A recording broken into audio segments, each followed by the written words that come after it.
Hello, fencers. Oh, welcome back to the fence. Thank you for tuning in. My name is Fence, also known as the Fence Child, and I'm happy to be here today to bring you a place to share your story and be part of ours. A tootaroo to you too. Let me get.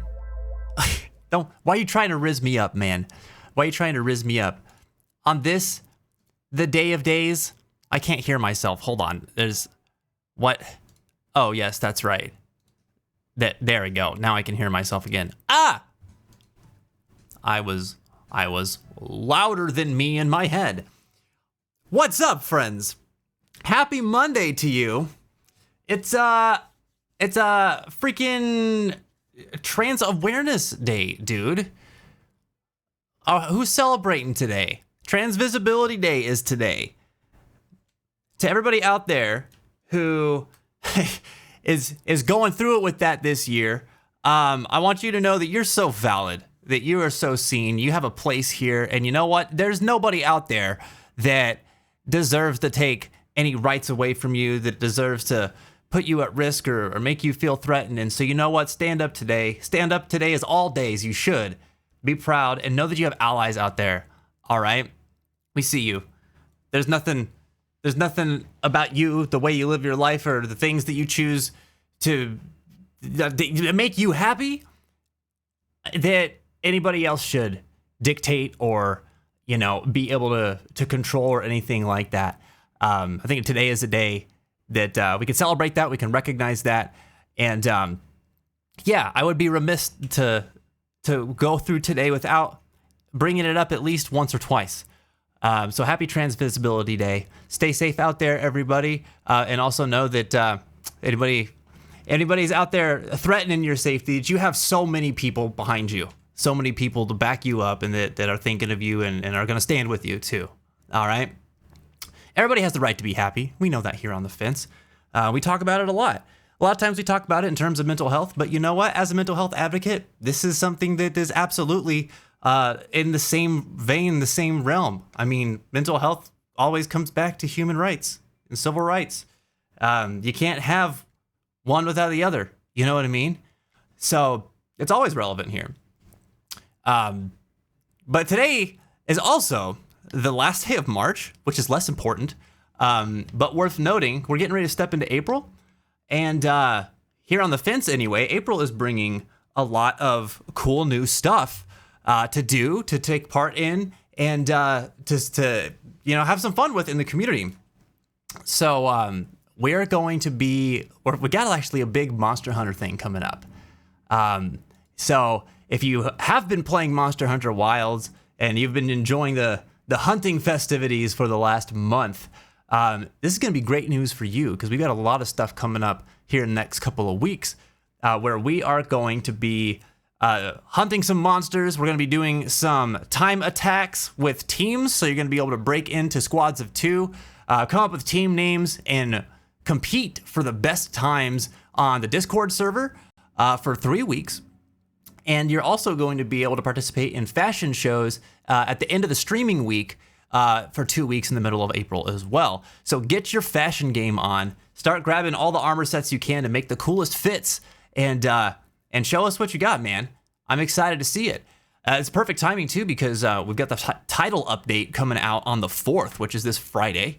With it, it's going to be bringing a new monster. It's going to also be bringing the Gathering Hub and some hunting challenges, or challenge hunts, I think is what they're calling them. At the same time, there's some other stuff that's coming out throughout the month as well, including an Arc-Tempered Raidao, which we'll be able to celebrate together and fight that thing together a little bit later in the month too. And of course, there is the turning of the season in these games always brings about festivals. And so the Gathering Hub is going to be getting real festive with cherry blossoms and stuff like that, which will be a perfect backdrop for a special fashion show that we'll be doing actually the day that drops. So that'll be fun too. So lots of stuff to look forward to. There'll be more details on this event on this Sunday's announcement. So make sure you check it out. It'll be in the Discord. Just look out on the bulletin board for that. So we got that going on. And what else do we got today? I don't know. I got to tell y'all, I'm a little scatterbrained today. So forgive me if I'm a bit all over the place. It's been a weird mental health day for me. So we're going to talk about it a little bit in general, not just with me, but just mental health in general. Also, we're going to discuss tolerance today too, which I had this planned out before. I was thinking about, oh God, my brain today is just killing me. Sorry, I had planned out this discussion for tolerance before it kind of like came to my attention that it was Transvisibility Day today, because I'm definitely not on the forefront of everything, but I feel like it's pretty relevant for today as well. And so with our question of the day and our theme for the week, we're going to be talking about tolerance, we're going to be talking about mental health, and we're going to be talking about boundaries. Okay, all these things coincide with one another, and throughout the week we'll kind of be learning from each other on what tolerance looks like in our lives, how we set boundaries with one another, and how difficult that can be, as well as how beneficial it can be, and sort of how this plays into our general well-being, and it actually strengthens social bonds in our lives. So lots of deeper stuff to talk about this week. And if you like that sort of thing, it's going to be a good week for discussion.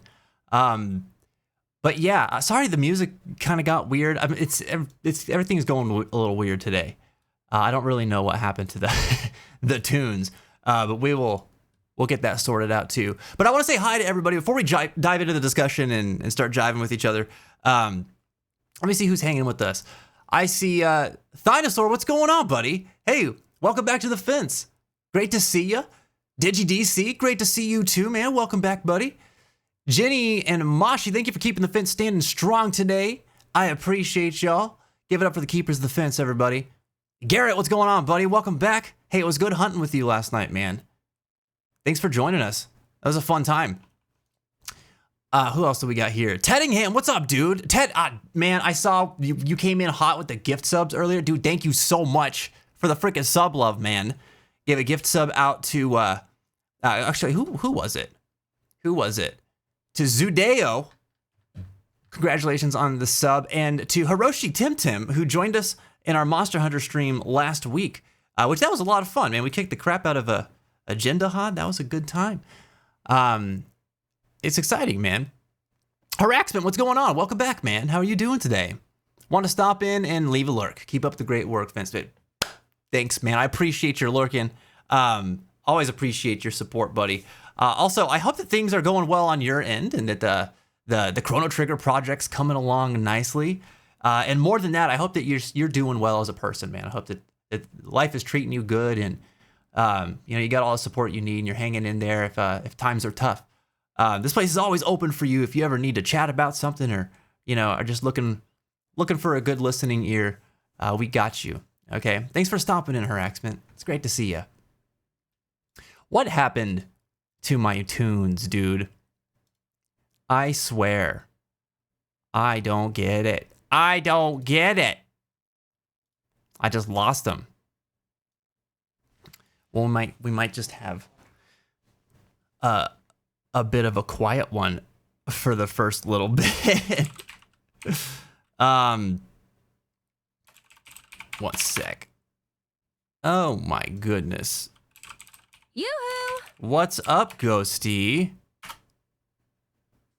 Welcome back. How are you doing? You need a more inappropriate and fitting sound command. You probably don't need one that's inappropriate, Garrett. Oh, Master John, what's going on? Welcome to the fence. Welcome back. How are you? Mimu, welcome back. How are you doing? Yeah, Monster Hunter today. Monster Hunter, we're gonna be crown hunting today. I've got lots of them to find, so it's gonna be a lot of running around with binoculars and doing field surveys and stuff like that. Perfect for just kind of chilling and hanging with each other today. Oh, dang it, dude. All right, hold on a sec. I'll get our music back. Isn't the point of being trans the transition isn't visible anymore? Is also known as to be seen as the gender one identifies with. Sorry, I'm on my 2 surviving brain cells today. I feel like every time you bring something up with this, it's closed with sorry, I'm on my, or I've got this, or whatever. Like it's okay. Just ask the question, man. You don't need to worry about like it coming off as weird. Just that's why we talk about things.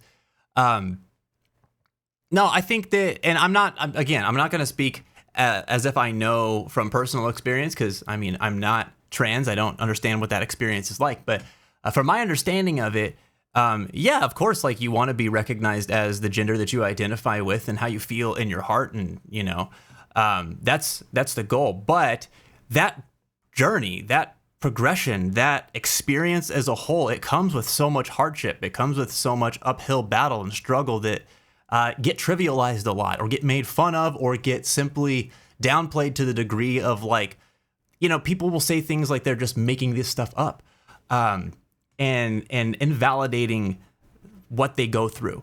And so my understanding of Trans Visibility Day, and again, somebody more qualified than me will be able to give a better response to this, is recognizing all that comes with that experience.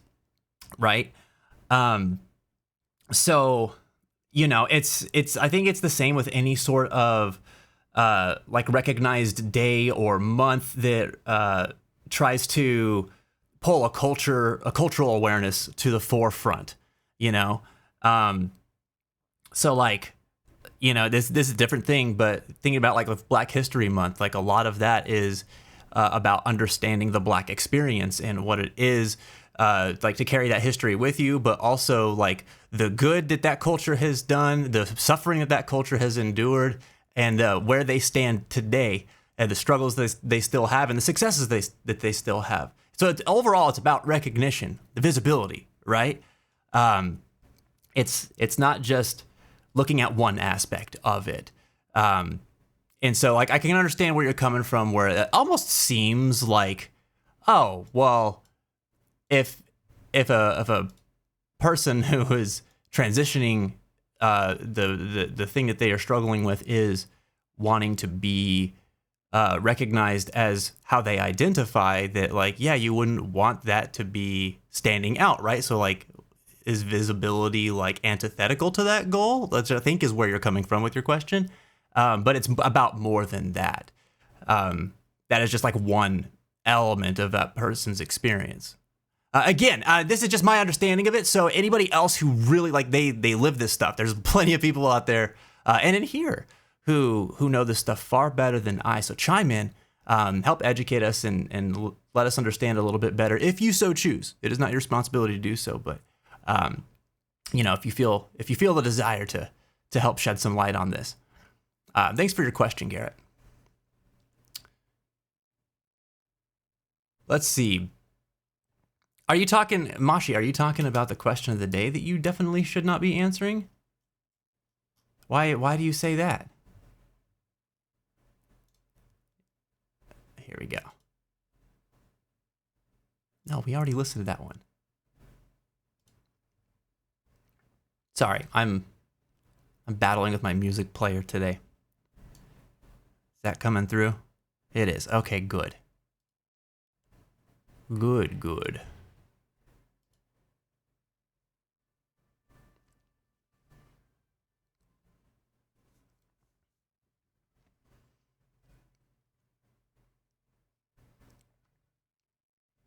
For me, it's actually very important that it's the last day of March. Very, very important. So Ted says, I have been celebrating Share Wealth February and Share Wealth March. It means that I've been supporting small streamer with loads of money and gifted subs during all of February and March, and I do not have enough money to celebrate Share Wealth April. So after today, I'm done with supporting small streamers. I'll be a normal person again tomorrow. Right, for the record, Ted, you are a normal person. I mean, what is normal really? Normality is relative, right? I hope that I know how it can be getting wrapped up in like the hype that surrounds big donations, big subscriptions, stuff like that. I've been around the block a few times. You know, I've been streaming for 10 years. I've seen this. I know what it looks like. And I know how people react to it too. I mean, myself included, right? When you do that for a long time, as the person who's like giving, I've always wondered if there's a bit of a disconnect in a personal value and like perceived personal value, where like I've been in these communities doing this for so long. Do people see me as a person who just gives money? Is that what they see as normal for me? So I maybe I'm just honing in right now, and maybe it's just because of the state of mind that I'm in today. But that last bit that you're saying there, that you'll be a normal person again tomorrow, dude. As far as I'm concerned, you've been a normal person every day that you've come in here. I don't care whether you give monetarily or not. Like, I'm excited about it when you do. Don't get me wrong, it doesn't mean I don't appreciate it. But what I'm saying is that like that is not who you are. That is something you do, right?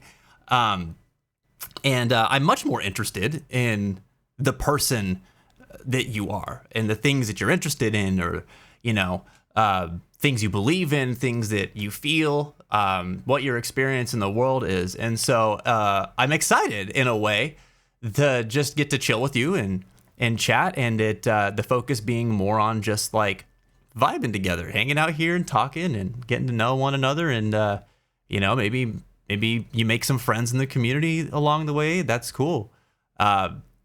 That's the most defining thing of a person, in my opinion, is like just who they are. Which I know that a person's actions say a lot about who they are too. So I guess I shouldn't completely discount that either. But you know what I mean? It's exciting to me. We get to see another side of you when you're here. So I'm looking forward to that. But I want you to know that I've always seen you like that since you've been here. It's my appreciation of you is in only one facet of it is it tied to the gifts that you've given here, you know. Just excited that you keep feeling like this is a place you want to hang out for a little bit. That's great, man. That's great. But I want to say thank you too on behalf of streamers everywhere. Like, thanks for going out and supporting the small streamers. And you know, I'll be on social media sometimes, and you know, I'll see the small streamers out there just talking about their experience and the struggle for visibility and the struggle for finding like their place in their niche. And I know that when people come around and just like show them support like that, like it really makes their day. It really gets them extra motivated to keep pursuing the things that they like to do. And again, it's not about the money for many of them, but I think that yeah, I remember what it's like. I remember it's like year 1, year 2 out there trying to you know, be recognized for anything. And you're streaming to like 1 or 2 people, and it's like, oh my God, like, do people even care? What am I doing this for? After a while, you know, you can kind of get focused on the wrong things. You kind of start to see your worth tied to things that are arbitrary, like viewer count numbers or things like that, as you're still just trying to find out what it is that you really like about this hobby, and whether or not it's something you really want to do more seriously, or if it's just something you want to kind of keep on the side, you know. There's a lot of stuff that goes into it there, and so support of any kind always is like super duper motivating. It's like a big deal, you know. So thanks for what you've been doing out there to motivate a whole host of different creators out there who are trying to, you know, figure out how they're leaving their mark. That's pretty cool of you. Awesome that you've been doing that for 2 months too. That's a lot longer than I would have thought. Shoot.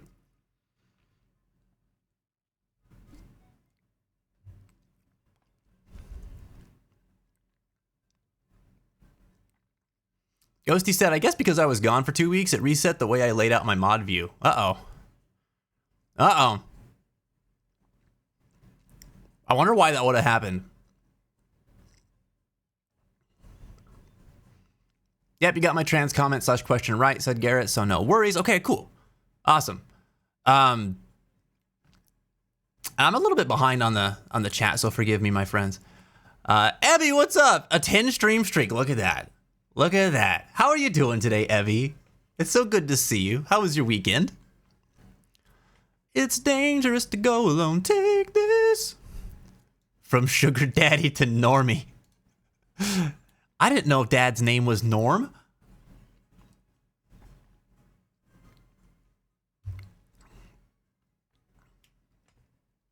According to Optimus Prime, they are more than meets the eye. What do you know about Optimus?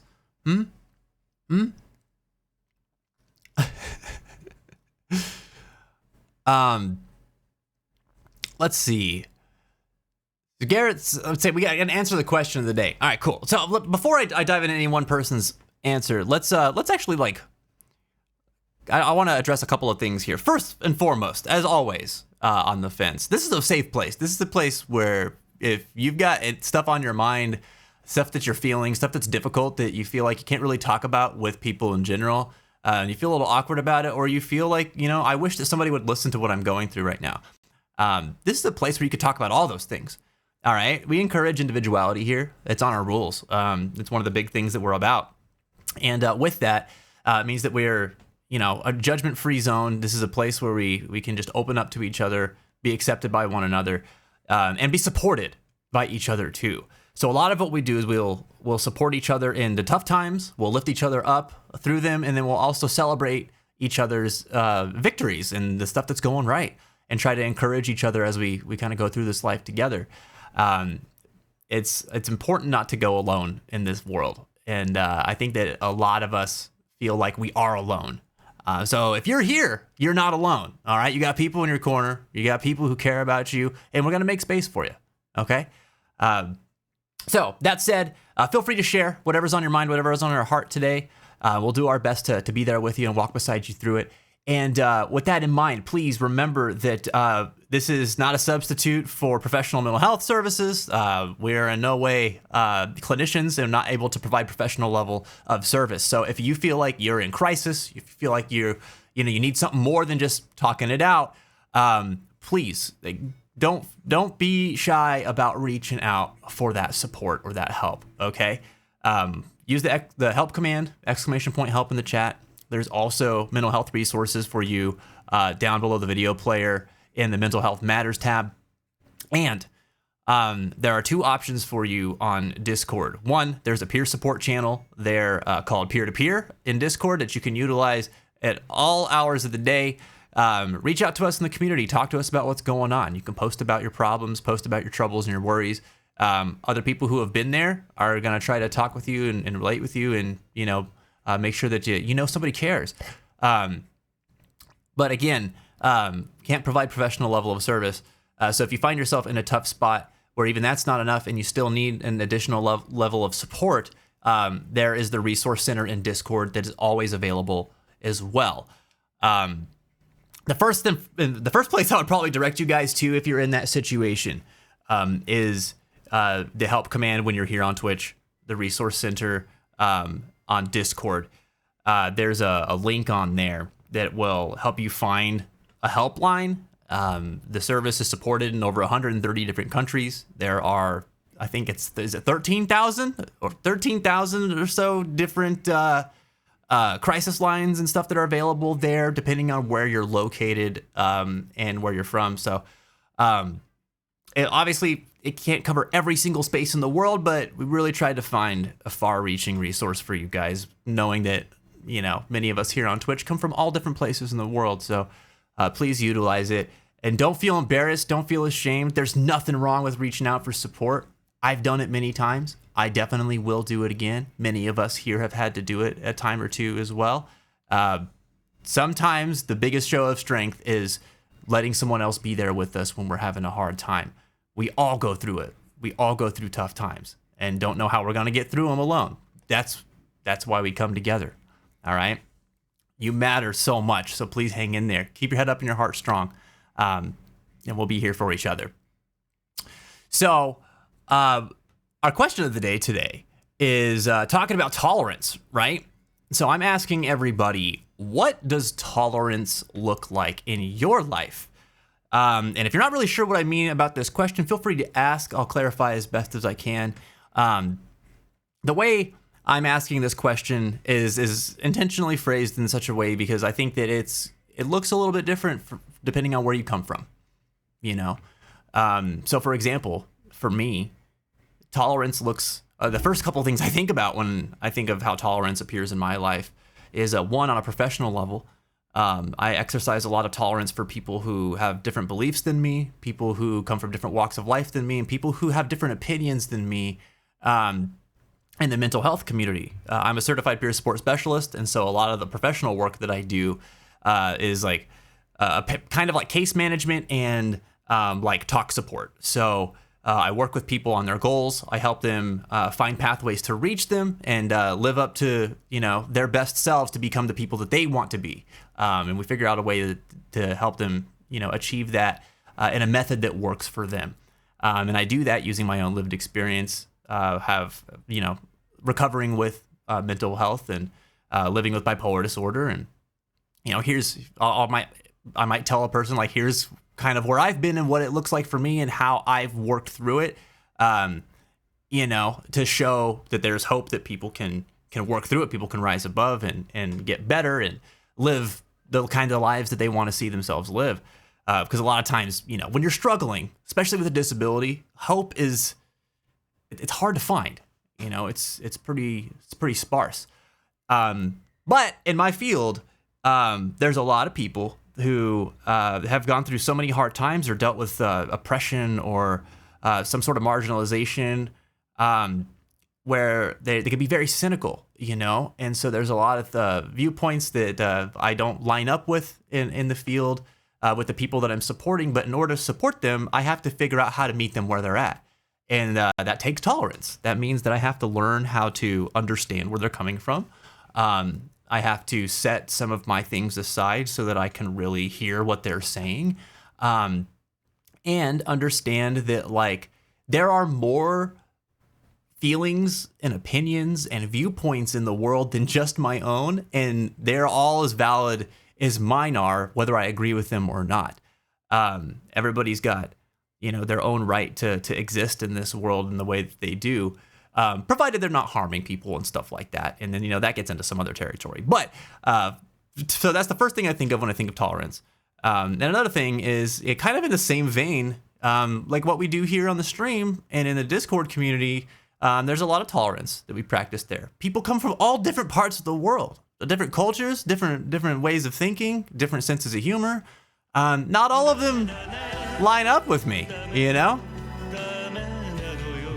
Reggie, what's up, buddy? How are you doing today? But not all of them line up, Does that make them wrong?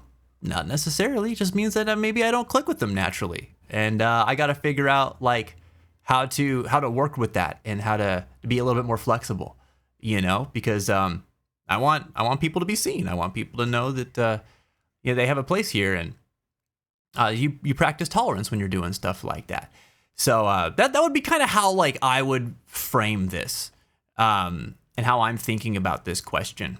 So I want to hear from all of you. What does tolerance look like in your life? How do you practice it? How is it, practiced around you, or is there a lack of it in your life? All answers are welcome and valid. Let's talk about that today. Mad, but c'est la vie. Man, what's going on? How come you're mad today, Reggie? All right, so we got a couple of answers to the question of the day here. Let me backtrack a little bit. Let's see. So this first one I'm seeing here, this one comes from Garrett. And see, I can actually grab it right here. So Garrett said, I think I could answer this in a lot of ways. As Chris said, tolerance and boundaries go hand in hand. So my intention is to give everyone the benefit of the doubt and at least give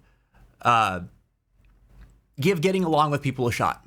But I also noticed me being a bit more intolerant once I figured out something is rubbing me the wrong way, even when that would be quite an unpopular opinion. Yeah, and so there's something interesting here that I think is, like, very relatable, but often is sort of frowned upon, and which is that, like, when you do realize that you are bothered by something or someone or a behavior or something like that, you're having a hard time being tolerant of it, right? Like you might give it a shot at first, but then once you realize, oh, this is how this person is, or this is like how this view is, I don't really like that or agree with that. It just sort of like it grates on you whenever you're exposed to it. Is that right? That's kind of what I'm hearing anyway.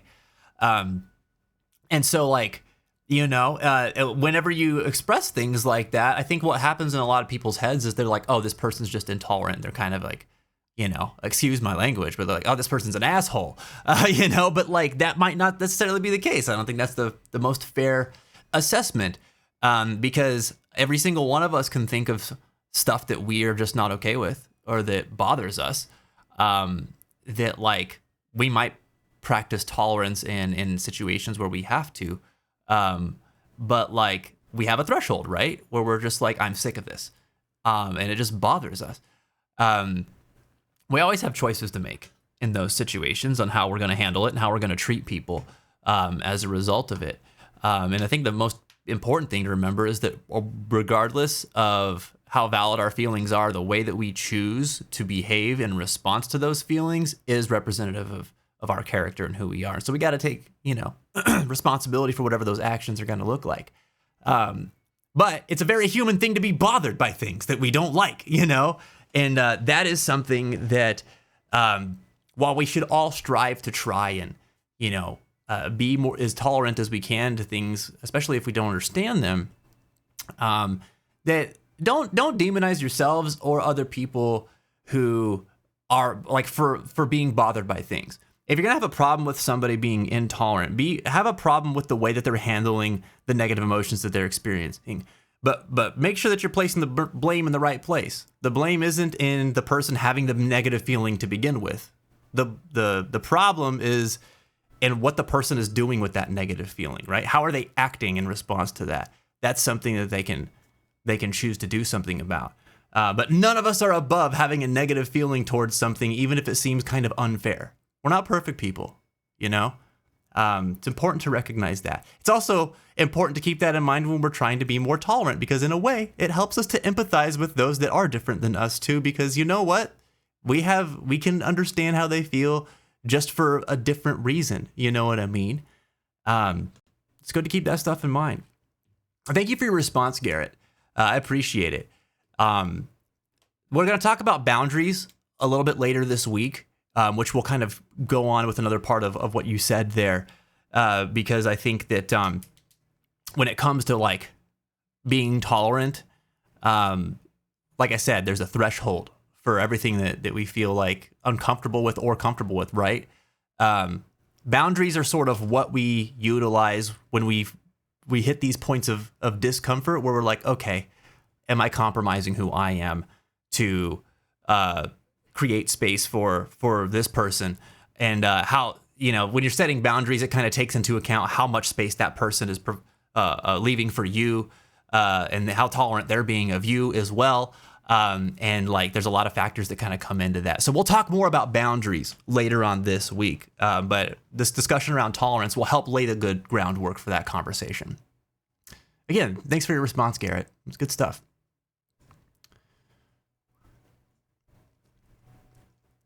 Mashti says, I have something of a no tolerance day today, and I think my answer would be inappropriate for that matter. I see what you're saying. Well, I would challenge you to challenge yourself in at least thinking about how can I be tolerant in a space where I feel very intolerant. That's the hard part, right? It's easy to be tolerant when it comes naturally. Tolerance really is about that friction that we feel where we have to practice it, right?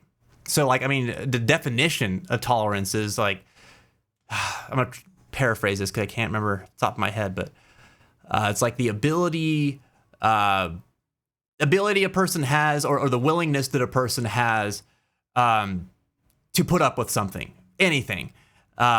Specifically like the existence of things like opinions or actions like behaviors that one might not necessarily agree with. And so to do that, there's inherently some friction involved already. It's not an easy thing to do all the time.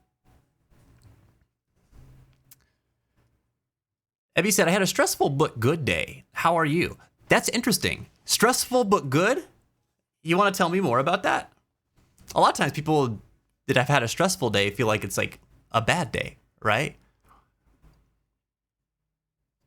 But those two things can coexist, for sure. I'm sorry to hear about the stress. I'm glad that your day overall was good, though, and you can recognize it as such. Digi says Apex rank is difficult. What do you mean, man? Are you playing Apex right now? Slayer Cypher, aloha. How are you doing, buddy? Good to see you, Cypher. Hey, how have you been? I feel like it's been a little bit since we got to chit chat. It's nice to see ya. I was in here earlier, said Earthquake, but went to make pasta. Hello. Great to see you, buddy. What kind of pasta were you making? I got robbed for 2 packets of sugar. The lady at the 7-Eleven waited for me to put 2 packets of sugar into my coffee and then tells me, oh, you have to buy a coffee from us to use our sugar. When no other 7-Eleven had done that.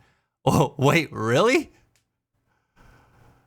Wait, so like you had a coffee already and you went into a 7-Eleven and then you used the sugar? Wait, so... Hold on. You said you got robbed for 2 packets of sugar. Oh, did they charge you for a coffee that you didn't actually get from them because you wanted to put the sugar in your coffee? That is interesting. I'm on the fence about this one. And on one hand, you guys know how I am with rules, right? I don't know what it is. I'm inherently just like rules. Like I want to follow rules. If there's a rule, like I have a hard time not feeling horribly bad if I break a rule consciously. But at the same time, there's a lot of situations where rules are so arbitrary that I'm like, that's a stupid rule. You know what I mean? As an example, I was working on an outdoor event in my last job like 2 years ago. And we had to unload all of our equipment. We had like speakers and a bunch of food and like tablecloths and like all kinds of stuff because we were throwing this youth event. And the roads didn't go all the way up to the like the vestibule kind of area, right? Or rather, there was a road, but it was like a one-way. You were only supposed to use it for egress, and that's if you came in over this way. And we were packing up. We were coming to unload, and in my head, I was like, we have to go all the way around this property to come in this way because that is an exit road. You can't go into the exit road. And then like 2 of my coworkers were just like, the parking lot's right here. Like, okay, the parking lot's right here. The road is right here. The vestibule was right here.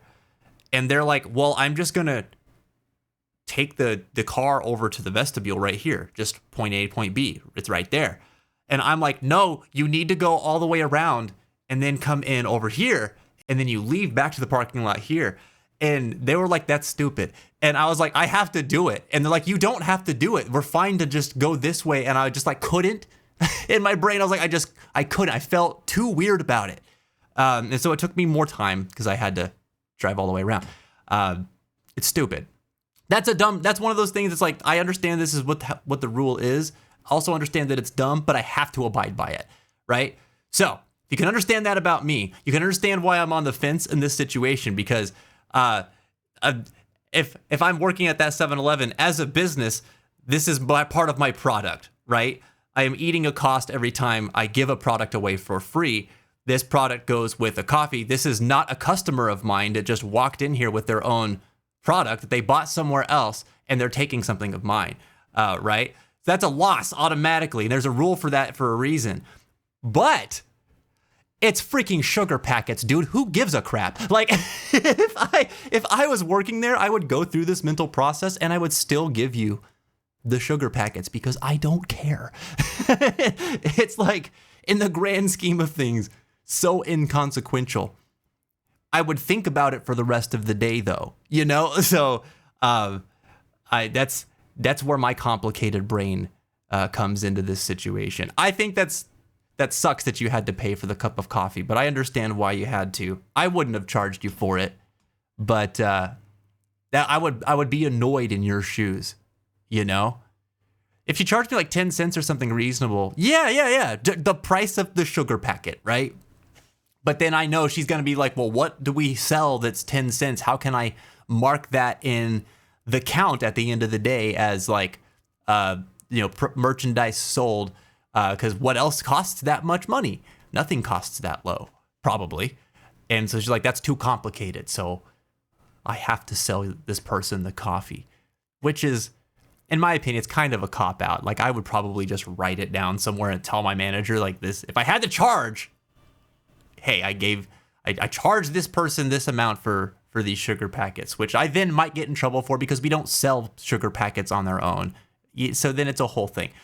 So why not just give the person the sugar packets for free? You know what I mean? It's the easy thing. It's not like you came in and were like, I want 15 packets of sugar, please.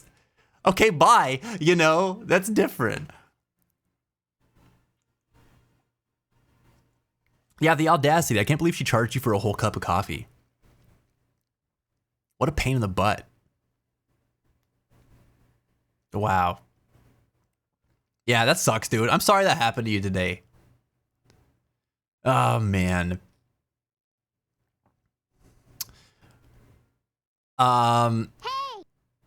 Reeps, what's up, buddy? Welcome back. Ads in 12? Hit me with them at 10, man. Thank you for the heads up. Well, don't hit me with it at 10 now. You already hit me with it at 12. That'll be redundant. But yeah. Reeps, it's good to see you, man. Sorry, I know you came in a little bit earlier and I missed you. I hope you're having a good day, dude. So, Reeps said earlier, or not Reeps, sorry, Garrett said earlier, a little add-on to my QOD answer would be that unless the relationship with those who I struggle to tolerate is like mind-bursting or too hard, I like to go for agree to disagree, which sometimes gets hard with said unpopular opinions. Yeah. I mean, I can understand that. You know, I don't know. I should say this. I can understand it to a degree.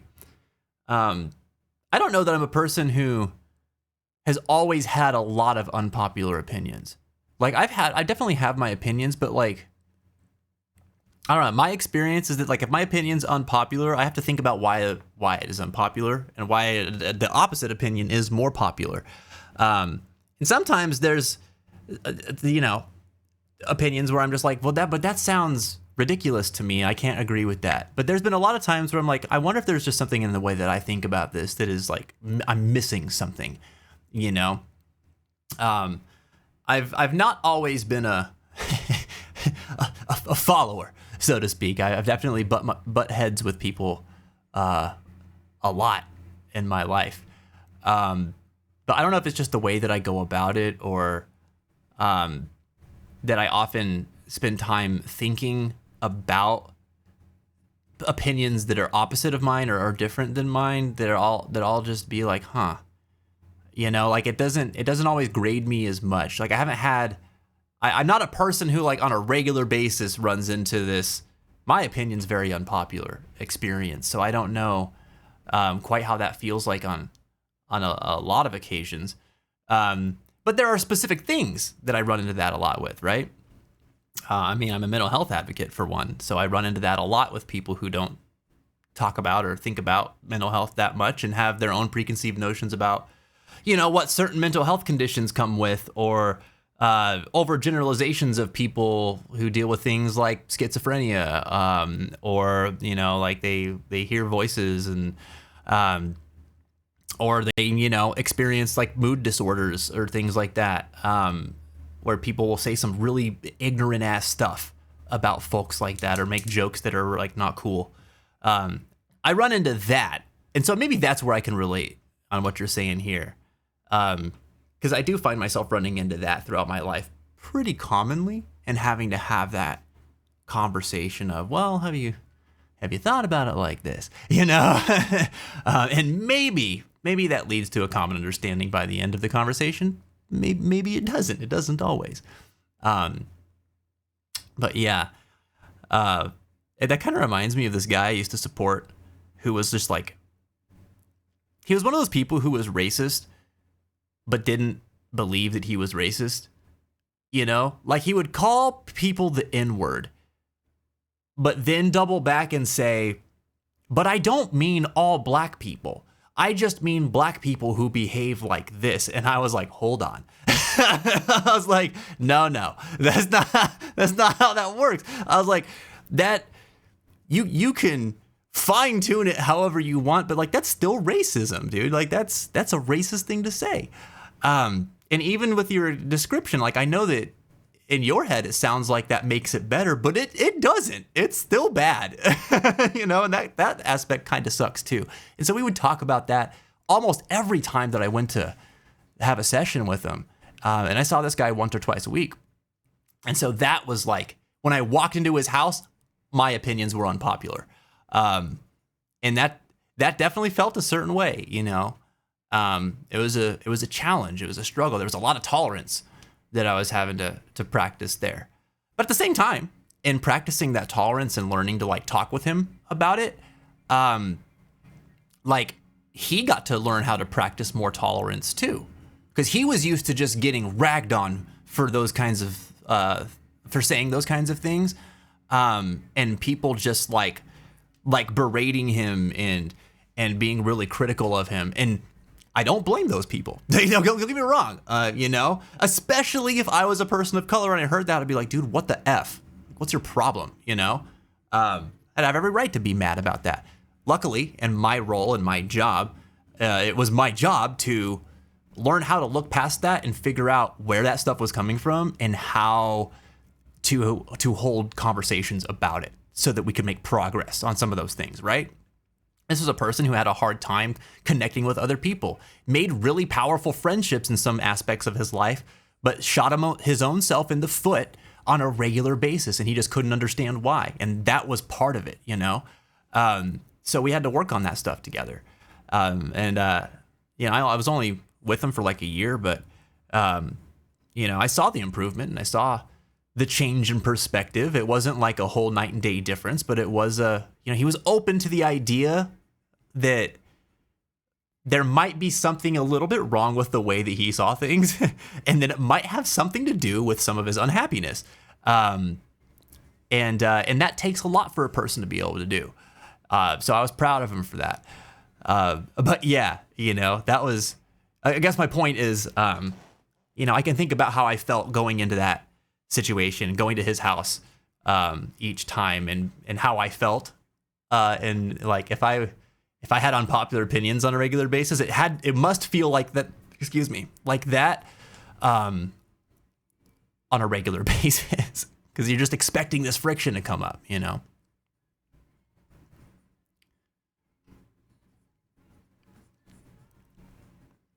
$2 for 2 small packs of sugar? That's a robbery at its finest, dude, for real. For real. Yeah, that's ridiculous, dude.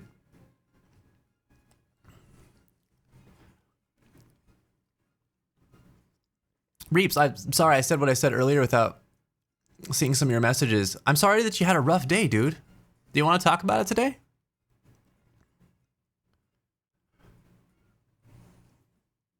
Ghosty said, I have an example of a stupid rule. When I was checking my bags in at the airport in Rome, the guy tells me that there can be no electronics in my checked bags, only on my carry-ons. So I had to unlock both of my suitcases and dig through them for all of my electronics and stuff them into my backpack. Like, what type of rule is that? That's a pretty common rule. Yeah.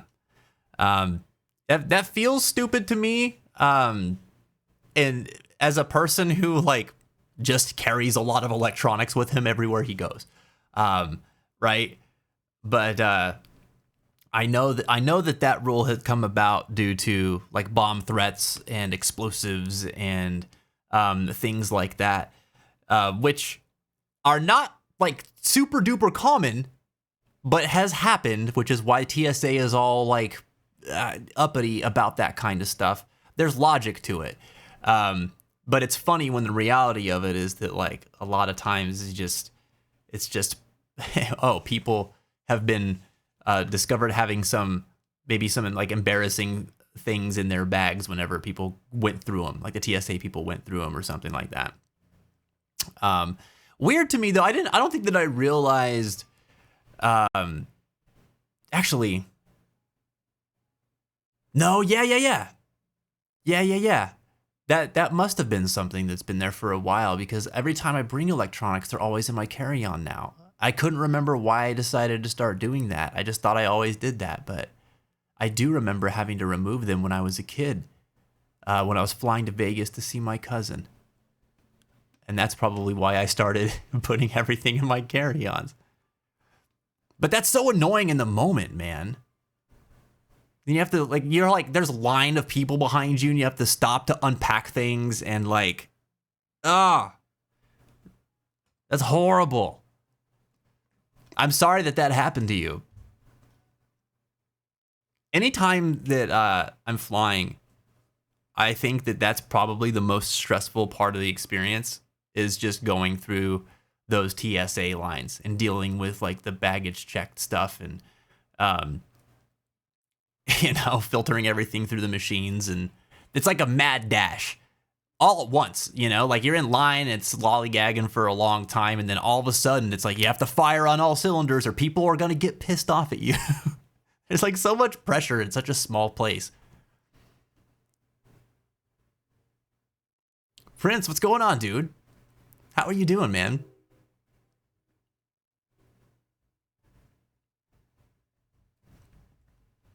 Reap says, it's not a good day, but I'm doing what I can. And nothing I can talk about right now, though. I see. Oh, I'm sorry to hear it, dude. For real. Hey, if you need anything, man, reach out. Okay? You can always hit me up. I hope it gets better soon, dude. Today was a mixed bag, says Prince. Excited, but I got a bit stressed out earlier. Okay, am I right in assuming that your excitement is coming because of like your scooter that just came in? What's the stressful part, man? What's going on? Lots of folks having to have something of a rough day today, it seems. Yeah. I'll tell you too, you're not alone, man. I mean, obviously there's a bunch of us that are kind of going through it today. I'm going through it today too. And it's more of a mental health thing for me than anything else. I can't say that like there's something bad that's going on in my day. Objectively speaking, I think it's been a pretty good day, but I don't feel good, I don't feel like it's been a good day. I feel very stressed. I don't know. I'm not exactly sure why. I know what seemed to trigger it, but I don't really know like why. And maybe I'll talk about that here in a little bit. But so I want to let you guys know, you're not alone. You're not alone. We're here in this thing together. I'm glad that we're all here in this space together today too, so we can be around good people and get a little bit of a pick me up on a tough day. Ah, Cypher. Love you too, man. Thank you. I appreciate you. Zwire answered the question of the day. And just as a refresher, anybody who is coming in who hasn't seen it yet. Elgoom. Rice Oryza sativa What? belongs to the genus Oryza What are you and saying the to- bobclade in the grass Wait, he's family talking and I Poaceae, can't hear him. with a genome consisting of 430 mbp across 12 chromosomes. It Hold on. is renowned for being easy to genetically modify and is a model organism for the Is he study of the spitting biology rice of cereals facts? and monocots.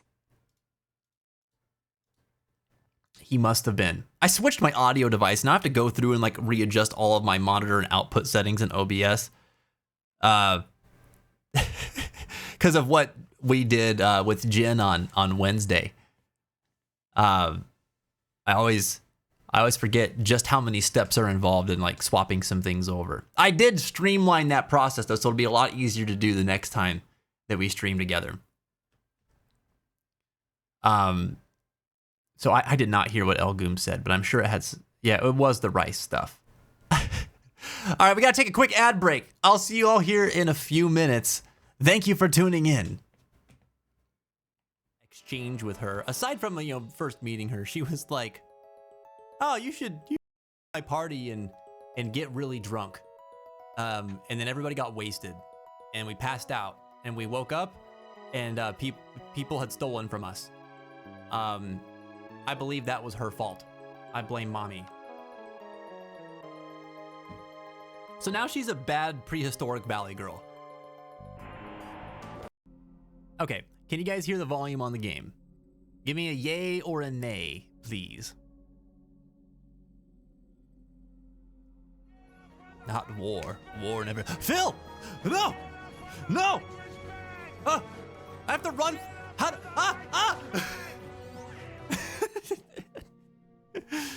Oh, good God. Oh.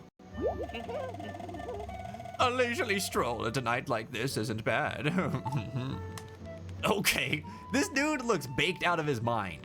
A little. Oh yeah, I got some of the good stuff while out at sea. Yeah, I can't wait to go home and hug my boy. He's gonna be so happy to see me.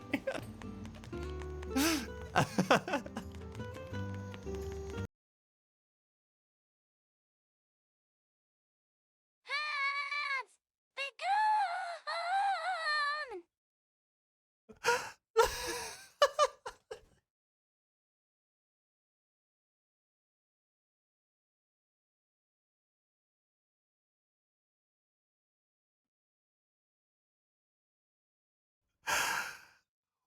What the hell? Wait.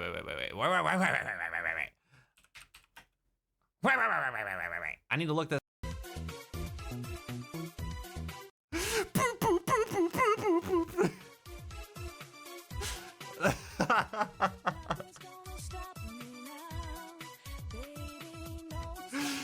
Oh, dude, it's so terrible. It's so terrible. It's also so musically sound. It's horrible. Oh, you're too heavy to throw. Oh, that would have been so funny. To pick her up and just hurl her at her friend over there. Oh, but wait. Her friend is small. Please let this work. I want it to work so bad. Can I? It says disadvantage. I'm gonna try it anyway because it'd be too funny not to try. Oh yes. Oh yes. We're gonna huck you right over at your friend over here. Oh yes. Oh, it's so good. This game is the best. Welcome back, everybody. Thank you for tuning in. Dude, it's so weird looking back at some of those clips sometimes because I'm like, my hair is very different.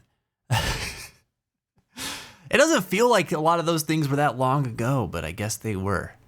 My hair is my measurement of time because I will keep it a certain length for a while, and then when I start letting it grow out, I don't cut it for like 2 or 3 years.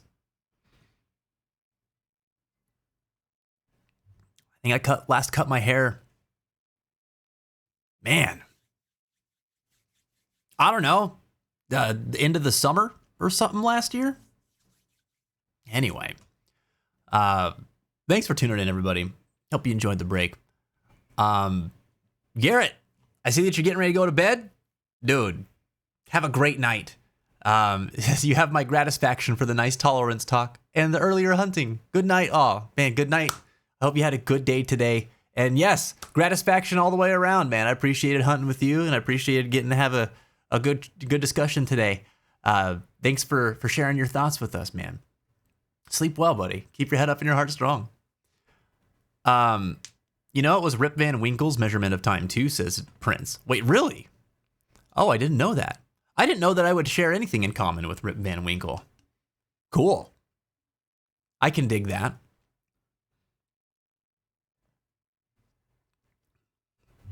I feel like, you guys know the front man of Coheed and Cambria?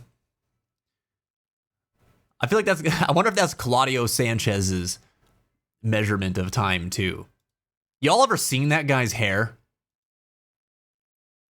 Like, honestly, it's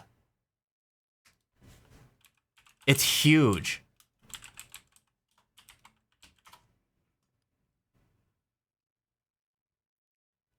Let's see if I can just find a few pictures here. What a handsome man as well. Look at this guy. Look at this dude's hair, man. Like, imagine taking a shower as this guy. Like, let's see, we want to find, here we go. This is a more recent picture. This dude's hair is pretty long, but it's like the volume of it. I'm in the way. Yeah, the volume of his hair is absolutely wild. And he, like, I don't know if he cuts it or not. Like, I don't think he does. This is an older picture of him. Maybe he does. Maybe he just, like, keeps it at a specific length. Maybe that's what the deal is here. Because it is, like, this is actually a little bit longer. So he probably doesn't measure time with the length of his hair. He's not Rip Van Winkling it. Although I'm sure that he has periods of his life where he just lets it go for a while. God, look at how little he is here. Like, I'm just... That's wild, dude. That's like 15, 20 years ago, Claudio, or something. Man, he's got big dad energy now. God, look at this one. This is what we're doing right now. Look at that mane. It's enormous. Curly hair is no joke, man. No kidding.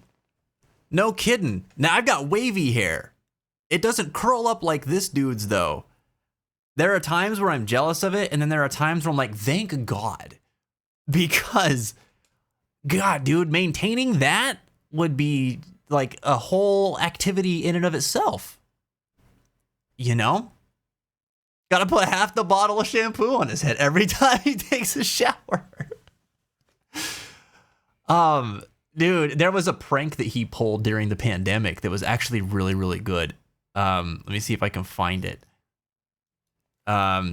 So he has a brother, and there was like, you know, everybody's all locked in their house and everything during the pandemic, and people are kind of doing crazy stuff. You don't really know what's going on with everybody, especially if you don't hear from them for a while. And so during that time, Claudio, he actually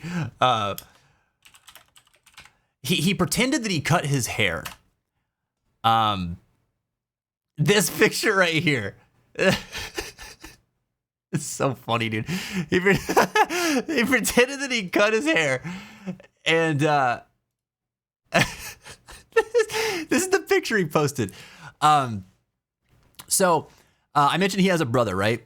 So he did this thing where he tied his hair back, and then he like put a hat on, and then he like pushed a little bit of his hair down just to where it looked like, you know, like he had bangs. And then his brother, who has short hair, their face looks very similar, and so he took a picture of his brother, and he actually like I don't think it was Photoshop, but he like photoshopped his face onto his brother's, and with like his hair and everything, and then this is what kind of came out. And people were freaking out, dude. They were like, "Oh my God, what did he do to his hair? Where's his hair? Like, what's happening?" And then like a week or two later, he posted a video of himself out somewhere, where like he took his hat off and like the hair came down. I think it was at a show. I think it was at the next show after he had done this prank, and people were freaking out about that too. And I was like, that's so funny, man. Like, that's part of his identity at this point. You know what I mean? I just thought it was so funny how people were reacting to it. And I say that as somebody who is like, I had a reaction to it as well. You know what I mean? I was also like, what happened to him? What did he do?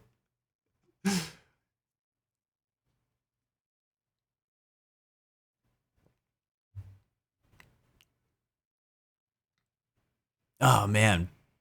Your hair only curls when it's super long? Yeah, man. Mine does it all the time. Whatever the end is of my hair, it just starts to kind of like do a twist, you know? And it helps. Like I blow dry my hair now, and so that kind of helps to keep it a little bit straighter so that I can just manage it a bit better. But like, okay, at this length that it's at right now, if I don't do that, then it just sort of like does one of these. Like it'll kind of come up like this on both sides, and I'm like, it drives me crazy. With my hair's always trying to curl. But it's just a wavy kind of curl. It's more annoying to me because I just wish that it was consistent all the way through if it was going to do it at all. Instead of at the end where it like disrupts my symmetry brain, you know? Hair problems, am I right? All right, so Prince, I saw that you sent some messages before the break. I'm going to double back a little bit. And Zwire, I saw that you had a question of the day response. I'm going to get to that here right after this too. Also, I hope that you're doing all right today, Zwire. It's good to see you, buddy. So Prince talking about how his day was a bit of a mixed bag. I'm home from the drop-in center early today because there was a medical emergency there with a younger person. I'm still kind of feeling weird, hot, and a touch shaky. Was that like because of your reaction to what was going on with the young person at the drop-in center? Was it kind of like a triggering event to see? I've seen people have like medical emergencies before that, and it can be traumatic, you know? Vicarious trauma is real. It's measurable. Yeah, that's tough, man. I'm sorry to hear that. I hope that person's okay. I also hope that you're okay. I know how that can affect you. Just kind of seeing stuff like that happen, you know? Make sure you take care of yourself and take it easy this evening. You know, let yourself kind of process it and work through it. If you need to talk about it at all, beyond how you're already talking about it, feel free to. You know, we're here for you. Said medical emergency with someone at the drop-in center, and knowing this person's history, we thought he took some things he shouldn't have, but he's also been having tics of some kind. He was apparently lying on a bench behind the building and foaming at the mouth. Oh my God. So it's almost like he overdosed on something from the sounds of it. Oh, that's scary, dude. Yeah, that's rough, man. I didn't really see it. I followed everyone to where he was, and I didn't want to look, and didn't until he was sitting up. I could understand why. It's scary to see a person in that kind of state, you know? Yeah. Seeing people unwell can take a lot of different forms. And there's something about it, man. Whether it's due to drugs, whether it's due to mental illness, or something else, you know, sometimes people just have breaks, you know, where there's like something snaps in them because of like something that's going on in their life. And that's really uncomfortable to see too. And I think about this sometimes, like, why is it so uncomfortable to see people in this way? On one hand, it's like, well, obviously it's distressing to see somebody under duress, you know, like your empathy can kick in, you feel for them, and it's scary. It's, what can I do about it? How can I help them? Maybe I can't do anything, and then I'm feeling powerless. And then there's some feelings that come along with that, you know.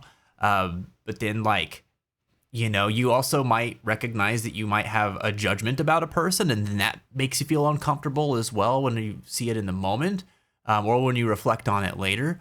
Or maybe it's just like, it's scary that this could happen to a person, and you're seeing that this thing is happening to a person, and it's like, holy crap. Like, you know, some people are like, what if this happens to me? Or maybe this has happened to somebody else that I care about, and it's like, it puts me right back there. I think there's a lot of things that go into it. But I think about this sometimes when I, you know, I've seen, this is a personal thing for me. But like I was watching, well, hold on a sec. Mashi said, kind of reminds me of the time some person run away from the police passed out right next to me as I was waiting for the bus to show up. Oh, that's wild too. Oh yeah. Yeah, that'd freak me out too.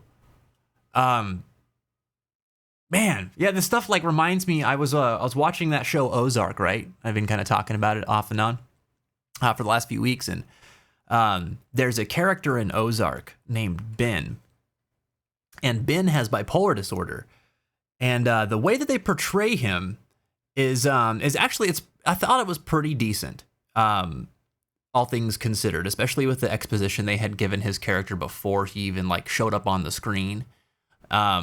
Where they showed him like he's a pretty good dude. He's like a substitute teacher and all this and he seems to be like pretty good at the kids, and then something happens that like causes him to snap. And then like he gets in trouble and he shows up like in the main character's like house. He just kind of comes into town one day and he's like, I need somewhere to stay for a little bit, and then he's there for a while, right? And you see all these things happen with Ben. And you see like just such wonderful sides of him and how he like enhances and enriches a lot of people's lives and quickly makes friends and ends up being a role model for like one of the kids and like all this stuff. And then some bad stuff's going down because like just the nature of the show. It's kind of like a Breaking Bad sort of deal where just like everybody's involved in crummy stuff, and Ben sort of gets swept up into it. He like walks into it without knowing. And there's a part of this where he kind of snaps, and it's due to like this strong sense of injustice. And it doesn't directly call back to it, but it reminds you immediately, like there's the common thread of like this thing that happens to him that causes him to snap. It's the same thing that caused him to snap when you first are introduced to the character.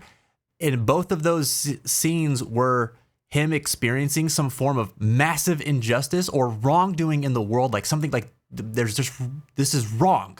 What's happening is wrong, and he just couldn't deal with it. It's not like something wrong was happening to him. It's just that like this is so bad. Like how can people do things like this? Where like he is 100% right.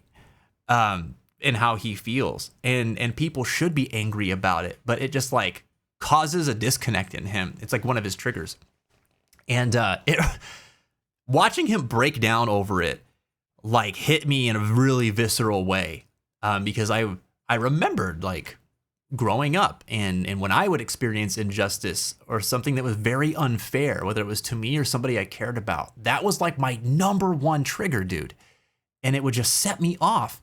And experiencing being set off and watching yourself be set off, or watching someone else be set off in the same way, they're all very different things. It's one of those like you can't see the forest from the trees situations, but like seeing the reality of it, like what it looks like from somebody who's not feeling what the person who has snapped is feeling is scary and very uncomfortable to see.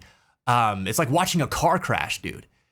And it makes me think a lot of things. And I'm watching those scenes in that show made me feel a lot of things in a lot of empathetic ways, but also in like, wow, dude, this is what it would look like. And if I didn't know what it felt like, how would I feel about what I'm witnessing right now? Because this is something that happens to people, and it's something that people wouldn't understand. And if I didn't understand it, it's a really scary thing. It's a really uncomfortable thing. It's a really like unpredictable thing. And it's like, what do you do with this? What do you do for or about or with this person? Like, what do I need to do? Like, how do you handle it? And I think that when we see these parts of like humanity that are just not part of the societal norm, people outside of the status quo in some way, whether it's due to wrongdoing or whether it's due to illness or whether it's due to just someone having a reaction that doesn't line up with like what it means to be what a civilized, quote unquote, civilized person looks like, right? When we're following the rules and being prim and proper and just, being very conscious of our actions and decisions and trying to follow the rules. We all have points. Thanks, Mashi. Whether you have a disability or mental illness or not, we all have those things that can cause us to like snap like that. And it's very uncomfortable to witness when it happens to someone. So anyway, I guess my point is that like seeing stuff like that has the same kind of feeling as seeing someone like go through like horrible medical trauma. And it's those are two very different things.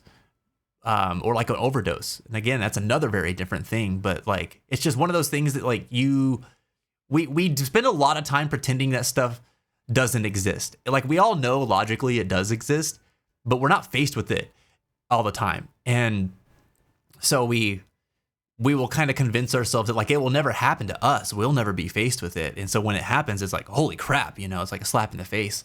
And we're like, how do we handle this? Because we just don't have much experience with it, so we're not very prepared for it. It's very uncomfortable. And I say that not as a, you know, it's the person's fault necessarily that's causing the discomfort. You know, I'm not saying that at all. I'm just saying that like it's something that would make most people uncomfortable in those situations, seeing something like that. And you know, I get it, and it's worth talking about just because we don't talk about it very often. You guys know what I mean? You know, like you picking up what I'm putting down here. All that is to say that I empathize with you, Prince, and I can understand where you're coming from on that. It's tough, dude. It's tough. I understand your feelings on not wanting to see it, and how it must have felt really difficult to just know what was happening and whatever you did see of it kind of sticking with you as you walk away. We're with you, dude.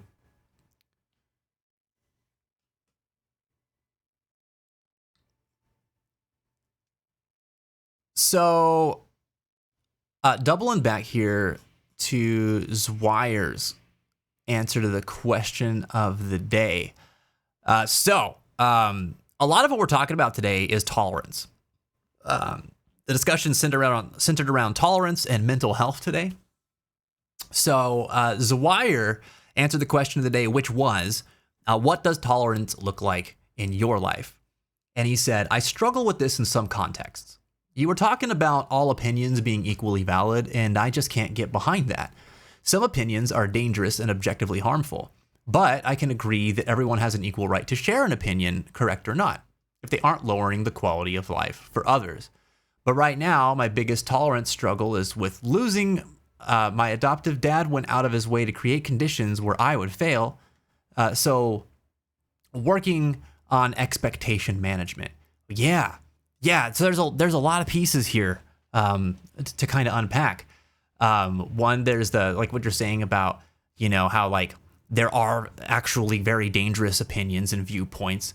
And so like how can those views be valid in the same way that ones that aren't are, that aren't dangerous? How are they as valid as those, right? There's that element of it, with the acknowledgement that like everybody does have a right to share their opinion, right? Like being able to speak your mind and speak your truth is an important part of life, I think, especially nowadays where the practicing tolerance is more important than ever.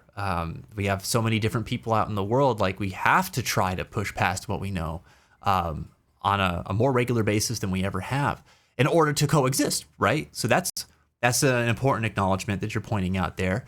But then on a personal level, I know you're saying too that like, you're with your adoptive dad, put you in a position where they kind of set you up for failure, and now trying to work with those expectations and the hand that you've been dealt, there's a lot of injustice, a lot of things that aren't fair that are happening that you think you shouldn't happen, right?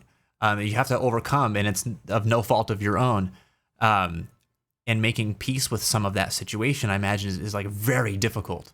I hope I'm getting all that in the ballpark somewhere. And yeah, I mean, just at the first point, like, I think about this every time that I say everybody's opinions are valid, right? The point that you make about like some are just like objectively harmful, because it's true. There's definitely viewpoints out there that like, all right, you preaching this kind of rhetoric is actually influencing people to do bad things to other people, and that's not okay, right? And so like that opinion in and of itself is harmful, which is where like a lot of times I'll try to temper what I'm saying with like, as long as it's not hurting yourself or somebody else, right? Which there can be some subjectivity to that. Some people won't view something as harmful because they're looking at like, the means justify, or the ends justify the means, right? Which I disagree with in a lot of ways. The devil's in the details, right? I always think that like the how we get somewhere absolutely matters. So with that, we can't, I at least I can't just look at the ends justifying the means. It's tough. And I understand that some of us have to make some really difficult decisions and sacrifices sometimes to get what we're aiming towards. But I feel like you should have boundaries with stuff like that. You know what I mean? So I agree with you on that. But at the same time, carrying the mindset that not all opinions are valid comes with its own set of dangers where, if I, as a general rule of thumb, approach conversations or interactions with other people that way, knowing that like I am automatically going to be closed off to some things, it can set me up to be in a kind of compromising position as well. And at the very least, keep me blind to the dangers of what somebody with a viewpoint that might be rather dangerous can present to me or people that are close to me, because since I blocked it off, I'm just now not aware of what they're saying or what they're doing because I'm choosing not to see it. And so on like a very base level, like that's kind of where I come from on some of that, where I'm like, I have to, as a general rule, and again, this is just me. And I'm not saying this is right or wrong or that you're wrong or anything like that. This is just me. I will come at any situation with like, everybody's got a valid opinion. And when I hear it, I might change my mind. I always reserve the right to change my mind. I think everybody has that freedom to do that and should reserve that freedom to change their mind. But going into a thing, I will tend to be open about that, which is not always easy to do. And again, I know that some folks might think that I'm wrong about that, and I think that's fine too. Everybody's a little bit different in how they handle some stuff like that, depending on who you are. But I think that what you're saying here is pretty. There's a lot of wisdom to it, and tolerance is difficult, man. Like it's the biggest thing that I get out of what you're saying is like how complex it is. There's a lot to think about when exercising tolerance, right? It's not clear cut. It's not black and white. There's a lot of things that go into choosing to hear what other people have to say, choosing to be open to different ideas other than your own. It's not always the easy, comfortable, everyday things that are just slightly uncomfortable, right? Like, just not to trivialize this conversation, but like last night when we're playing video games, a bunch of people in the community were talking about pickles, and they're just like, how are there so many people that just love pickles in this community? And like, I think pickles are the devil. Like, I hate them. And then someone was like, how come like there's such passion surrounding opinions on pickles? Like, why do people just like either really, really love them and they're all about pickles, or like they're the worst thing in the world and they're mad that they even exist? Like, why can't pickles just be pickles? Like, you just be like, yeah, okay, I kind of like pickles, or I kind of don't like pickles, but I could take them or leave them. Like, why isn't there more of that? And so it was funny, right? But in the context of talking about tolerance, like that's a conversation and a difference of opinion that's really easy to be tolerant of, right? You don't have to like pickles even if I really love them. You don't have to hate pickles even if I really hate them, right? You can wrap your head around that really easily compared to something like Well, I'm not going to get political, but something that violates human rights, for instance, and that's all of a sudden a whole different scenario. Very, very challenging to know what appropriate level of tolerance is supposed to look like in that situation. It's just totally different. But there's still an opportunity to practice some level of tolerance there, right? And again, boundaries come up really strongly in those kinds of situations, which we're going to talk about more this week. But I think you're already getting ahead of the curve on that, Zwire, with what you're saying there. And I'm with you, dude. I hear what you're saying on that last part with, your tolerance struggle being with losing, especially considering somebody set you up for failure. It's like, if I lose, then that proves this person right. And like they win, and them winning doesn't just mean I lost. It means that they were right about their expectations of me. It means that I was wrong about my expectations of me, which is arguably the deeper blow. And like it kind of puts a damper on the light of hope that you have in your life too. And I know that there's a couple of people in this community who spite is a strong motivator for them. That would be like, well, I'll be damned if I lose on this, and that would help push them to overcome that hurdle. Being tolerant of that, like, how are you supposed to be tolerant of the person who sets you up for failure, or of people who set you up for failure? How do you do that? I don't have the answer. That's a hard thing. I think that's very different for everybody. My first thought kind of goes to a place of forgiveness, which is, it's a hard thing to talk about sometimes, but because I don't know. I don't blame anybody for not wanting to have some forgiveness for somebody who's doing them wrong, especially if it's like active. You know what I mean?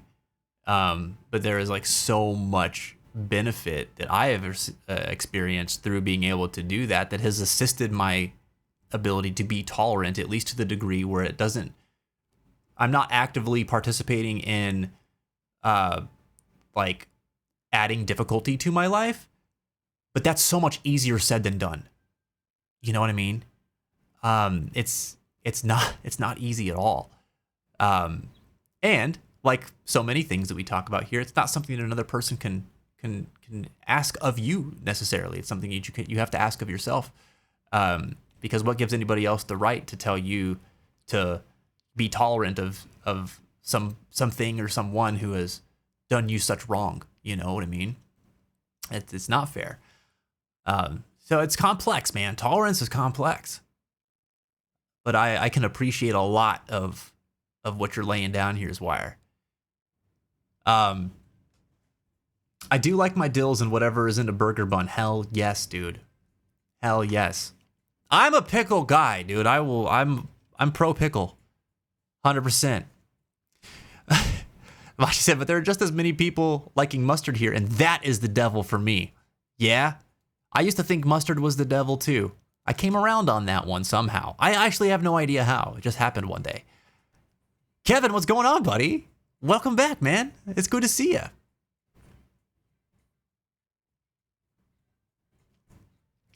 Reap said, I have so many crazy New York stories like that. Like the one that Prince was talking about earlier, or the ones that like Mashi was talking about earlier too. Man, I bet just walking through New York, you can see a lot of that stuff occurring just as like everyday things. What's always amazing to me about going through New York is how unfazed a lot of people are by some things like that will happen. Because it's just like, it's so common, you know?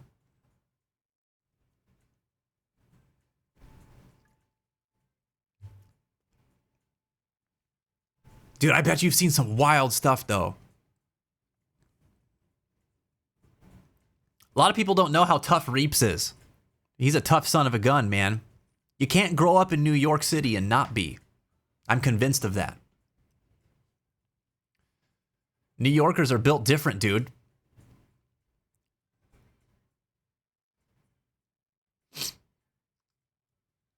Zwire said, right, I'm willing to hear something out and approach things constructively based on the idea that I absolutely have more to learn in life than anyone can.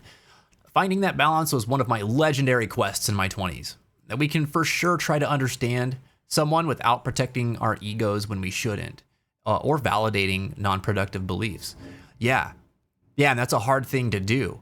It kind of reminds me, I saw this like, I like to watch the Late Show with Stephen Colbert from time to time, because I mean I grew up with Colbert and I just really like him as a comedian. So his show has been an easier way for me to digest certain news topics because that stuff just raw dogging the news these days is not very great for my mental. So I can't do it. So I have to filter it through some things. There was one show recently he was doing where he was interviewing Chuck Schumer, who was like, he's one of those kind of old guys in the Senate that wears their glasses like this. Like he just shows up, like his glasses come like pre-slid down his nose everywhere he goes, you know. And he talks in like a really boring way.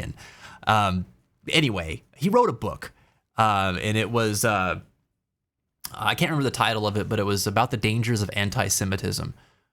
So you know, hating Jewish people. And it was a warning. It was a warning to why, how dangerous that can be. And, in the book, he said he talked about how there's like a lot of Jewish history in the book. There's a lot of history about like the oppression that Jewish people have faced and, you know, how we can arm ourselves with that knowledge to help prevent it rising further in the modern day, which I think is really cool. But he brought up a point at one part in the discussion, or one part of the discussion, where I think the question was posed like, well, so like, if you oppose what's going on in Israel, does that make you anti-Semitic? And he was like, no. It's like that's the thing. It's not black and white. Like you can have your opinion on what's going on in Israel and not being encouraging of some of the decisions that are being made there and not be anti-Semitic at the same time. Like those are different things. Like you are not hating on the Jewish populace for what's going on with that conflict. However, there's a fine line, right? There's if you're looking at that situation and you are making a generalization in your mind that like, oh, that's happening because Jews do this, right? Then that's being anti-Semitic. But you know, if you're like quantifying an entire populace of people based on like a conflict that's going on, that is anti-Semitism. But disagreeing with how things are going over there does not, in and of itself, make you that, right? So, it was a good conversation and a good point to make because I think a lot of people worry about that right now. You know, if I take a stance and I take a stance that positions me as not supporting one thing, all of a sudden I'm really terrified of people thinking that I hate everything to do with that type of person, with how that culture or who that culture is, right? And dude, that's just not the way the world works. It's not like that. If you break it down, it becomes a lot easier to understand. Have you guys had a friend who's made a questionable decision? Are you still friends with that friend?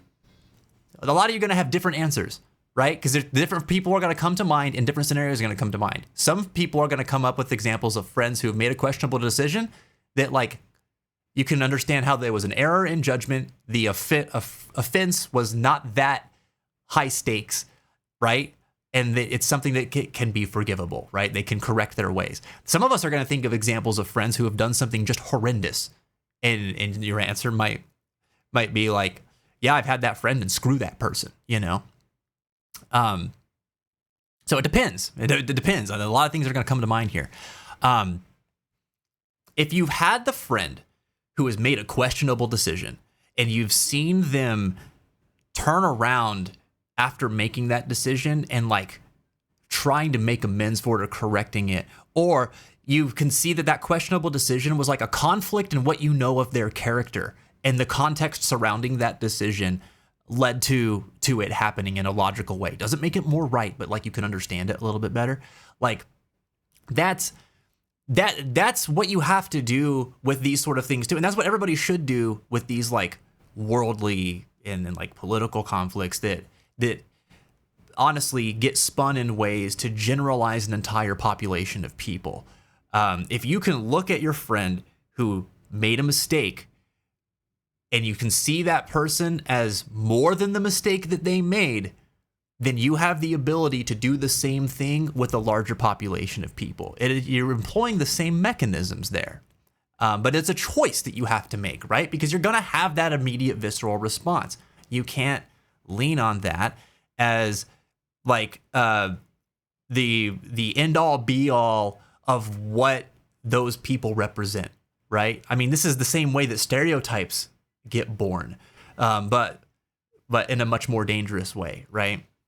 So anyway, the point I was trying to make with this was that you know, like with what Zweier's talking about here, that you can try to understand where a person is coming from with conflicting beliefs without validating the non-productive ones, and not assuming at the same time that everybody else with a belief that reminds you of that is like all the same as other people that you have had those disagreements with. Like, you have to take things on an individual basis. Notice the patterns, but like notice the differences in the patterns as well. It's equally, if not more important than noticing the patterns themselves.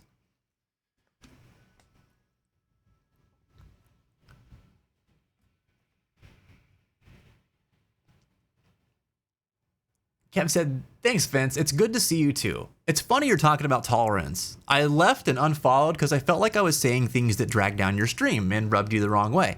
And when I tried to fix it, I seemed to make it worse. But I found myself lurking, coming back because you just have a way of providing such a cool and peaceful place and community. So this is me trying again. Oh, Kevin, I had no idea that you felt that way. I'm sorry that you went through that at all here. I don't know if I had done anything to contribute to that feeling, or if there was something that like we didn't do that it caused you to feel that way. I mean, please talk to us about it if any of those things are true. I had no idea, man.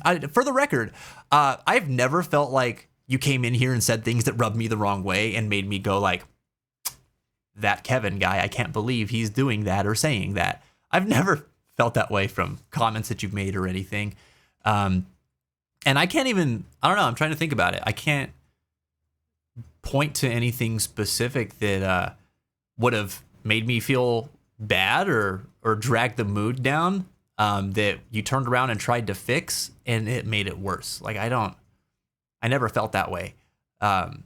So I hope that you know that, you know, if something like that did happen, I tend to talk about it and I tend to bring up why it's problematic. And I just can't remember feeling that way with you, and the stuff that you've brought to us. So, let it, I'm trying to think of what do you call it? Like an idiom for this. I'm trying to think of an idiom for this, and I can't think of a clever one right now. But basically, what I want you to know is, please let that roll off your back, man. It's I understand as a person who overthinks a lot of situations I find myself in, especially socially, how you could have come to feel this way. But I promise you that you haven't made me feel uncomfortable or like you did something wrong to the vibe here in this stream at all. Okay, so I hope that helps to know. I'm glad that you're back. I'm glad that you ended up hanging out with us and coming back around.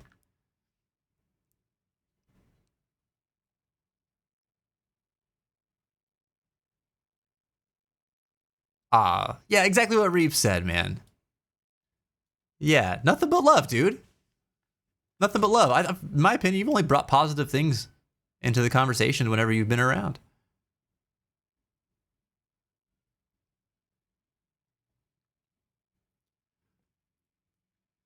How I'm feeling right now, so the Bakamitai, hell yeah. Kevin, dude, I would normally give you my spiel about how you just became one among the fence, but honestly, you've been one among the fence. Welcome back, dude. Welcome back. I hope that you enjoyed your stroll out in the glades that border our fence lines here. Glad to see you back safe and sound, buddy.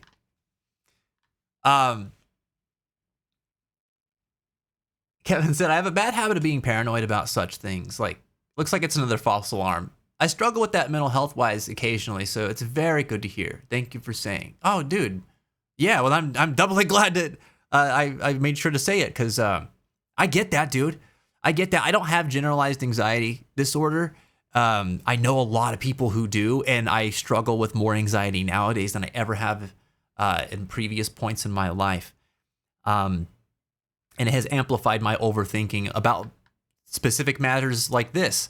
And there was like a whole couple years, dude, where I was just convinced that I was driving friends away, that I was losing them, that I was, making them angry or disappointed, or they thought I didn't care about them, or that I had made some major faux pas that only existed in my mind, and just had a whole like crisis over it, like that just ruined days of my life.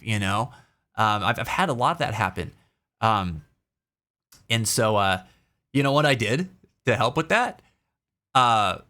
Exactly the same thing you just did right now, which is make it known. Go up to the person and say, hey, so I just want you to know, like, I'm not saying that you did anything, or that I did anything, or even that like you thought I did something, but I want you to know that I had this perception for a while where I felt that you saw me this way, that had nothing to do with anything that you were doing, or that you indicated to me, but that I was just worried about.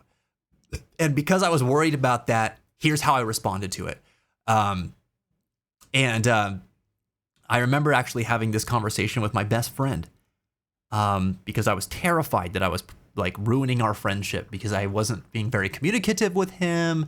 I felt like I hadn't given him gifts for his birthday, or been very thoughtful about like events in his life, or checked in on him enough, or what have you. And I was just like, oh my God, I'm ruining this friendship. I just sent him a message one day explaining all this, being like, hey, this is how I've been feeling.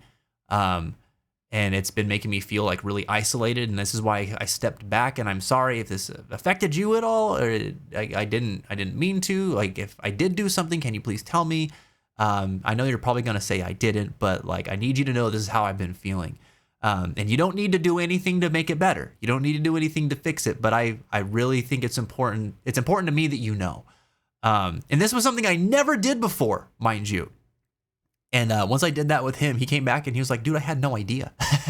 He was like, no, you didn't make me feel this way at all. I'm sorry that you were even going through that. But like, no, like everything's fine. Like this is how I feel about you. And we had a really nice heart to heart about it. And then after that, I just started telling all of my friends that I ever felt that way with. Not necessarily in as extensive detail, because he and I have a pretty unique kind of relationship. But anytime I felt that way about somebody else in my life that was valuable to me, I try to talk to him about it, because I've understood how valuable that is. And honestly, it doesn't mean that I don't have those thoughts in my head still. I don't have those worries or overthink those types of things. But I have examples now of how I was wrong about those thoughts. And I can pull back and be like, is this similar to that? And I have a checklist now. Like, all right, is there any objective indicator that they have given to me that they feel this way about me? Have they said or done something that would tell me that the way that I am worried about them feeling is true? And, I'll check that part of my list. And then I'll go, okay, what have they been saying to me lately? How have our interactions been lately? And looking at looking at that objectively. And a lot of times the examples that I can pull are like in direct contrast to the way that I'm worried about them feeling. And so then I can go, oh, well, that's how they actually feel about me. And then I can think, well, why am I worried about them feeling this way? And it's a whole process. But all of it started with, me doing what you just did right now. So that's a hard thing to do. It was freaking terrifying for me to do in that moment too. So I want to commend you on even doing that, especially in this kind of format where it's like, it's not just you and me talking here. It's you talking to me in a way that like all of us in the community are able to participate in and witness. So that takes courage, and I appreciate you going out of your way to try and say something and bring this up. This is all very relatable, is it not, chat?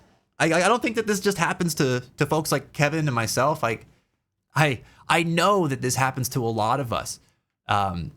So you're in good company, man. We get it.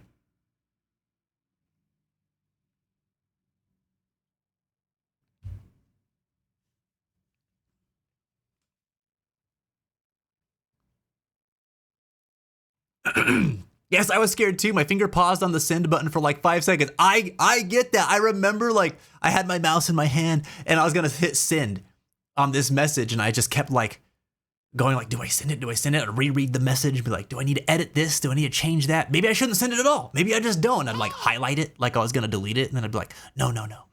It's like it was a whole thing. In retrospect, I can laugh about it, but at the time I was very distressed. I was very, very worried about it. Ads in 4 minutes. Okay, thank you, Jenny. I appreciate it. Yeah, these kind of moments are scary, dude. They're scary. But again, I want to highlight more than anything, more than the scariness, the courage that you had to grab hold of for that moment to click that send button. I'm proud of you for that. I know what that takes. I know how that feels. It's a spooky thing.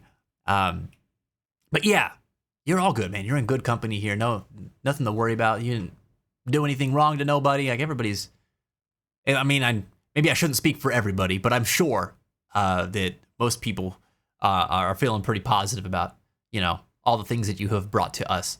I can't imagine what you would have done to make anybody feel negative. So I hope that you can put that worry from your mind. Good, man. I'm glad to hear it.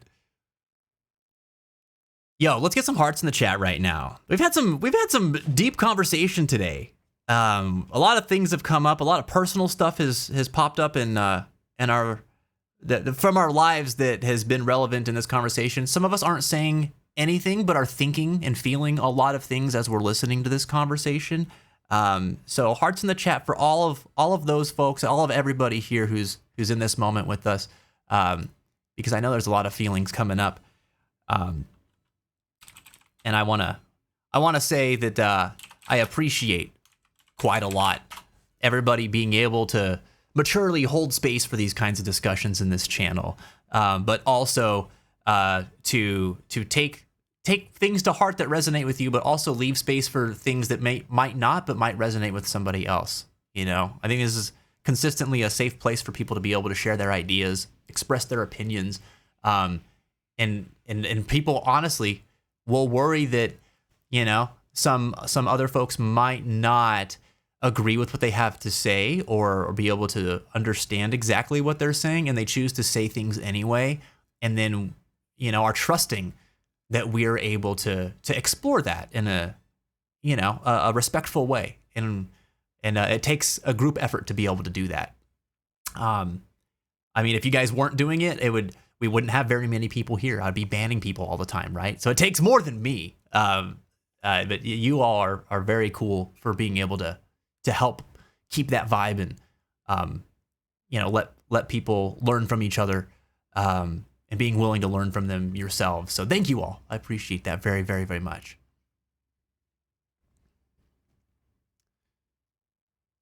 Hello, I'm Ebby, and I'm addicted to Ghost of Tsushima. Oh man.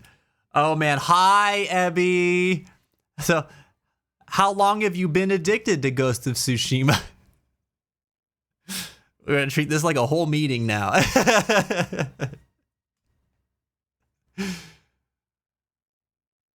Oh man. I can't even see the timer, says Ghosty. Yeah, I'm looking at it right now. It looks like we got 3 minutes left. 3 minutes left. When Jenny said 4 minutes, there was 6 minutes when I checked the timer. She's pretty close. I wish that the mod view allowed you to see that timer too. But I guess it's something that they're just expecting like just streamer mostly to manage, which is fair. It's fair. Maybe what we're doing here is a little outside the norm.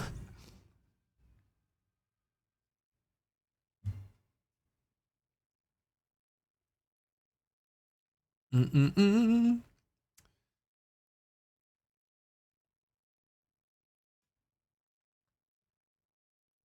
love thought-provoking chat, said Reeves. So you bring amazingness to this community. Man, yeah, I love it. I love that this is a space that we can hold this.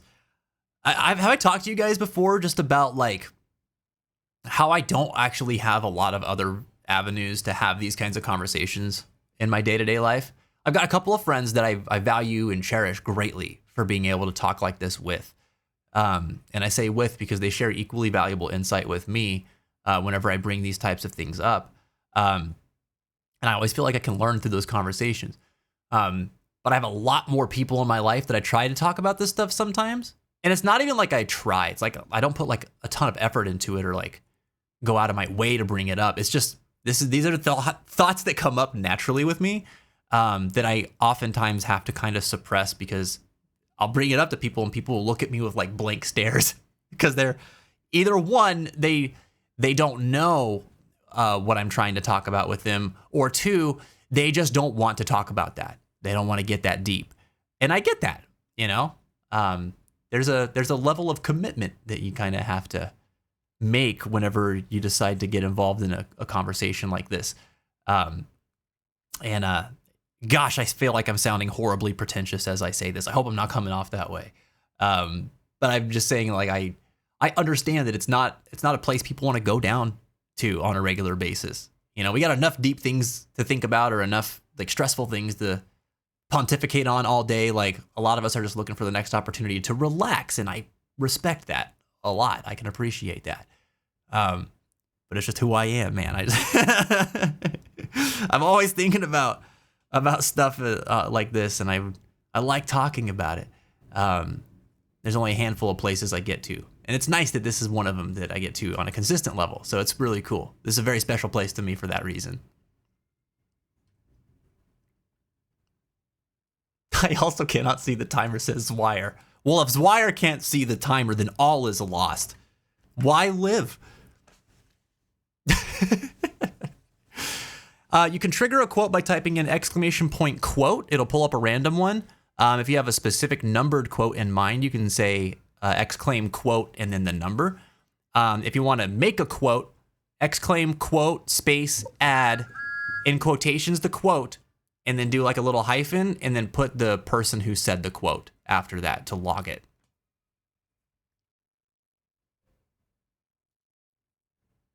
There you go. You should never feel weird talking about stuff you're passionate about. Freaking A, man. Freaking A. Thank you for that reminder. You're right. You were as right today as you were whenever you said that. All right, guys, we're going to take a quick break. When we come back, we'll be moving things along, probably playing some Monster Hunter Wilds for a little bit. We're going to do some crown farming today. If you would like to join us, we'll have the queue open. So I'll see you guys here in a few minutes. Thank you for tuning in. Enjoy the break. Exchange with her. Aside from first meeting her, she was like, "Oh, you should come to my party and get really drunk." And then everybody got wasted, and we passed out, and we woke up, and people had stolen from us. I believe that was her fault. I blame mommy. So now she's a bad prehistoric valley girl. Okay, can you guys hear the volume on the game? Give me a yay or a nay, please. Not war. War never. Phil! No! No! I have to run. How do,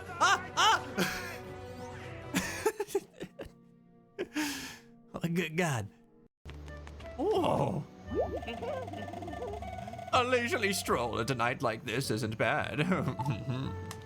Okay, this dude looks baked out of his mind. A little. Oh yeah, I got some of the good stuff while out at sea. Yeah, I can't wait to go home and hug my boy. He's gonna be so happy to see me.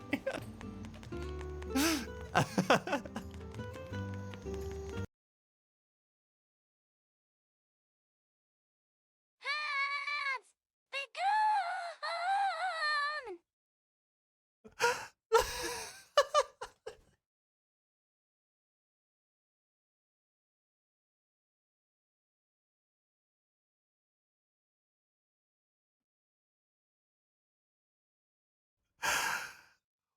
What the hell?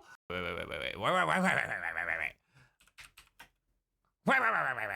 I need to look this.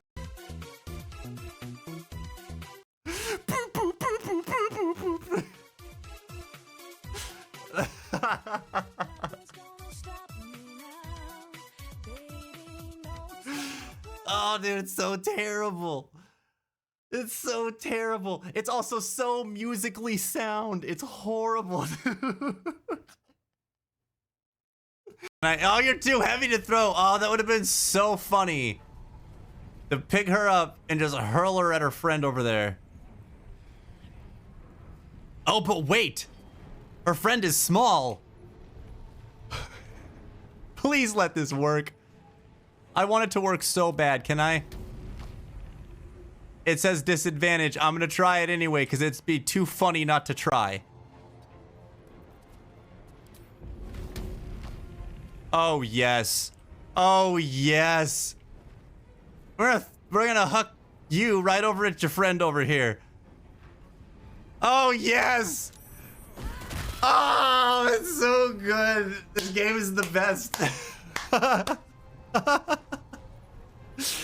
Karlach, you machine.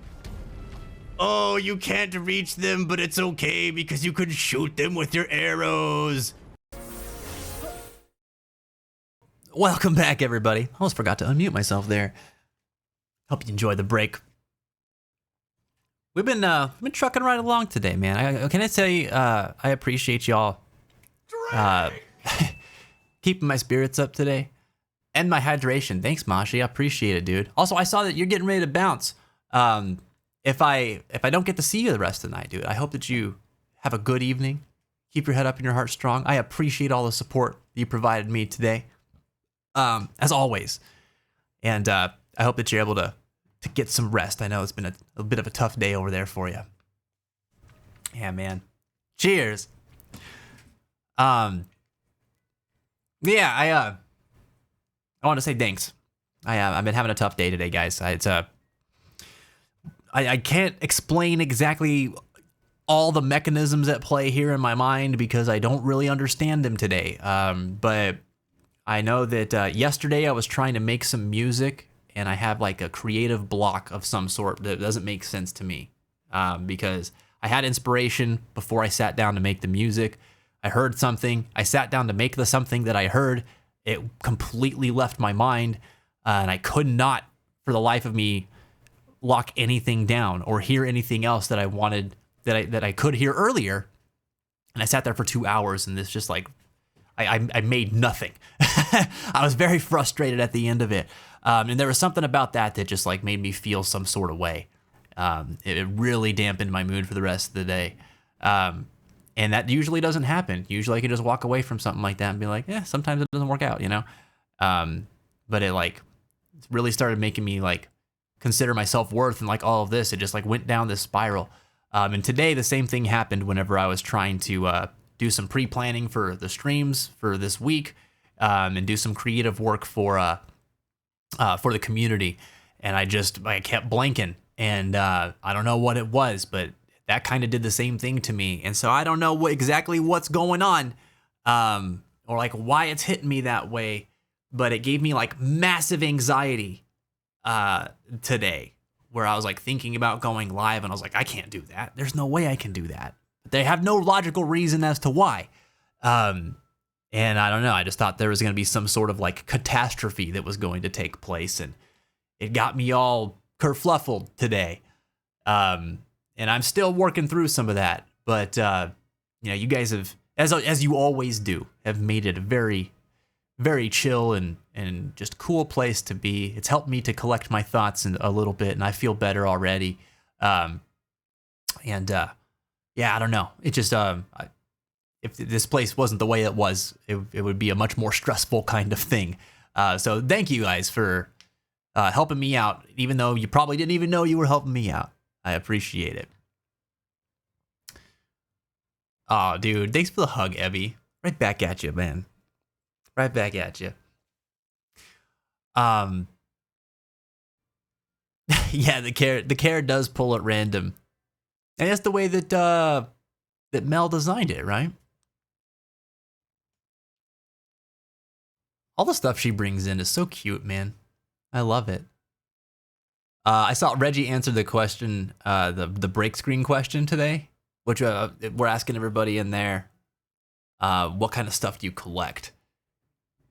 Reggie collects Zoroa and Zoroa Arc merch, which I think is so cool. I always love seeing it in the Discord, man. Mashi used to collect rocks and marbles, but don't really collect anything anymore except for like trading cards. Oh, that's cool, dude.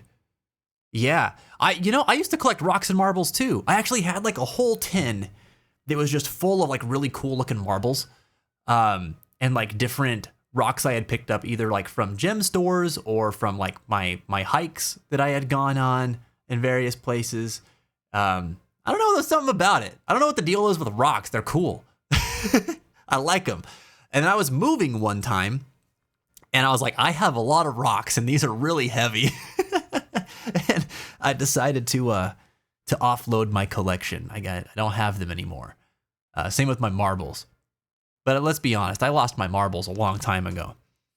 But that's cool. I didn't know that about you, Mashi. That's another thing we can relate on. I used to try to show them like to my friends and stuff whenever I was in school, and nobody really thought they were as cool as I did. They were just like, okay. I'd be like, no, but look at this marble. Isn't it neat? Look at the weird design on it.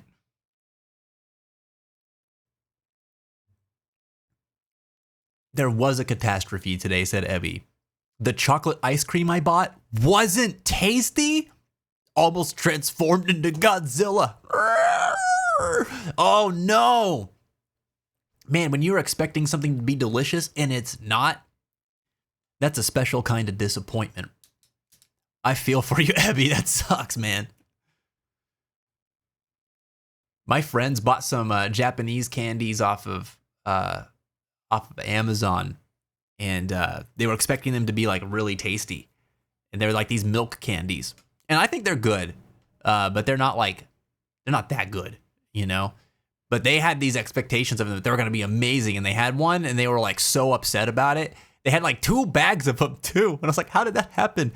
So we showed up, and one of the first things that my friend did, he was like, do you want these? He was like trying to hand me this open bag of candy. I was like, sure.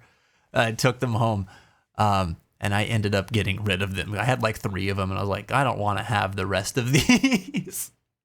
He was very disappointed in them, though.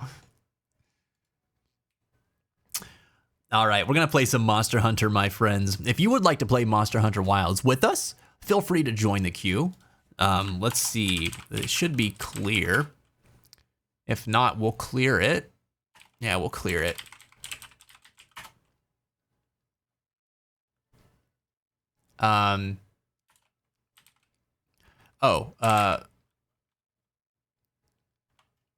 Wait. Oh, why am I forgetting the command for rotating the queue into the active players list right now? Oh no!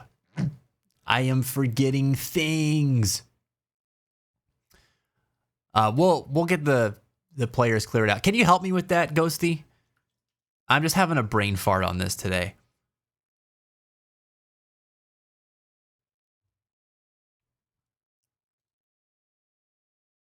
But yeah, I'm gonna switch us over now. We are, if you haven't seen our Monster Hunter streams yet, we are in the end game, and we're just I don't know, we're just having a good time. We're farming. We're doing some like last time we were doing some deco farming. I'm happy to help anybody that needs help with anything too. I'm also doing some build crafting and stuff like that. A side objective for me is replace active. That's the one. That should have done it though. I know it says the player queue is empty, but it should have done it now. So now if we show players. No, I think you did. I think you did. Yeah, because now it's not showing the active players. You nailed it. Replace active is the command I was looking for. Perfect. Thank you.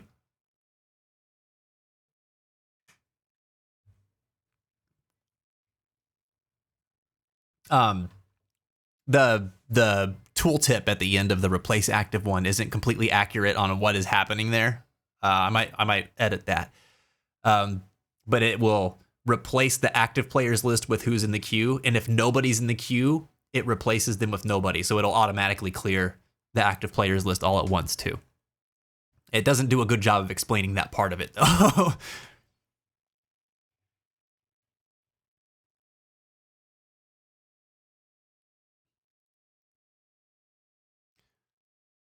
All right, let's see.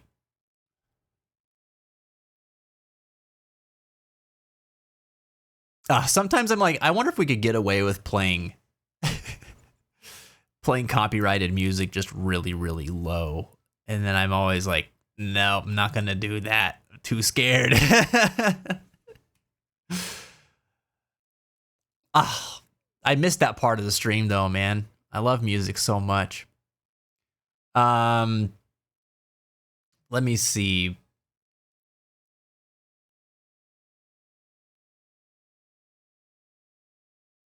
I'm trying to think of a soundtrack that I want to go through today. Well, I'm thinking about that. Check out our merch shop, you guys. Did you know that we have one open now?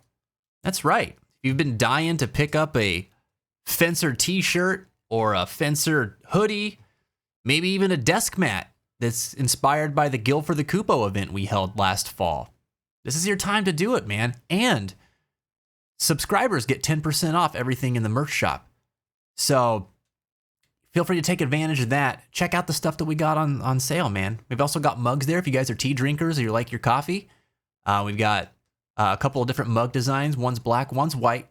Mug sizes go from, I think it's 11 ounces all the way up to 20 ounces. So you got a couple of different choices there. But yeah, we're pretty excited about it. Hope you guys enjoy what's all there. I listened to the P3R soundtrack during all of my plane rides, so I vote for that. Oh, did you? Dude, that's such a good soundtrack. That is such a good soundtrack. I'll tell you what, I'm into it.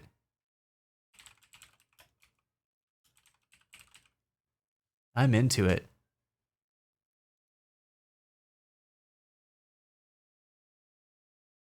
There's a couple tracks on there that I don't want to hear, but like 98% of them are straight bangers.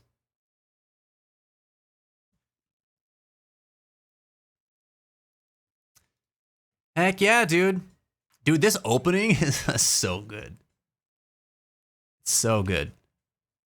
Oops, did I hit circle?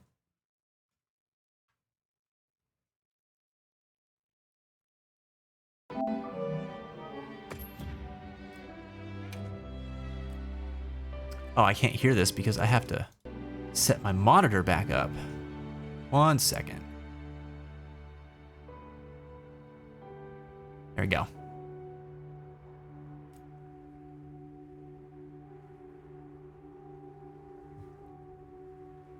Ah.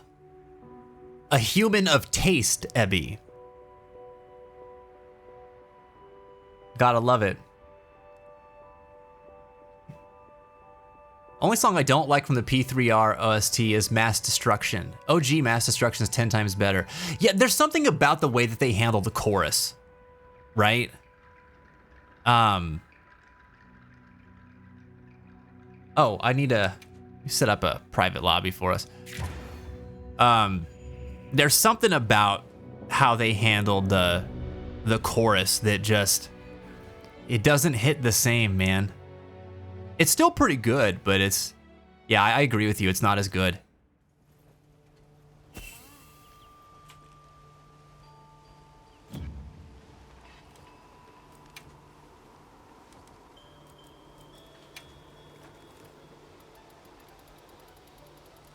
This song though, oh, I love it so much, dude. The way the chorus kicks in on this, and the pre-chorus, that like breakdown, it's so awesome. It's going nuts when this game came out.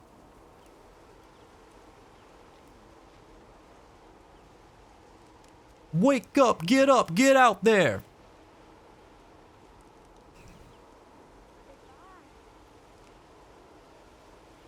I wish that It's Going Down played during every single one of my fights. Is that one of your favorites? All right, there's something else I'm trying to set up here. Let's check my levels again. Get up and go, get it, go.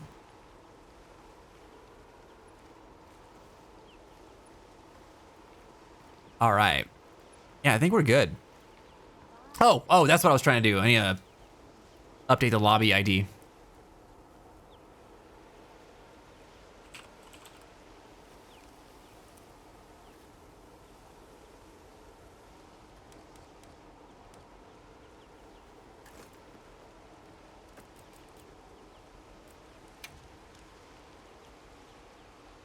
All right, what do we got this time?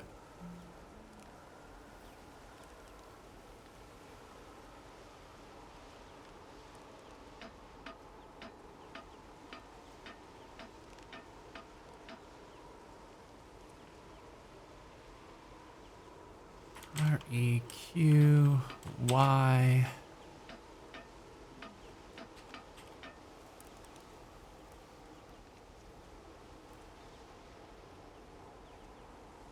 Oh, forgot the 4.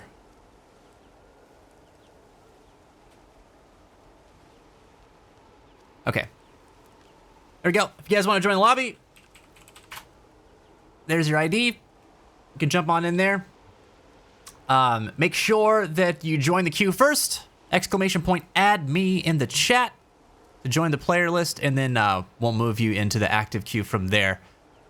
It'll be first come, first serve. We've got 3 slots open right now, so if you want to hunt, jump on in. We're searching for crowns today, so the largest variations of the monsters and the smallest variations of the monsters are what we're looking out for. So that means that we're going to be going and doing a lot of like field surveys, checking out the environments, and seeing what monsters are roaming around, so that we can hit them with our binoculars and find out, you know, what size they are. So on that note too, I'll probably do some gathering, because that'll be a good thing to do on the side. So let me switch my sets up. The best battle OST in all Persona, in your opinion? It's great, man. It is great. I'm so impressed with Shoji Meguro, man. Like they've always had something special with their compositions. But they stepped it up with the rearrangement of Persona 3 Royal, or Reload. Like most everything hits so much harder, with a few exceptions. Sets. Nope.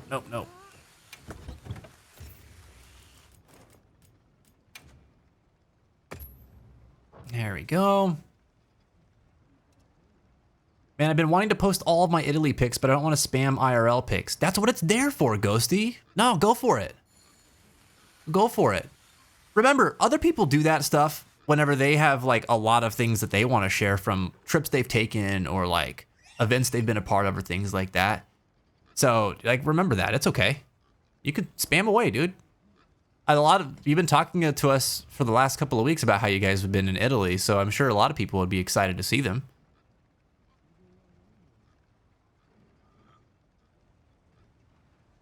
Ebby said it's 2 a.m. again. Oh man, already.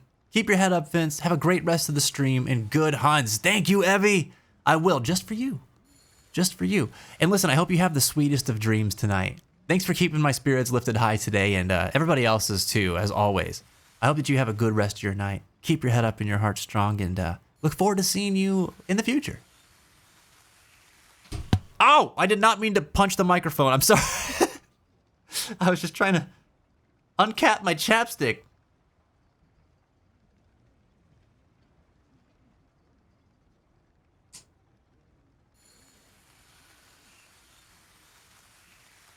Welcome to the Velvet Room.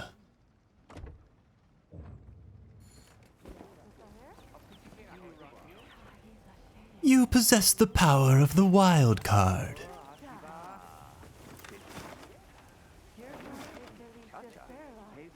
All right, which map are we gonna hit first? Actually, let's see what monsters I should probably be looking at first.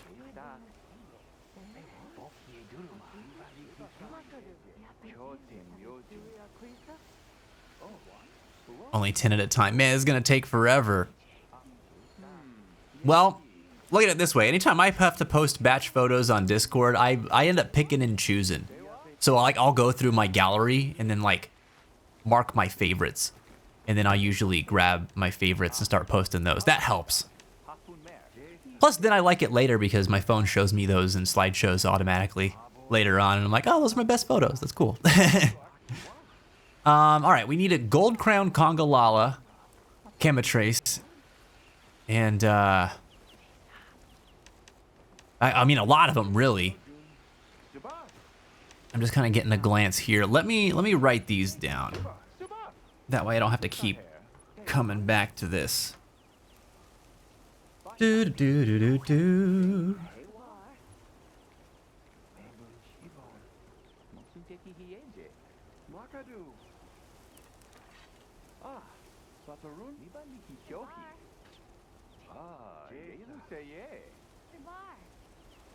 Dubar. All right. You taking pics of my scooter tomorrow evening? Heck yeah, dude.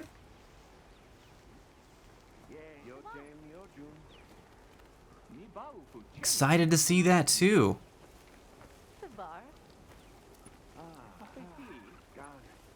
All right, so we need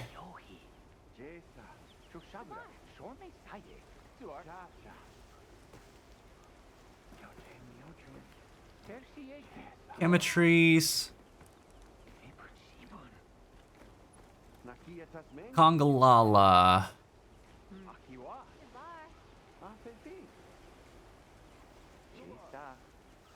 Uthduna, Raydao.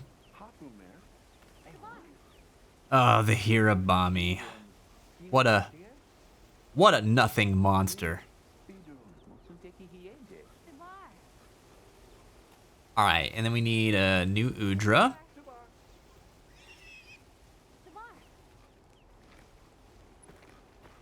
Is that a Fulgur Anjanath?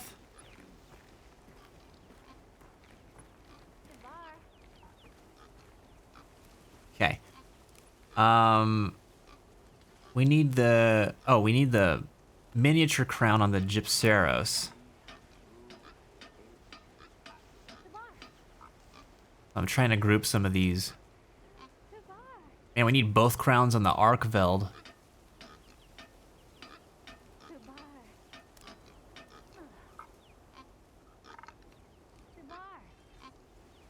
And other ones running around there. Man, I can't believe we don't have any of the crowns on the Raytheon. Look for that one too. Raytheon, Balahara, we still need the gold crown on. All right, we'll start there.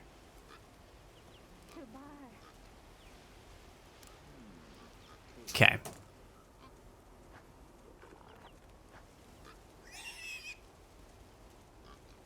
Man, I thought I left Persona 3 up for a minute. No, no. You just follow a good streamer here. You just got that goated creator taste, you know? All right. If anybody has not collected these monster crowns, this is a good time to grab them. It's kind of a tedious process, but I'll make it easy for you. If you're in the lobby, I mean, you just listen for me pointing out whenever we find one, and then you can just jump in the quest if that's how you want to handle it too.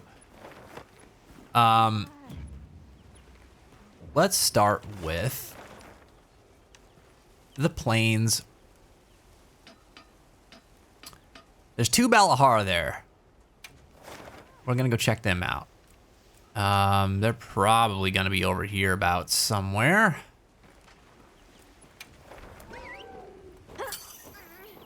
You posted the pics? Oh, cool. Yeah, I'll check them out here in a few.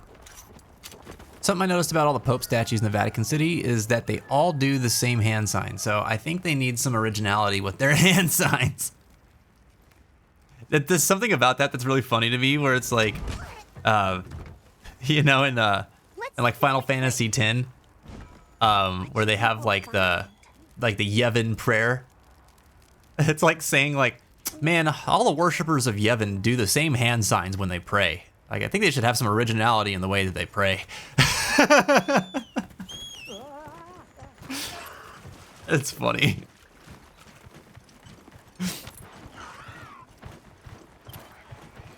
All right, Balahara. Let's check this guy out.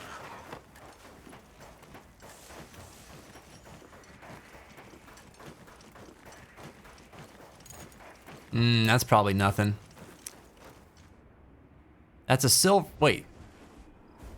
That is a silver crown. It's a little bit bigger than the one that we've had, but not what we're looking for. All right, next. Where's the other Balahara at? Where are you at? It says there's 2. I think it was lying to us. Really? All right, I guess we'll go look at this Cambatrice then. Do I not have a camp set up over there? I thought I did. Oh yeah, it's right here. I'll just hop off for now.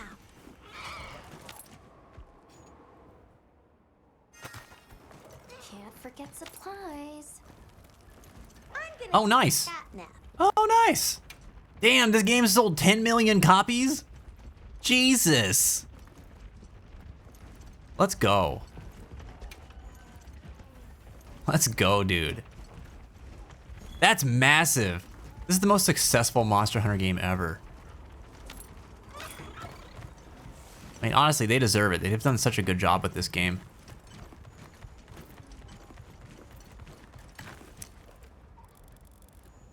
That's just a regular one. Boo! Boo! We didn't need the Chatacabra, right? If I hop on?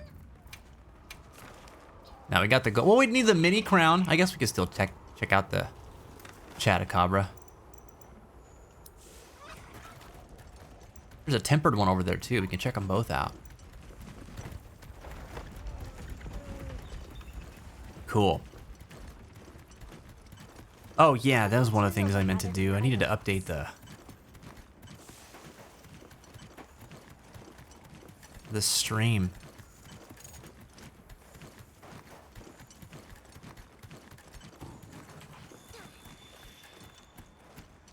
When lightning strikes the sand, it creates fulgurite. And there's plenty of it here. There we go.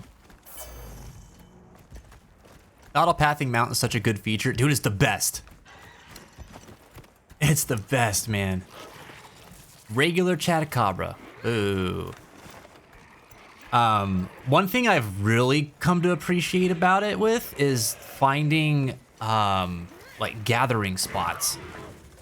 Because you can open up your map and you can hit the D-pad and just pick filter icons, and you can just choose like gathering, endemic life, small monsters.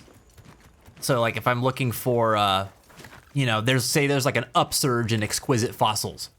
I can just go look them up right here, and then, you know, cycle between all of them on the map, and then just press R3 and run to all of them in succession, and pick them up. And it's so cool, dude. Like, I love that aspect of this game. Just so nice. Oh, I messed myself up. No, please keep going to the tempered Chatacabra. Oh, I'm at it. Oh, is he on the other side here? He's sleeping.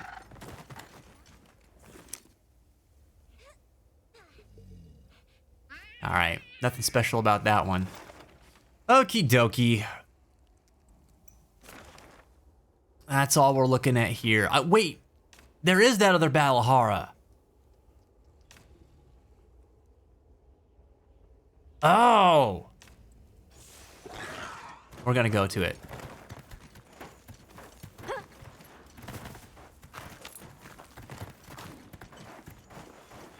Yeah, this is like I always felt like Monster Hunter was rather cozy as a gaming experience in the first place.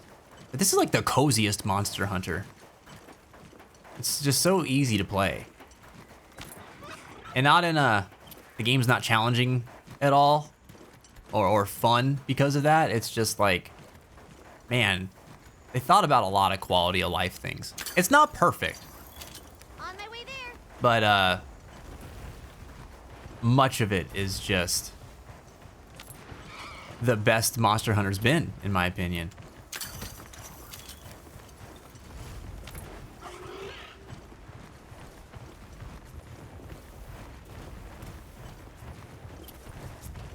All right, my guy, whenever you're ready to like settle down, that'll be great. A potential target has appeared. Check your map when you're ready. Oh, that's the same one. Dang it.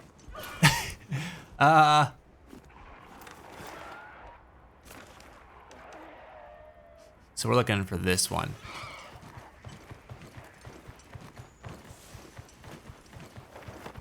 Oh, is it underneath the sand pit then? Wait, where are we going? Oh, this is interesting. Is it just lying in wait for someone to run over it? Bum bum bum bum. Bum dum bum bum bum bum. I love this track. This is such a good track. Well, that's not another Balahara, or is it?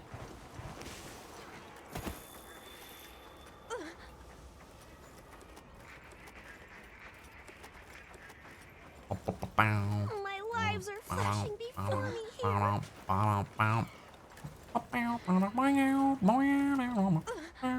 And this is one of those like Persona battle themes that is such a Shin Megami Tensei track in general. Like, that's a game series that has such a unique kind of whoops, like sound to it.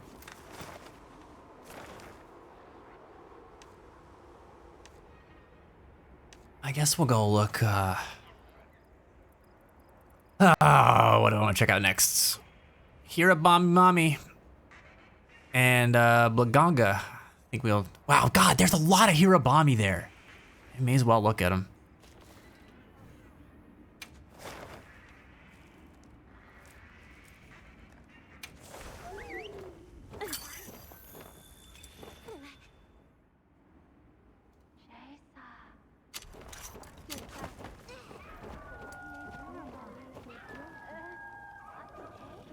Yeah, Strega's everything is so good.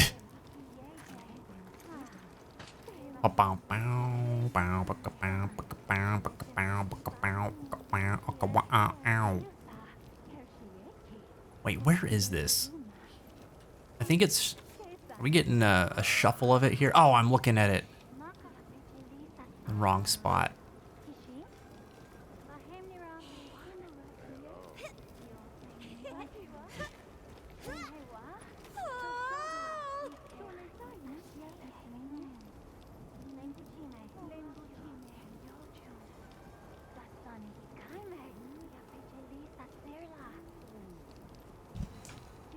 Been wanting to replay Reload, but I gotta update my FMC mod. I don't really feel like it. Well, when you do, you're gonna have a great time. Those could come in handy on a hunt. I'm pretty impressed with the female main character mod they did, man. Like the battle lines they gave her and everything are really cool. Where are these Hirabame? There's one. Jen, you're back with Birria Tacos. Wait, Birria Tacos?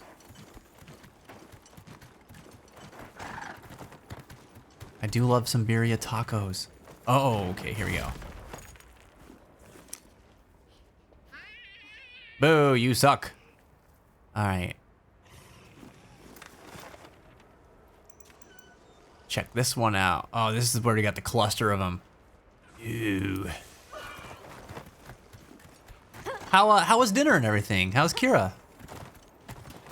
You think that decoration grinding is easier in Wilds compared to World? Never really got to a point where I could deco grind in World. Dude, it sucked in World. It's way better here. The reason why it was so bad in World is and they made it a little bit easier with Iceborne, but like, dude, in World, it all relied on investigations. You had to investigate the tempered monsters, and you know how they handled investigations in that game, where like it was just so tedious to have to get them in the first place. Like you had to wander around the environments and pick up like X amount of like monster tracks and scales and like scratch marks and all that crap in order to get the investigation to appear in your list. And so you just waste so much time just wandering around and grabbing these things, like right here. Be like, oh, there's scratch marks. I'm gonna hit the circle button. Well, I gotta do that like 5 or 6 more times before I can get the investigation. And then you'd get the investigation and it would have like a crap roll of decorations in the pool. And you'd be like, well, I guess I have to discard that investigation and then, you know, rinse and repeat. And it just sucked. I hated it in that game. And I loved that game, but I hated farming for decos in that game. And they made it easier later to get investigations. And the Elder Dragon farms made it a lot easier after Iceborne dropped. But in this, like, oh my god, it's so easy. It's so easy. My only gripe with it in this game is that it's very stacked in what monsters have good pools of decos. Like, the #1 best way to farm decos in this is through regular Arkveld hunts paired with other monsters, where you can just get like 8 to 12 decos at once in the bonus rewards through those. And you can get a lot. You can get like, you know, between 4 and 6 or 4 and 8 through hunting other monsters. But it's just like not even comparable to the Arkveld and some other monster combination for rewards. So my only gripe is that is not balanced better. Another monster's horning in. Like just make more powerful versions of all the monsters that can be up at rarity 8, so that you can deco farm on everything. But that'll probably be something that comes, you know, down the road with more updates and stuff.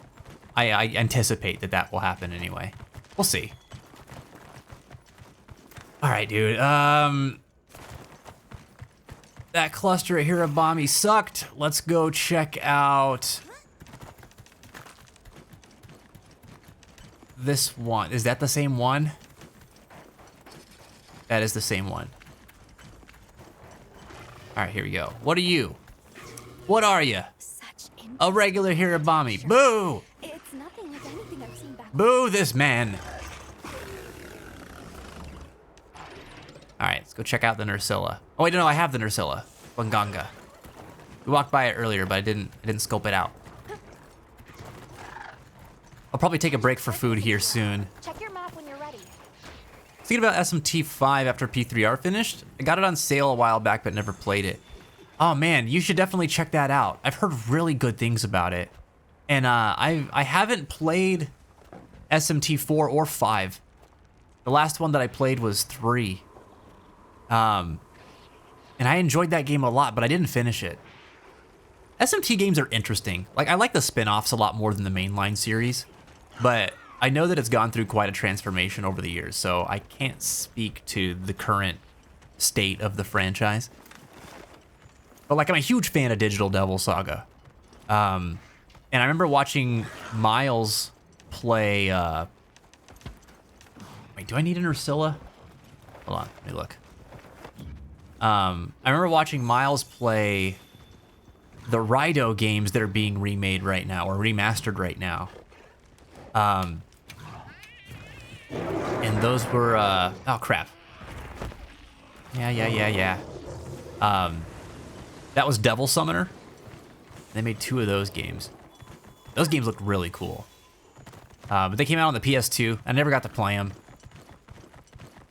So I'm looking forward to getting a chance to check those games out. I think they're only remaking the first one, though. I hope they do the second one, because the second one looked really good.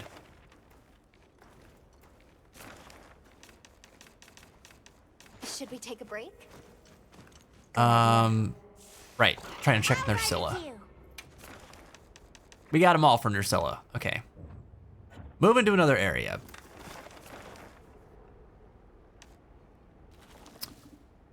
Let's see. Guardian de Shaguma, Gypsaros. There's a Jarakin, Ebony Odogaron. I think I might need a few of those.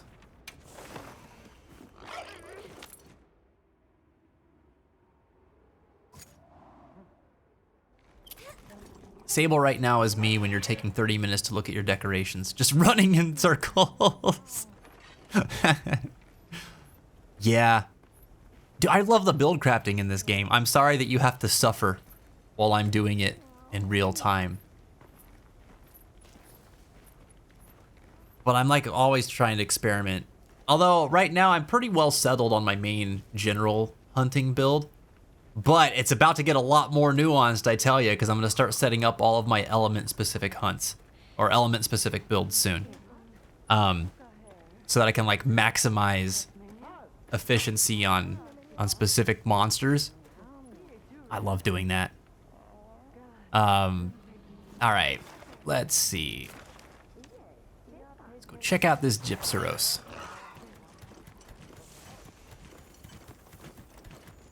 It was good, lots to catch up on since I hadn't seen her since last fall. That's great. Ah, I'm so glad you guys had a good time. Yes, I am crown farming. Yui! Yeah, jump on in. Jump on in. We'll get you in, buddy. I'll get you in the link party. Can we pull him from the queue, please?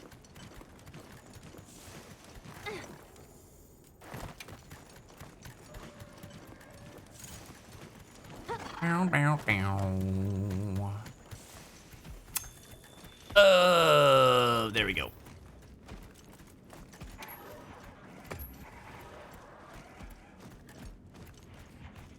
Yeah, those games look cool too.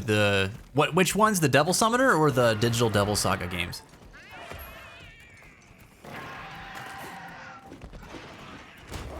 The magnificent fossil emergence. Yeah, I might take some advantage of that. Oh my god, these Big Guardian Sacred just pummeling this. Oh, here we go.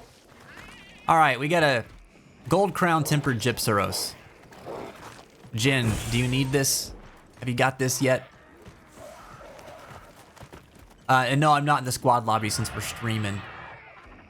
I didn't want people to have to be required to join the squad if they wanted to play with us. Hold on. My brain's confused. Tempered Gypsaros, we begin the field survey here.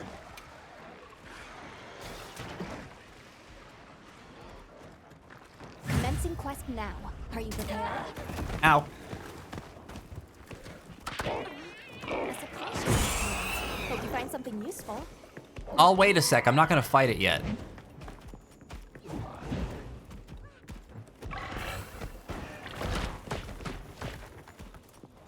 All right, we got Huey and Jin. Are you jumping in on this too?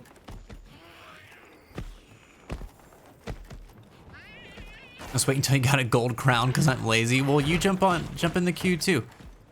Get on in here. It shouldn't leave the area since I started the field survey. Like, I think the hunt is locked in if we do it that way.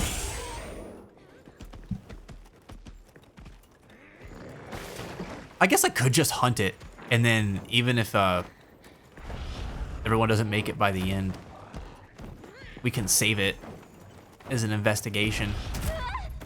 Leave this to me! Heels inbound! Ba ba ba, boo boo boo boo. Where is Malice? There's Malice. I can't invite you to the Link party. Why? Ah! This will freshen you up quick. Whoop.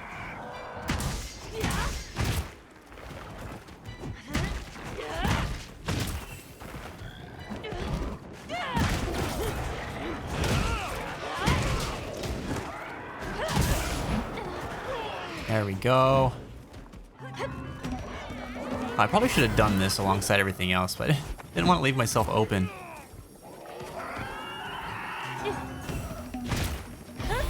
Looks like it's moving to a new area. No, don't move to a new area. I'm buffing. No. Fine. All right, well, we're all buffed up.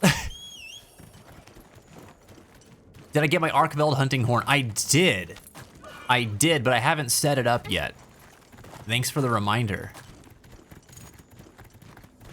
I should have brought it.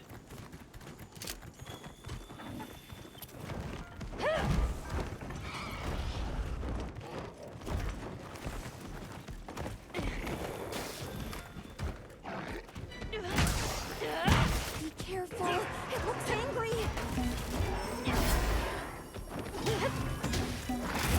Ow! Yeah, God. Would you cut it out?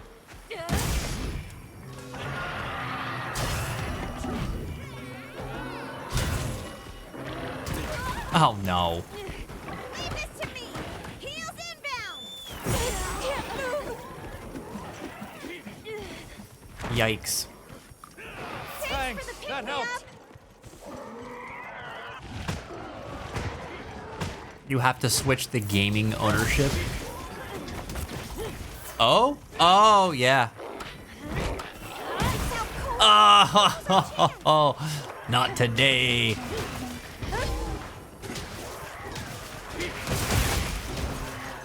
Your best, Plunderang. Ah. What, twice in a row? Really?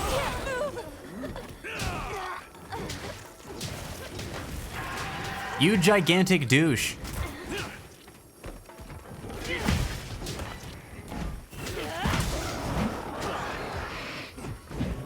Ow! No, come back. No, stop with the poison charge. So angry all the time. Oh my gosh. I'll see you back at camp. Okay.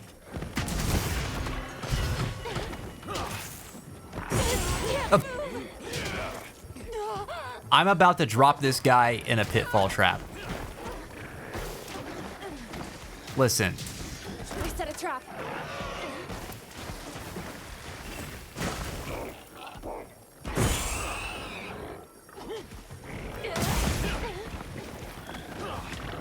Come on, right over here. There you go.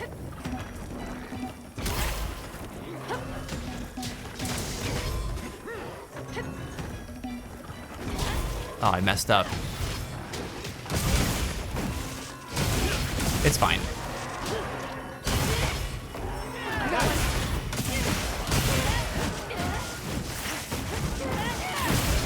Oh.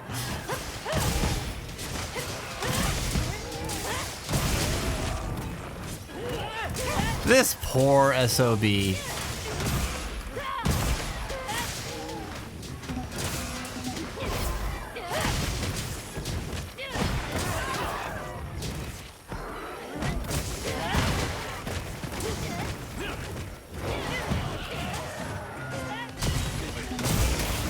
Oh my goodness. Oh, it didn't stop him. I was hoping it would stun him, but alas.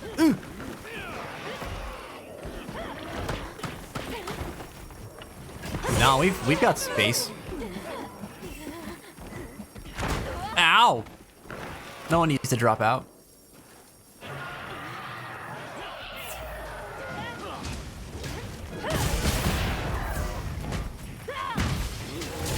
This hunting horn is like so simple it hurts. You kind of get to a point where you're just like, okay, you got 2 main buffs that you apply, and then you're just like, oh man. Then you're just stacking echo waves for the rest of the fight. But it's so strong.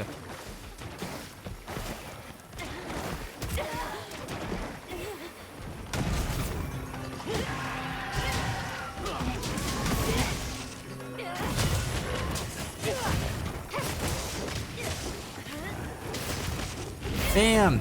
Oh my god, Blobbus! Look at that! Thank you for the 12,000 Kupo points contribution! Guys, help the rest of the fencers bring Australian Elgoom back. We're trying to get 150,000 channel points contributed to the goal. Oh! How are you doing, Blobbus? Oh my gosh. I will not be disrespected by this thing. That helped. Thanks, that helped. You punk.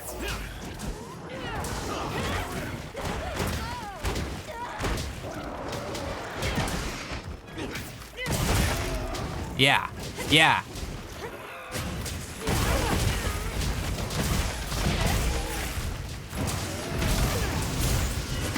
Don't you worry about that, hey. Gonna be a good day, good night.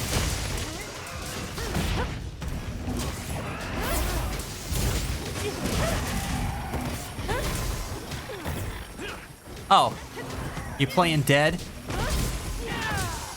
Here, let us help you out with that.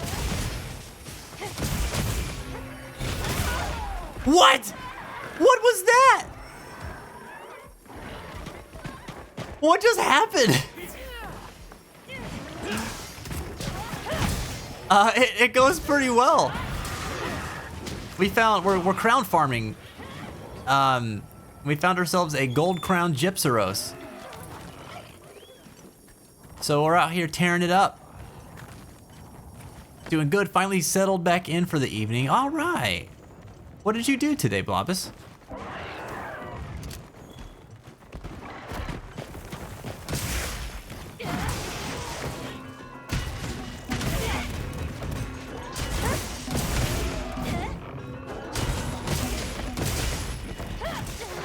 Oh, of course you have another one of these in before the hunt is over.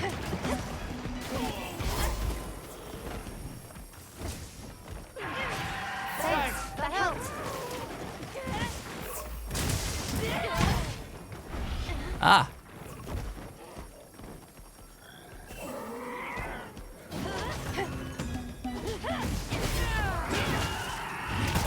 No.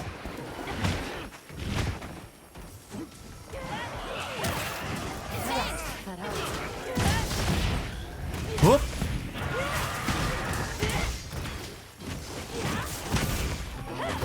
I keep thinking he's about to die, but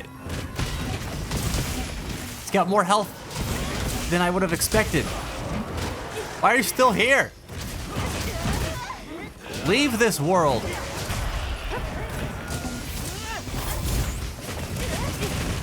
There we go. Good job.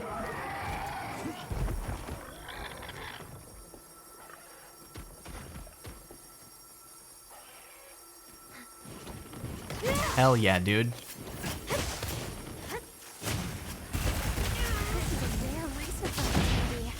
Ah. Ghosty's going off.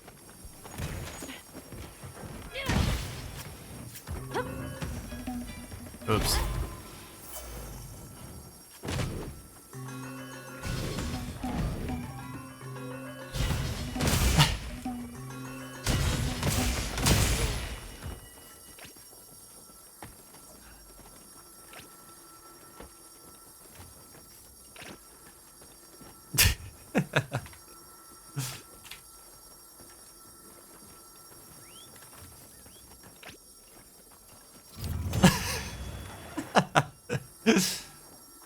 Oh man.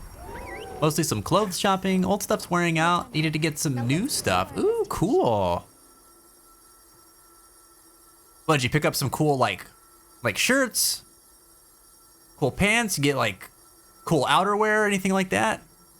Hey! Adds in 2, okay. Thanks for the heads up. Let me talk to Alma. I'm gonna grab that as a investigation for anybody else that might need it too. I wish you could mark it as gold crowned. I can write it down.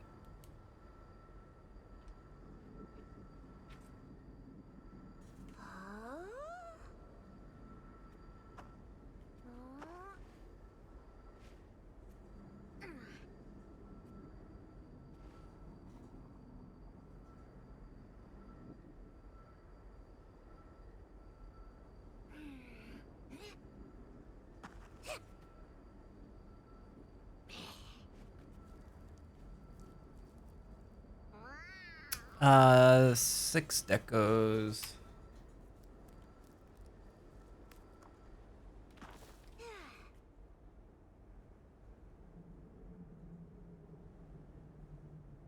Okay. All right. Got that written down. Forgot how to customize my communications wheel. So I have to go to my stickers menu like a peasant. Oh no. I'll be waiting here. Yeah, it's just go to items and equipment, customize radial menu, and you can do it from there.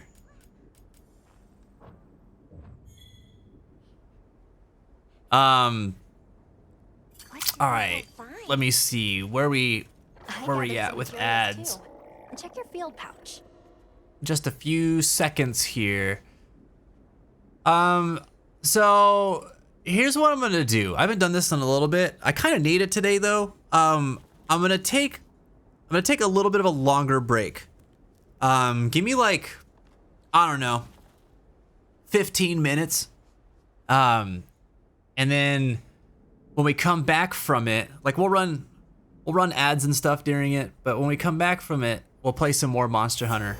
I need to get some food in me, and I kind of want to gather my thoughts a little bit. Like I said, weird mental health day. I appreciate y'all for understanding. When we come back, we'll be doing some more crown farming. So if you're looking for miniature crowns or gold crowns, then you're welcome to join us. We'll be back here in a little bit. Thank you for tuning in, and enjoy the break, everybody. Exchange with her. Aside from first meeting her, she was like, "Oh, you should come to my party and get really drunk." And then everybody got wasted, and we passed out, and we woke up, and people had stolen from us. I believe that was her fault. I blame mommy. So now she's a bad prehistoric valley girl. Okay, can you guys hear the volume on the game?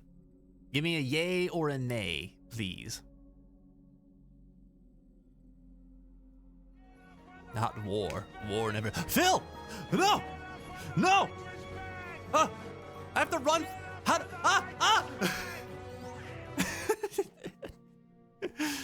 Oh, good God. Whoa. A leisurely stroll at a night like this isn't bad. Okay, this dude looks baked out of his mind. A little. Oh yeah, I got some of the good stuff while out at sea. Yeah, I can't wait to go home and hug my boy. He's gonna be so happy to see me. Hands!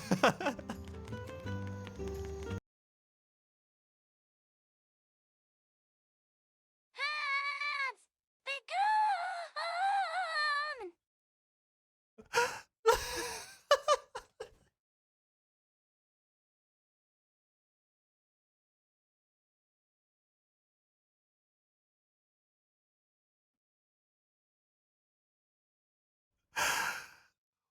What the hell? Wait.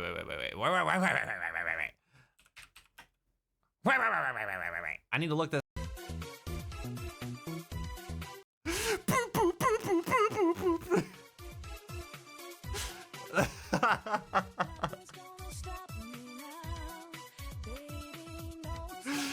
Oh, dude, it's so terrible.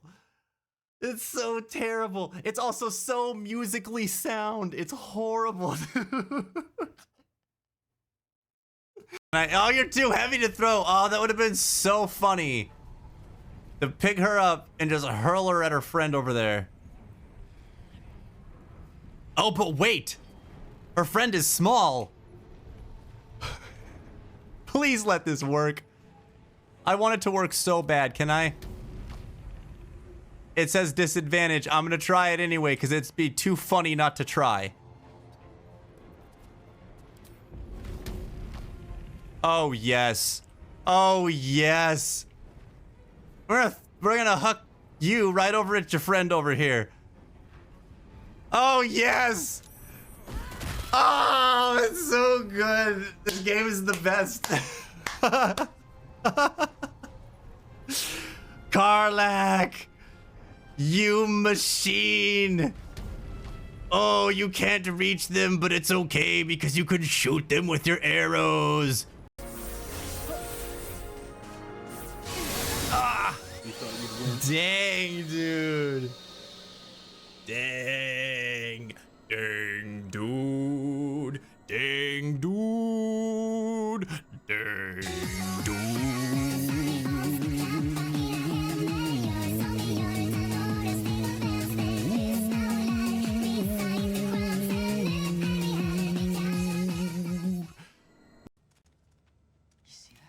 I almost poo-pooed in my non-existent pants.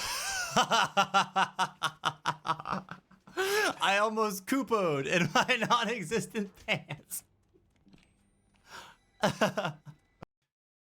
Garrett says, you can do the dishes properly, that's good enough. Putting one's heart into it isn't always about making it special, but not putting your heart into it could mean maybe some of the dishes having like Tony stains or something like that. Tony stains?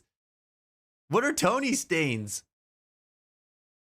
Like some guy named Tony just came in and like spit on your dishes and then left? Or like Tony is the pizza guy that brought food and then his pizza is left on your plate? That kind of Tony stain? Tony, stop it. Stop doing that. I told you to quit coming in here and spitting on my plates. Go back down to the corner where you belong. May your heart be your guiding key.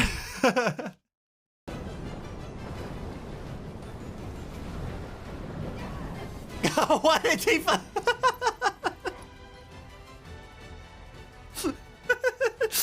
just walked right up to it. Excuse me? What is happening to me? Wait. Hold on. Oh my god.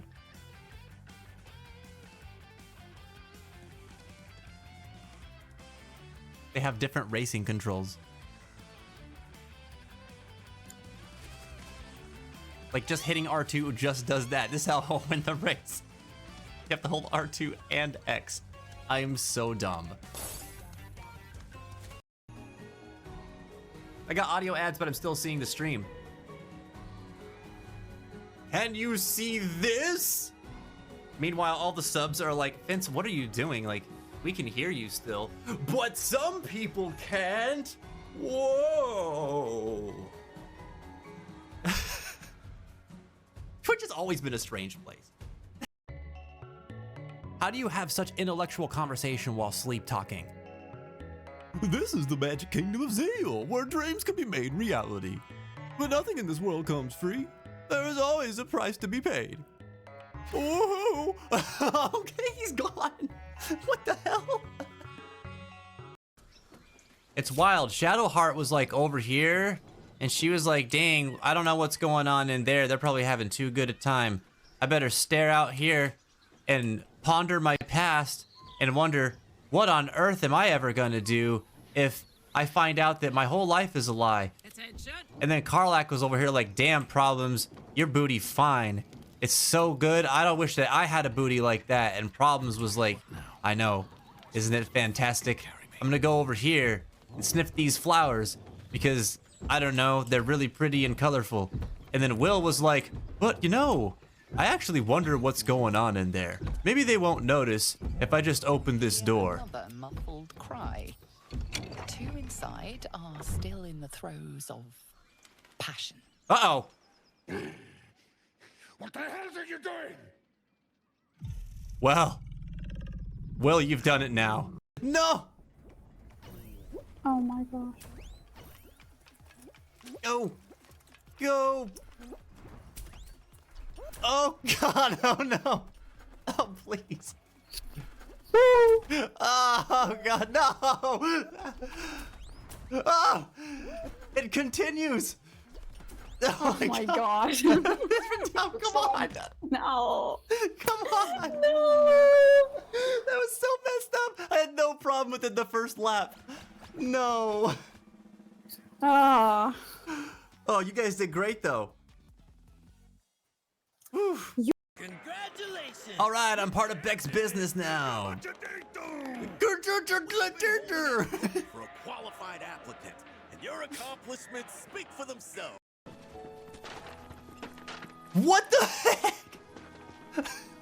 Who did that? Who the hell did that?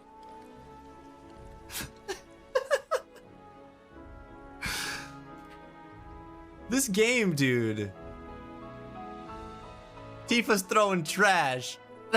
And the self-fertile flowers, the flowers are produced in panicle. Yeah, branched inflorescence, which arises from the last internode on the stem. There can be up to 350 spikelets on a panicle, each containing male and female flower parts. Just put that in your hat and, I don't know, go tell your friends. Rice is cool, yay!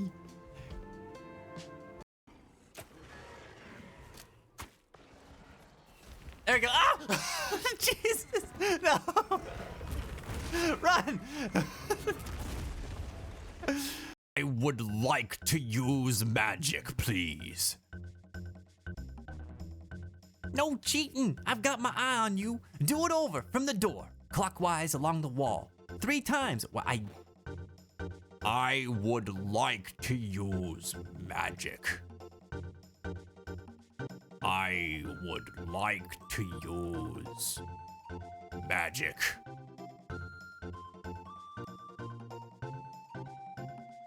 I hate this. How do people just go through the story? How does anyone walk into a new place, see all this, and be like, nah, I just need to go beeline it to the next objective? How do you do it?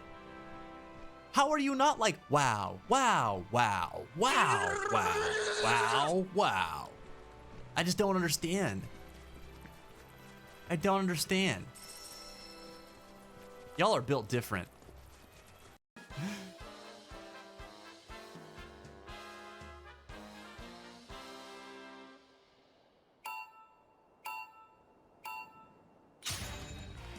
I forgot how to play. Hold on.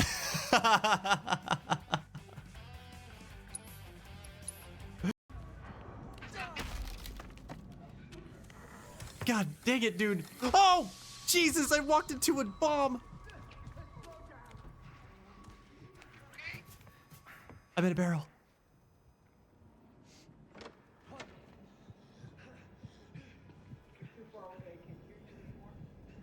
I'm so scared. Oh my god. He said he was gonna open the door like Mouse. Did I say that? I'm still here. I'm in the barrel. You ain't going nowhere. Ooh, I hurt so good, brother. I better drink a potion. Yeah. Dinner time. I'll be back. All right. Enjoy dinner, dude.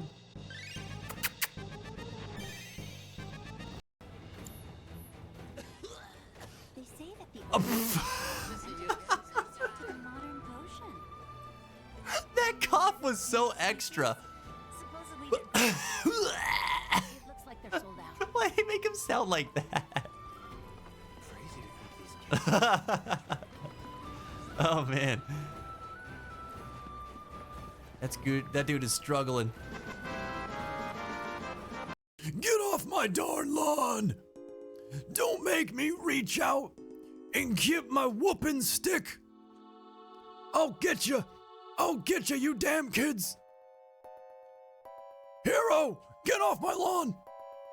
Get off it! I just mowed it! Do you understand the value of freshly cut grass? These young whippersnappers don't know a thing about discipline or respect. This all being said, thank you all for indulging my ramble. Indulging my ramble. Thankful indulging my ramble. I don't know why it came out that way. At any time, SW, we're all about indulge. Why do I keep doing that? Indulging the rambles. Robert, you know my curse, my pain, my grief, my woe? Carlyle, of you, I know you seek a larger hoe, to plow, fair maid, and sow a seed to grow. But lack do ye a mighty horn and mast, with which to guide a maid to bed and fast. Oh, Robert got hit with the small PP jokes. Oh no! Well, he got wrecked. By the rules of the internet, Robert is wrecked. Exchange with her. Aside from, first meeting her, she was like, "Oh, you should come to my party and get really drunk." And then everybody got wasted, and we passed out, and we woke up, and people had stolen from us. I believe that was her fault. I blame mommy. So now she's a bad prehistoric valley girl. Okay, can you guys hear the volume on the game? Give me a yay or a nay, please. Not war. War never. Phil! No! No! I have to run. How do,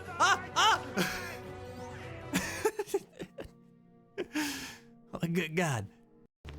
Whoa. A leisurely stroll at a night like this isn't bad. Okay, this dude looks baked out of his mind. A little. Oh yeah, I got some of the good stuff while out at sea. Yeah, I can't wait to go home and hug my boy. He's gonna be so happy to see me.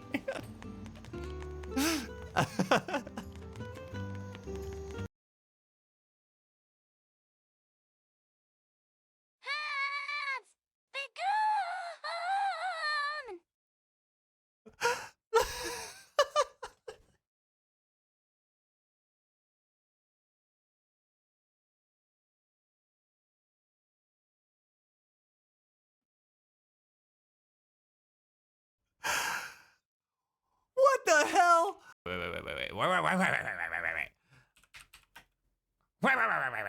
I need to look this.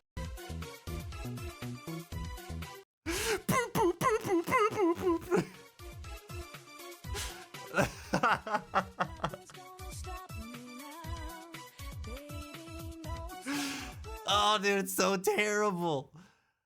It's so terrible. It's also so musically sound. It's horrible, dude. Oh, you're too heavy to throw. Oh, that would have been so funny. To pick her up and just hurl her at her friend over there. Oh, but wait. Her friend is small. Please let this work. I want it to work so bad. Can I? It says disadvantage. I'm gonna try it anyway because it'd be too funny not to try. Oh yes. Oh yes. We're gonna huck you right over at your friend over here. Oh yes. Oh, it's so good. This game is the best. Karlach, you machine. Oh, you can't reach them, but it's okay because you can shoot them with your arrows. Ah! Dang, dude. Dang. Dang, dude. Dang, dude. Dang, dude.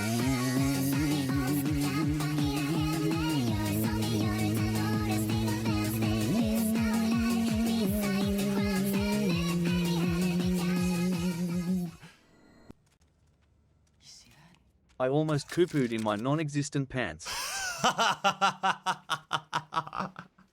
I almost Koopoed in my non-existent pants. Yeah, it says you can do the dishes properly. That's good enough. Putting one's heart into it isn't always about making it special, but not putting your heart into it could mean maybe some of the dishes having like Tony stains or something like that. Tony stains? What are Tony stains? Like some guy named Tony just came in and like spit on your dishes and then left? Or like Tony is the pizza guy that brought food and then his pizza is left on your plate? That kind of Tony stain?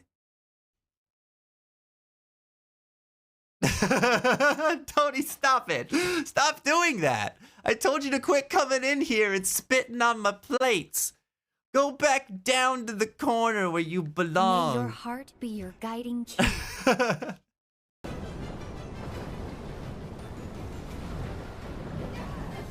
What did he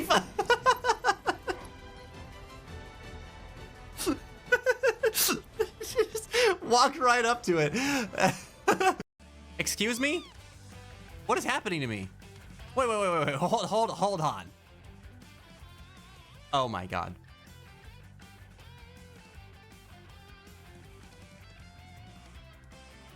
They have different racing controls. Like just hitting R2 just does that. This is how I'll win the race. You have to hold R2 and X. I am so dumb. I got audio ads, but I'm still seeing the stream. Can you see this? Meanwhile, all the subs are like, Vince, what are you doing? Like, we can hear you still. But some people can't. Whoa. Twitch has always been a strange place. How do you have such intellectual conversation while sleep talking? This is the magic kingdom of Zeal, where dreams can be made reality. But nothing in this world comes free. There is always a price to be paid. Woohoo! Okay, he's gone. What the hell? It's wild. Shadowheart was like over here, and she was like, dang, I don't know what's going on in there. They're probably having too good a time. I better stare out here and ponder my past and wonder, what on earth am I ever gonna do if I find out that my whole life is a lie? And then Karlach was over here like, damn, Problems, your booty fine. It's so good. I don't wish that I had a booty like that. And Problems was like, I know. Isn't it fantastic? I'm gonna go over here and sniff these flowers because, I don't know, they're really pretty and colorful. And then Will was like, but you know, I actually wonder what's going on in there. Maybe they won't notice if I just open this door. Another muffled cry. Two inside are still in the throes of passion. Uh-oh. What the hell are you doing? Well, you've done it now. No! Oh my gosh. Go! Go! Oh God, oh no! Oh please! Oh God, no! Oh! It continues! Oh My gosh. Come on! No. Come on! No. That was so messed up! I had no problem with it the first lap. No! Ah. Oh, you guys did great though. Whew. Congratulations! All right, I'm part of Beck's business now. For a qualified applicant, and your accomplishments speak for themselves. What the heck? Who did that? Who the hell did that?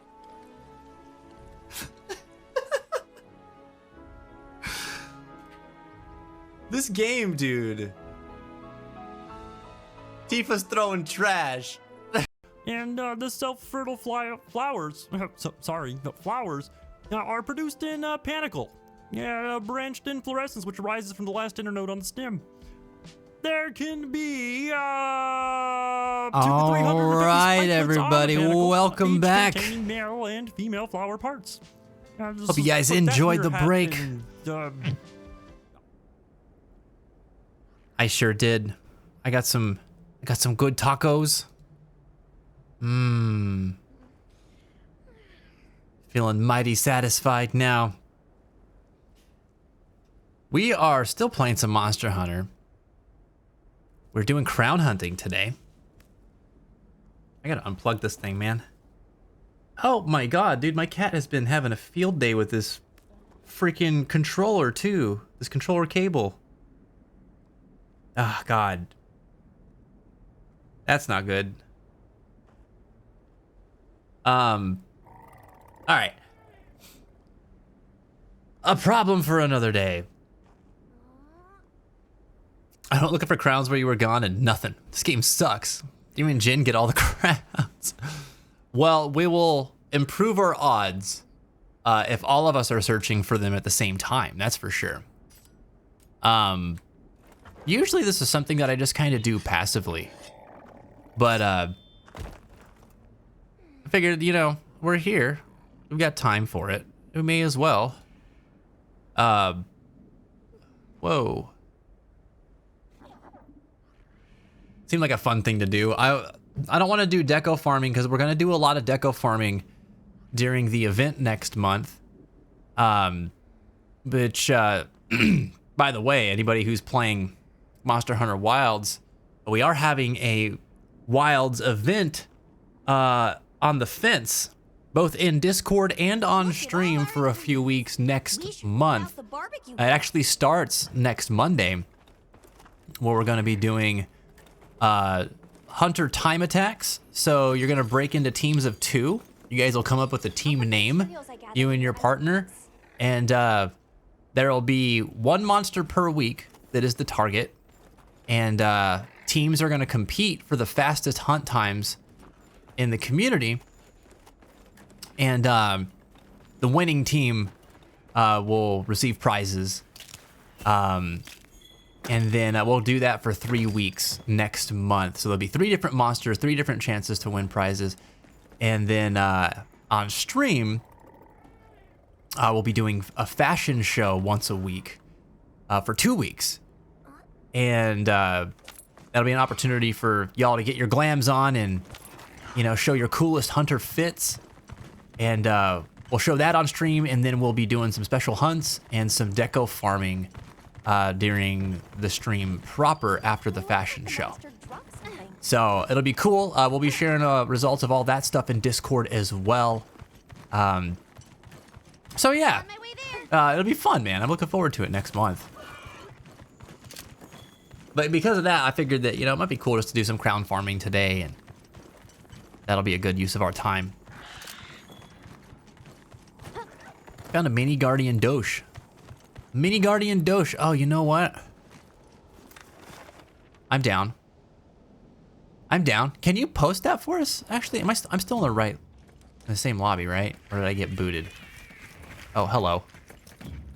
Mind if I hop on? No, I'm still there. Okay, cool.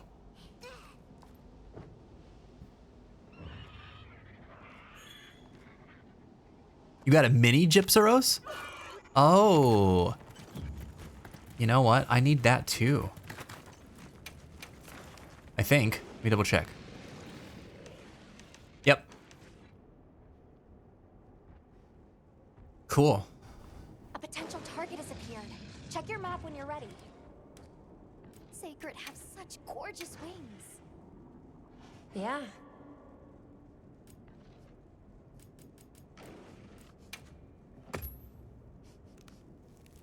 Okay, we'll get you in the link party.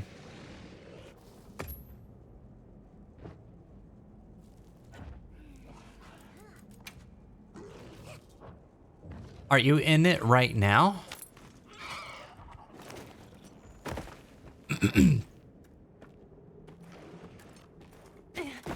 Right.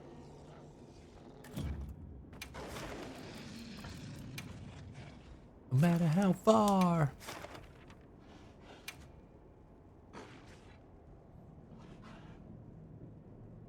Okay, I'm on my way.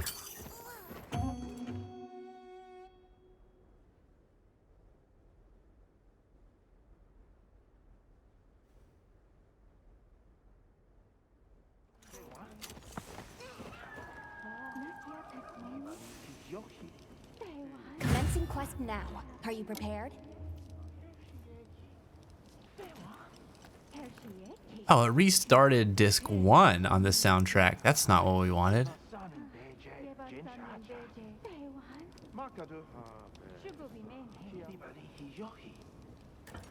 have to change it after the song is done.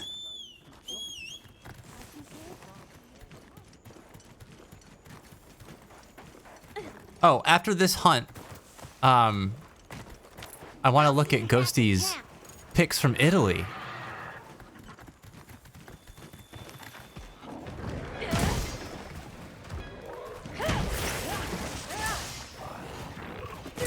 Ugh.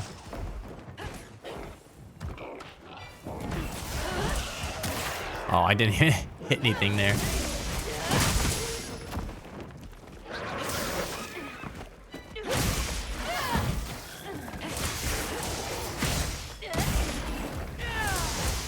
Okay.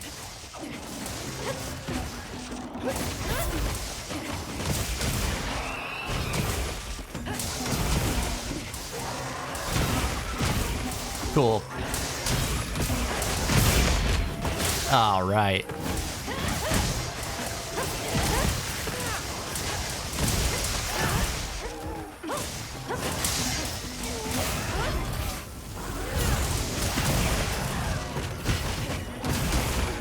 This poor bird. Oh, he's down again?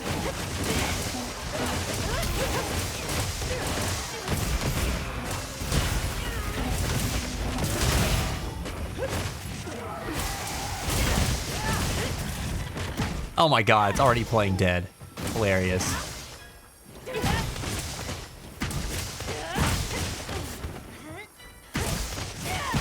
Oops.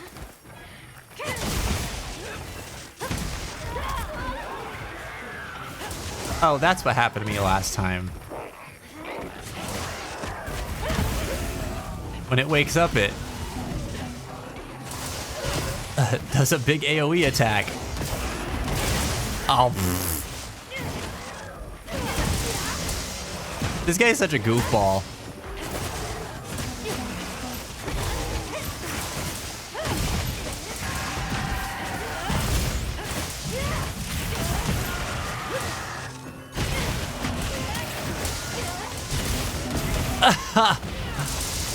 Oh my gosh. It's dead. It just exploded. Excellent work. That's another quest complete. Amazing, dude. Great job. Yeah, I know. Research opportunity. Can't let it go to waste. I got a bird wyvern gem. Hell yeah, brother. Cool, now the Gypseros crowns are done.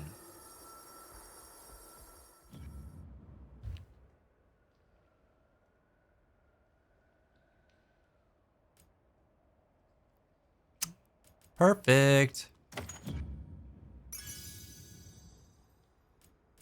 Yeah, but give me a minute. I wanna take a look at Ghosty Italy pictures. Wait, how fast did we hunt it?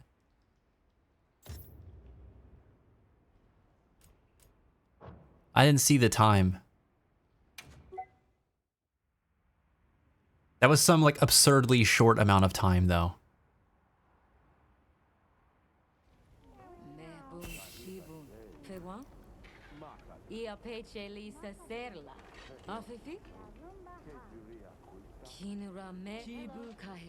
Man, I love this song too. This game has so many bops.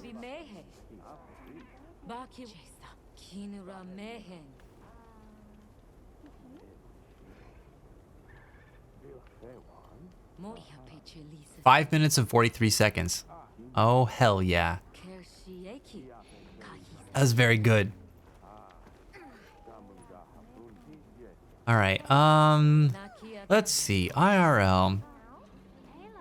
Let's take a look. So, Polterghosty recently took a trip to Italy with her family, and she had some pictures that she wanted to share with us. So we're gonna check them out. Oh, I'm ready for the photo dump.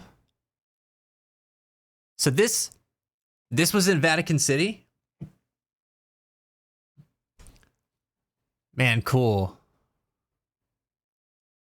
Oh, dude, just like the architecture alone would have been so neat to see in person. Wow.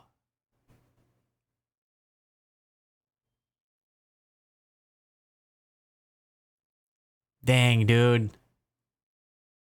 It's really gorgeous.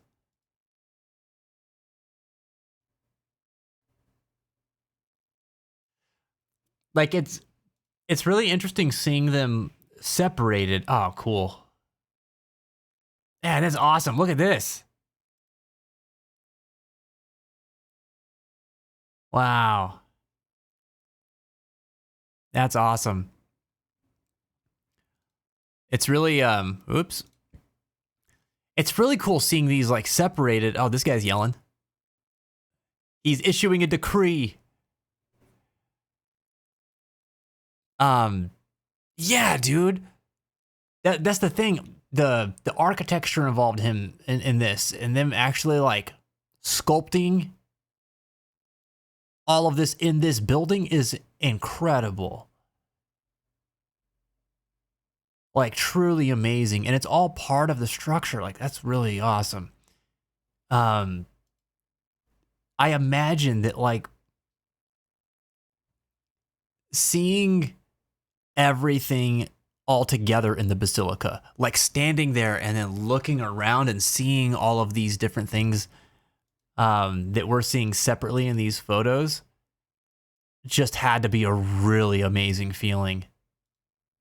Wow. Wow, that's so cool, dude.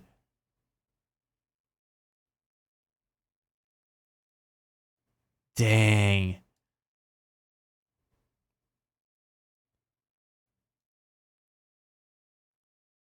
It's freaking epic, dude. Like this right here feels like some imagery you'd see like in Metaphor ReFantazio. Like look at this like sunburst and like these are like clouds and the angels and like, oh dude. So like, is this a clock that's in the middle of here? This is like This looks like it would be like God. It's epic. Damn, dude. I mean, getting to see this in person alone makes the trip worth it. Like, that's amazing. I would love to see this stuff in person. Yeah, this is so cool, dude. Thanks for taking these pictures.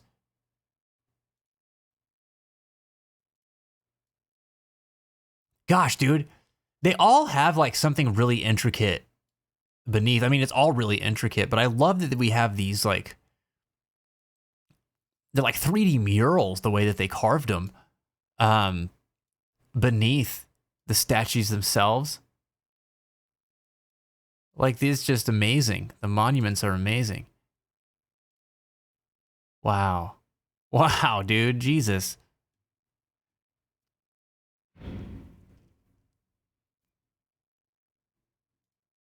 I feel like there had to have been like a feeling standing in this place too. Like, I don't know, there's places I visit that have like historical significance to a people or a place, and whenever I've gone to sites that have a lot of history, there's always I can never really identify exactly what it is, but you feel different, like you feel something there. I don't know, however I'm going to put it is going to sound really cheesy, but it's almost like just this culmination of human memories and emotions that all resides in a place. You know, there's like an energy to it. Like, I can almost feel that through these pictures. It must have been so powerful. Wow, this is wild. Jen, look, it's the bones of an angel holding the sands of time. What do you call it? What's the scientific name for angel bones? Like, that's so sick, dude. Yeah. Freaking metal AF.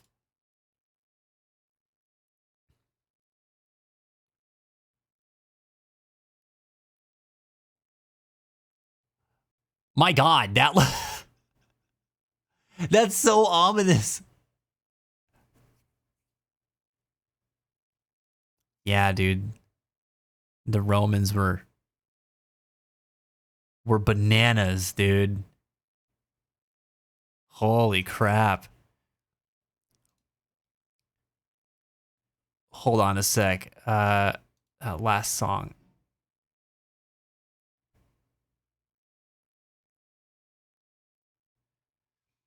You know what I just realized? I put all that time into Persona 3 Reload, and I never went to the basement in Tartarus. Sorry, totally unrelated to what we're looking at. But not unrelated to what I'm looking at, which is this playlist. How did I not do that? Anyway. Sorry, I just want to put that on a playlist. There we go. Yeah. Yeah, Tartarus has a basement. I can't remember how to get to it. Man, that's really cool too. God, dude. Sometimes, like, depending on how you look at this, it almost is tricky on the eye. Like, you have to remember it's carved out of stone. It looks so flowy, dude. Like,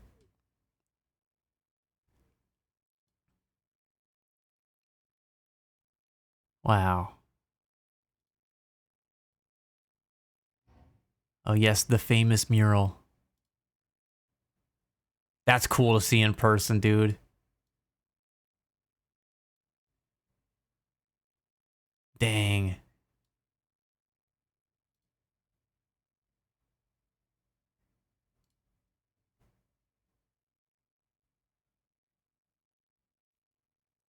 Jesus's vert? That's what this is called?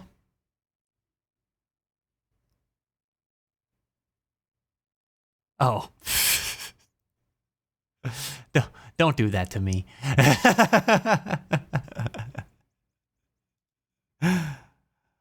Oh, man. Oh, my gosh, that's cool, too. This might seem like the least impressive part of this sculpture, but, like, I love how very wooden the wooden cross looks. Made out of stone. That's awesome.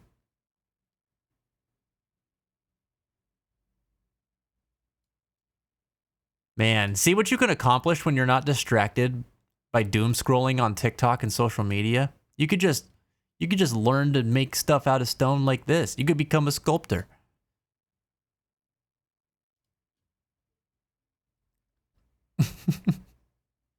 Yeah, sick vertical.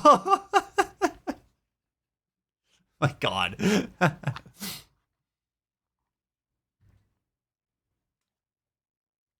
Dang, that's cool too.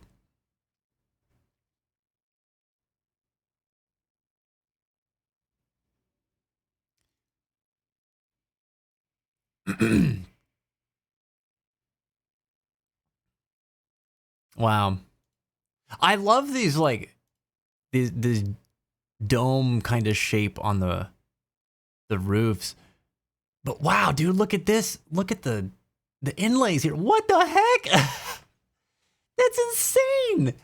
He's got more of them all on the sides of these walls. They're just everywhere.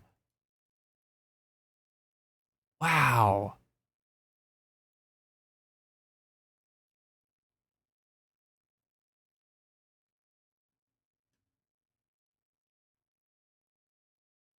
Oh yeah, dude. This is so cool. Yeah, I noticed that, Ghosty. I appreciate the effort put into that too. It makes them all the more enjoyable. Like, dude, the more you think about the level of detail that are in these buildings, it's like the more almost like impossible it seems. Because you can keep staring at this and there's just more and more and more intricate details. Like, I'm impressed seeing like just one sculpture on its own with nothing else attached to it. Like, I'd be like, wow, that's incredible. These people were just like, let's make a wall. Let's just make a whole building where all the walls just have countless sculptures in them. Let's pack it with so many works of art that it's just staggering to the eye to look at. And where, like, if you're just looking at it at a glance, you almost don't even notice it. It just looks like intricate detailing in the wall. But then, like, it's all so, just like painstakingly sculpted. It's beautiful, man. I love this picture. This is a good picture. I mean, they're all good. I love this face of the building, though. That's incredible. God dang.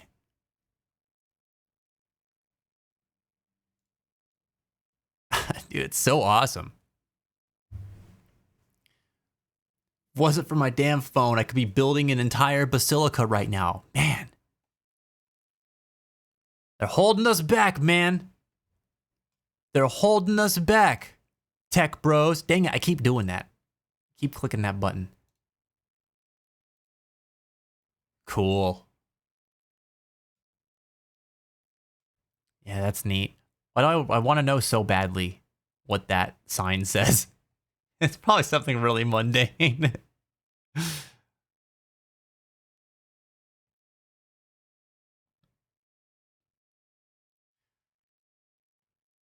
Like, thinking about how something can survive from like Roman time periods is wild in and of itself, but like looking at it, I mean, how would something like this not survive? Like these things were built to last, dude. You could tell, like, this is a civilization that's like, we're gonna be here forever. We're gonna live forever and we're gonna build stuff that'll last forever.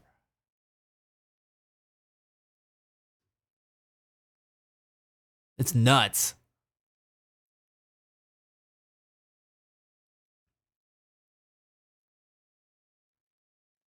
Wow.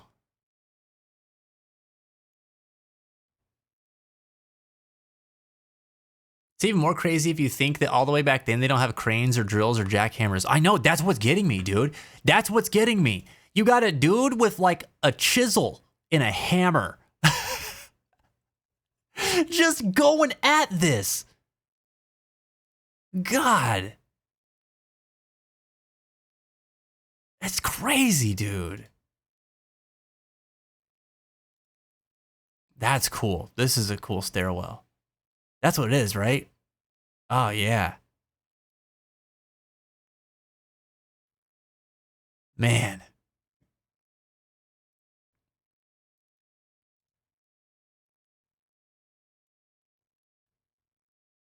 You know, you think about the way people talk about like some conspiracy theory things and stuff like that, and it's like when you're looking at some of these things, like it feels godlike. You know what I mean? Like I get it. And I could like not even like having been there in person, I bet that it was just like so much more than whatever it is to look at these photos. But just looking at the photos, I'm like, dude, these people were like advanced, you know what I mean? Kind of like how people describe talking about the pyramids. But like just the fact that they could make so much of this stuff is bananas. Man.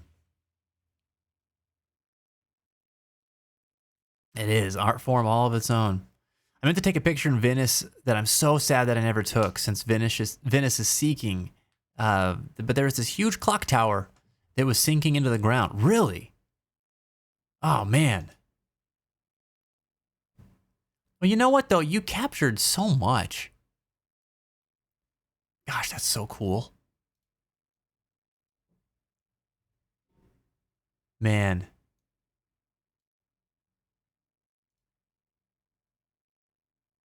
Oh, it's over? Dang. I could look at these all day, dude. I'm so glad you posted these. Thank you so much for sharing these with us. That's so awesome. This one still just boggles the mind.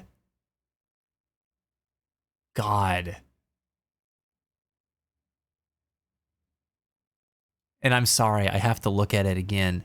Just wait, no. Down here. This is just it's unreal, dude. This building is unreal.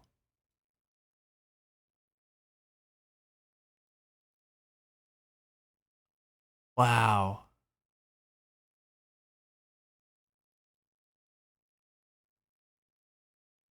I'm horrible at history, and I'm sure we have an answer to this already, but how long do you think it took to build this? Like, how long did it take them to make the basilica?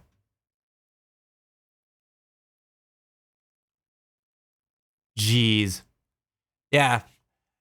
Ghosty, that's so cool. I'm so glad that you got to see this in your lifetime.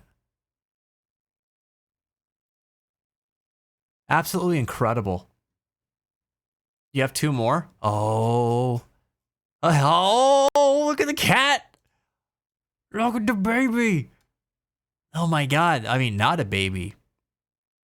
This cat's seen some stuff. It's so fluffy. Oh, dude. Okay, whatever kind of cat this is, like, dude, Luna's got some of this in her. It's like the same kind of fluffy. Oh. Beautiful. In Pompeii? This cat's living the life. Oh. Wait, what is this? What is this food?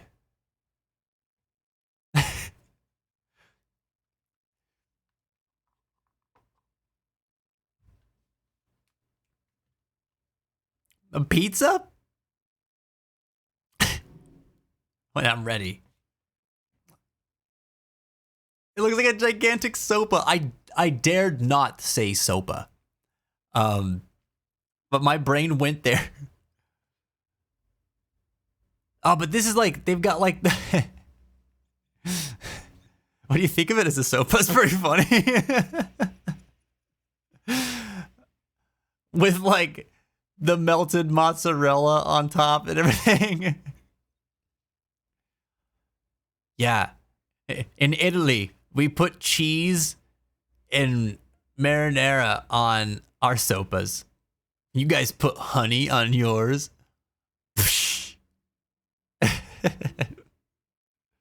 Damn, that looks good though. Is the concept pretty much the same? Like, is it like puffed and hollowed out in the middle? It seems like it because this one's kind of flattened over here. Yeah, it looks good, man. Oh, awesome. I bet the food there was delicious. Once my grandmother got hers, her eyes got so wide and her table just burst into laughter. They make sopas here? No way. Oh, man. Oh, this is a pretty kitty. I love it. I love it so much. I want to pet it.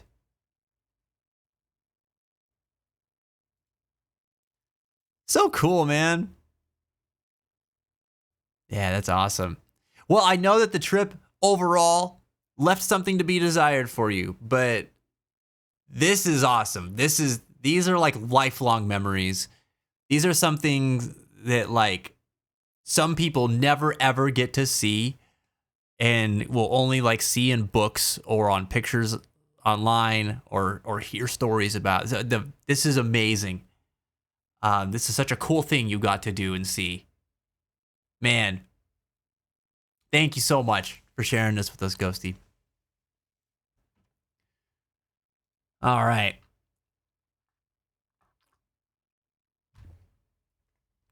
Oh, did you find another one? Whoa. Oh, okay. I was wondering if you were going to have one of these or not. Sick. Oh, this is awesome. I've seen pictures of this before. That's freaking... Oh, wow. Oh, man.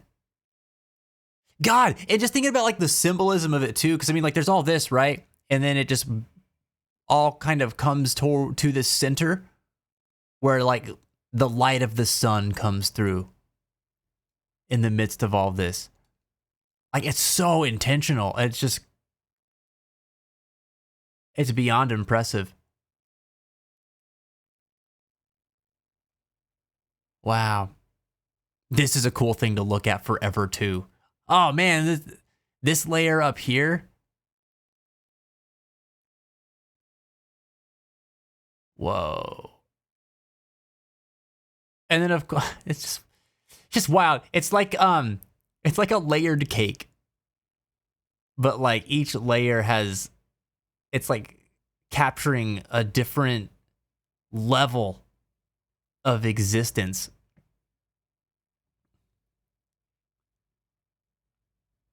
There's so much strife and like chaos down here on this bottom level.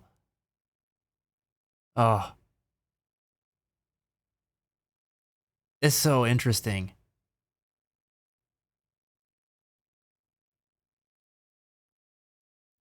Dang, man.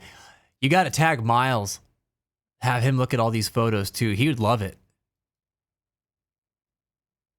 That's so sick. Hey, Kevin, welcome back, man. Hope you had a good phone call. They're always looking at you like that in heaven, even when you're taking the poo. They're always like...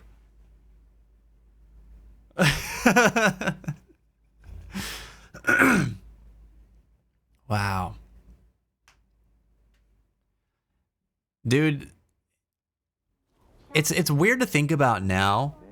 Because like we're just in such a different period of human history now, and like the great things that people aspire to and achieve now look very different than they used to. But like, dude, the fact that we are capable of stuff like that, we're capable of so many things. Humanity's incredible. It's freaking amazing, the stuff that we are able to do. And we get so wrapped up and focused on like how terrible humanity can be, and like how tragic the things that we do to each other are, and like that's true as well. But we're also incredible. Like, it's, dude, just what the heck? Like a one person or an entire civilization of people could just dedicate their lives to a craft, to one specific thing, and just do unimaginable things with that craft. God dang, dude. I'm gonna be having dreams about the Basilica.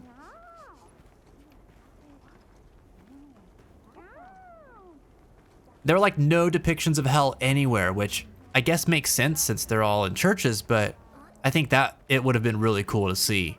Oh man, I bet. Yeah. Well, I mean, it's like, it's the holy city, right? So they probably would have, like that. I don't know. I mean, I don't know. But I could see how they would like try to maybe avoid depicting that there. I wonder if it would have like looked really out of place there.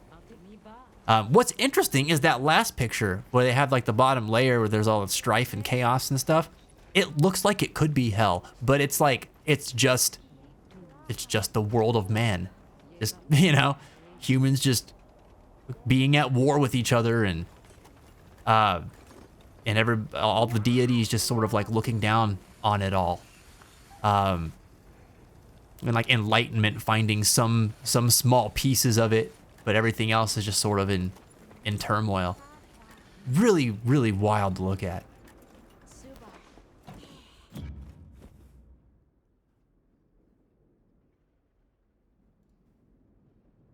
Yeah, I mean, there's fire, right? And maybe you're right. Maybe do they have horns? It's hard to tell. I'm trying to look. Sorry, we're coming back here for a second. Like this guy right here. You know, he kind of looks like he might have horns. Oh yeah, it is. I think these are like little demons. This guy's got them too.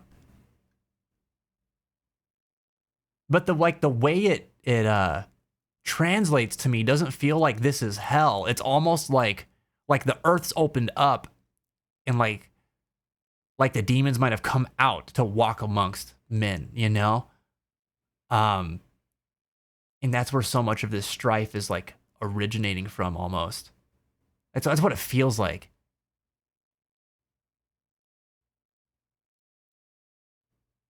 Because even despite like how dark it is, it still feels very earthbound. Like, yeah, like the earth is opening up, you know?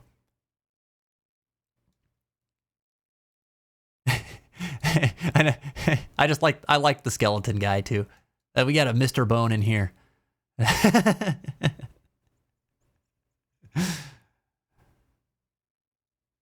Man. In Florence, all the statues in the main plaza were basically just Greek myth that the Romans stole. Really? Wow.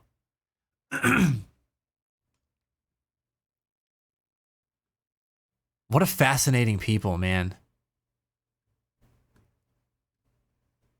So much of like their culture is captured in these works of art too, which is really cool to think about. I guess that's how art is in general, but that form of art is very powerful. Like they have Perseus killing Medusa, and that's Greek, and a Poseidon fountain too. Oh, cool. I think there was a lot of overlap in Greek and Roman mythology. Wasn't there? That guy clubbing a centaur, and centaurs are Greek. Yeah.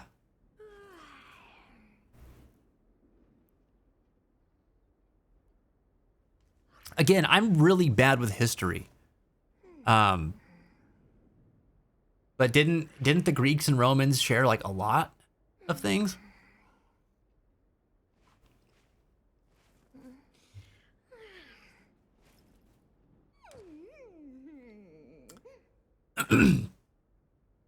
Okay. I'm gonna do a little more crown farming tonight. It's gotten so late already, man. Where does the time go? Gosh. I gotta tell you, I feel pretty bad today, and this stream still just flew by. That's saying something. That's saying something about y'all. All right, let's look around a little bit here for one more crown. Maybe we can get one more, either miniature or large crown in before the end of the stream. Oh, did I restock? Nope, forgot to restock. I missed that long phone call. Oh, no worries, Kev. And we'll be back tomorrow. So it'll be all right. And we'll be playing some more Chrono Trigger tomorrow too, which I'm pretty stoked for. I was like, when I was starting to stream, I was kind of disappointed that I didn't put Chrono Trigger on the docket for today, but it ended up working out. I think I just missed that game. I've been having a lot of fun with it. I needed to craft more. Is it flash pods? Yeah, I'm out of flash pods.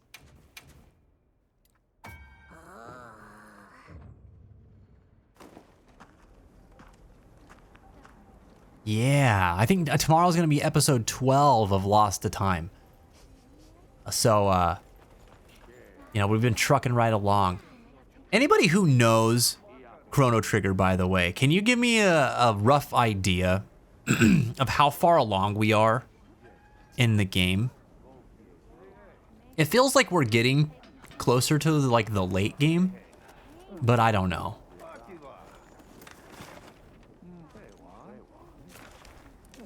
Oh, dude, look at, oh, there's so many Wilkie crystals. And Tashin wants to offer me a meal. I'm gonna go claim the meal that I rightly deserve.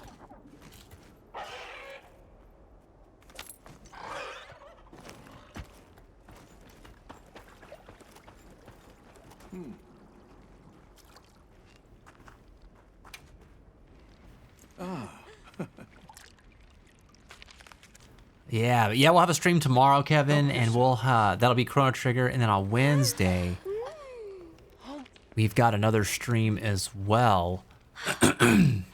Excuse me. And that's gonna be more Chrono Trigger. Also, I don't know if you're still in the Discord or not, but if you are, we're voting on what our next trivia topic should be for Trivia Day next week. And this is for everybody. If you haven't voted on Discord yet, jump on Discord. We'll be having trivia next Wednesday. But the categories up for vote are Star Wars, Monster Hunter, The Legend of Zelda, Pokemon, and Persona. So go cast your vote on what you want the trivia topic to be. And then we'll see. We've got about 2 days left, a little less than 2 days left on that poll. We'll announce the results of it on like Thursday morning, Thursday afternoon-ish.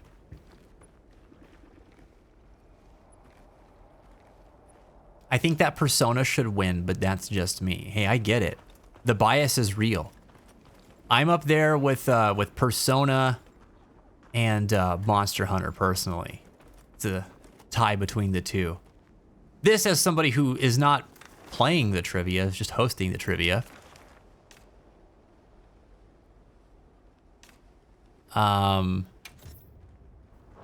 Okay, let's go take, I don't need the Deshagama. Let's actually, I might have the Odogaron as well. What do we got in the Odogaron? Oh, we don't. We only have a silver crown on the Odogaron. All right, let's go take a look.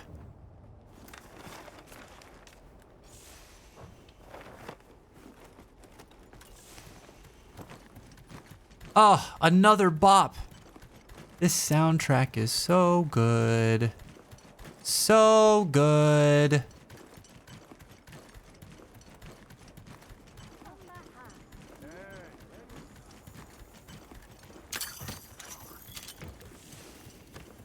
I would make all of the questions female main character related. That'd make the trivia so boring. Too one-dimensional. What you should do instead is just make them all about the teacher Odegawa. Which would also be boring.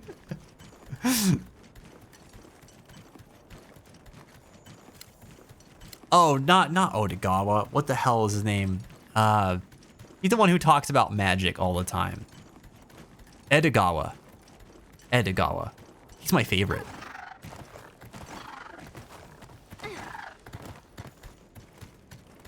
I listen to all of his lessons. A potential target has appeared. Check your map when you're ready. This must be how the wind feels. The female main character questions would be cool though. Having them, like, I feel like we'd have to have some sprinkled in. I'll just hop off for now. Just cause like that's a nice I gathered some materials too. niche Check your where it's field like, oh, page. you would have had to have played Portable in order to know those The ones, guardian in this cocoon seems just about which would ready to definitely hatch. Even the slightest separate like the diehard P3 fans from the rest, Look, you can see or the people who just had the PSP guardians in the cocoon. and didn't play all of the rest of them that weren't on the PSP. That's like one of the few big PSP games I never got my hands on was Persona 3 Portable. All right, what else is here? A tempered Rathalos. I think we got a big Rathalos. We did. We need a mini one. So let's see if he's a mini one.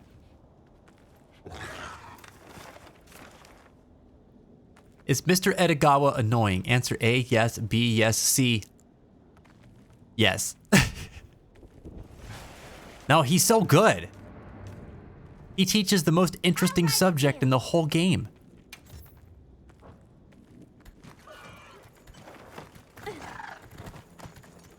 I liked in Reload that they gave him like these mini lessons you could go take if you visited him in the nurse's office.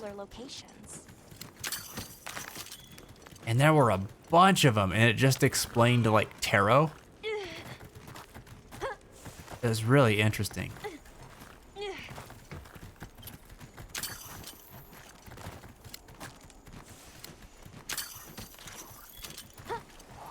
Well, he's talking about spiritual and philosophical concepts. I mean, I feel like you have to talk a lot when teaching about those things.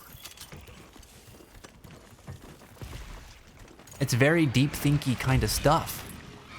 We should try to avoid any hazards as we investigate. It's all about being Oh wait, this one's kind of small. Maybe it not small enough. Why can't you be littler? I'm so disappointed. It's a little guy, dude.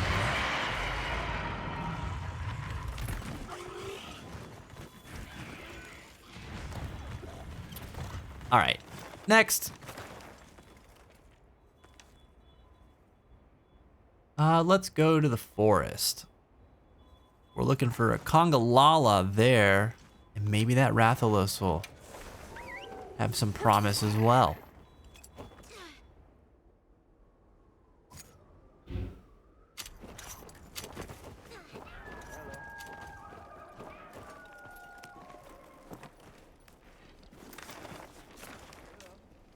All right.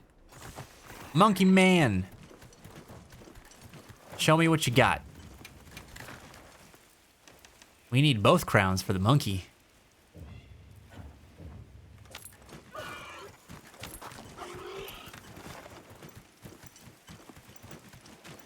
Oh, he's way up there.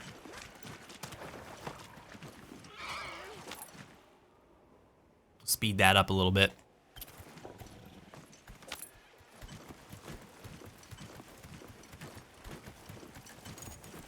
Are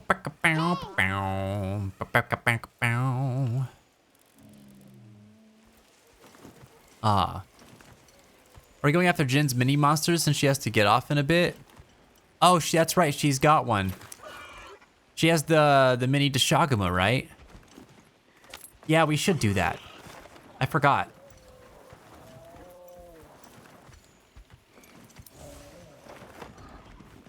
Yeah, let's do that.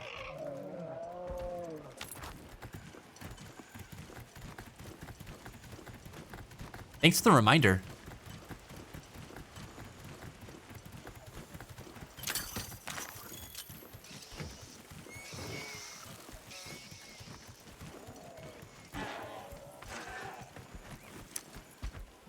Oh, that's just a regular one too.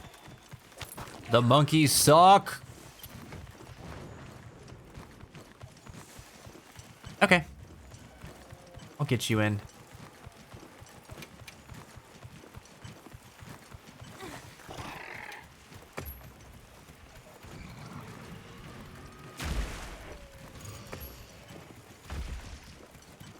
Oh, you got that's right. I forgot. You had that last night, right? The La Labarina?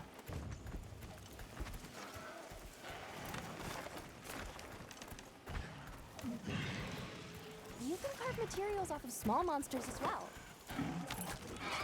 I'm going to quickly run to this Rathalos.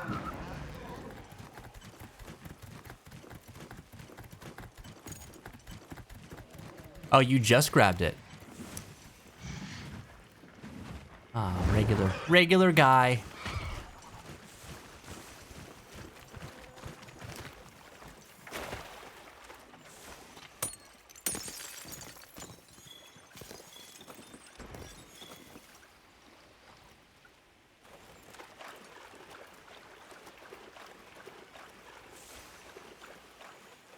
All 9 of your messages about it?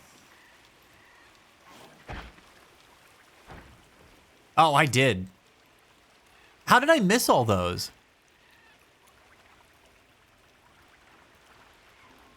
There was like a whole chunk of the chat that I just... my bad. I was very involved in the photos that we were looking at.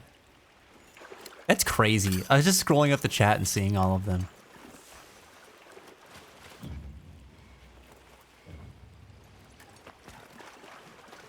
I didn't see a single one of those. That's nuts.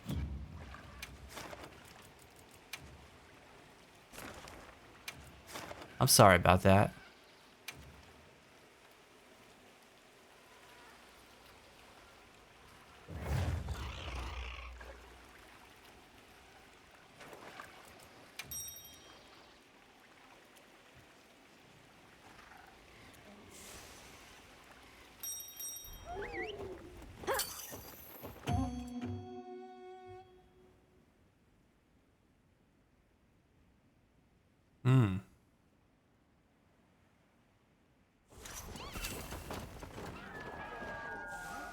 You know what I'm starting to realize? Now commencing quest by order of... I have like a visual bias for and against certain colors.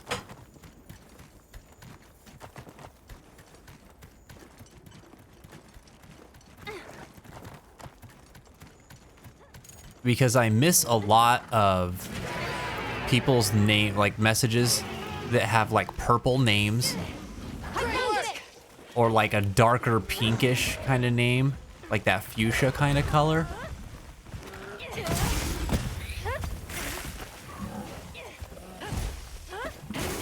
Like I think I catch maybe like one of Mashi and Ginny's messages out of every like 3 or 4 they send.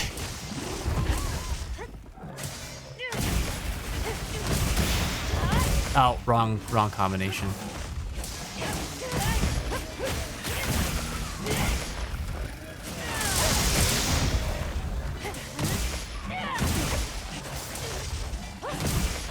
Oh, it's the best battle song in the game.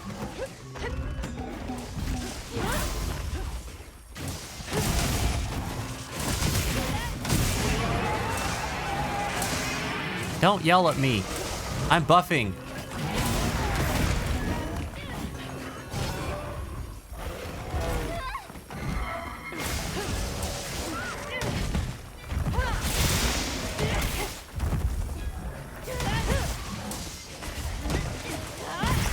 Oops.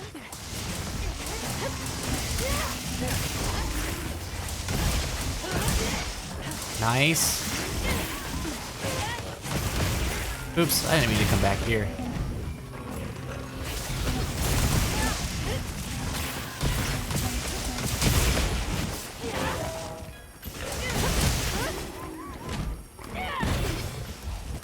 Ah! Oh, my self-improvement's not maxed out? That's a mistake.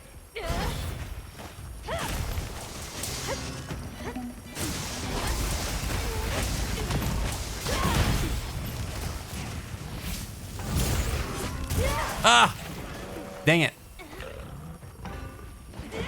Oh, me too, dude. The Zoshia armor looks so cool. I love that it has like two different sides of it. The pretty, like, almost angelic, pristine white side to it, and then like the dark, almost like demonic kind of vibe. Don't run. Don't run. That's poor form.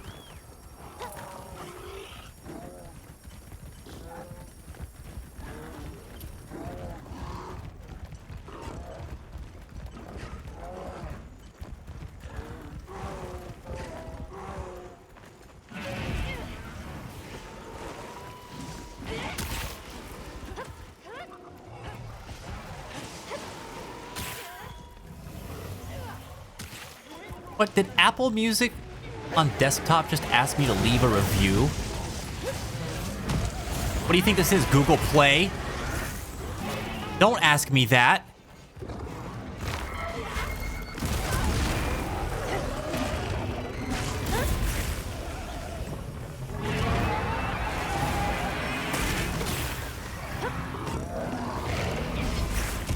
Hey, you guys calm down.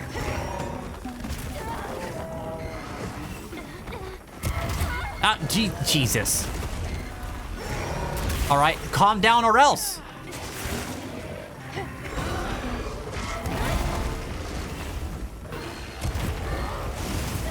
Ow, okay, that's it. You guys are gonna get the smackies. Ow! Okay, but I guess I'll get them first.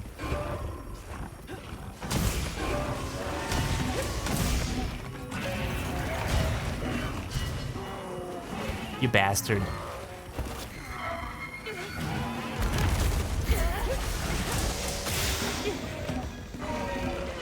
I know, that's what I'm saying, Ghosty.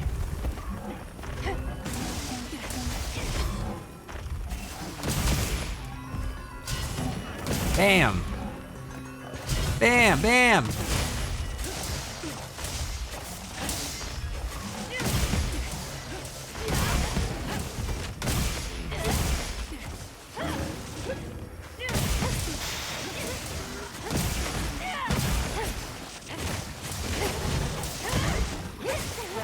Oop.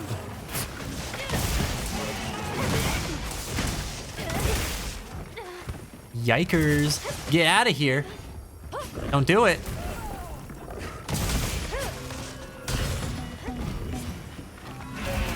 Ah.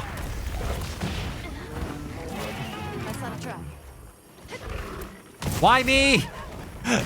No. Oh, he's dead. Oh, dang. Rob, what's up, dude? How are you doing, man?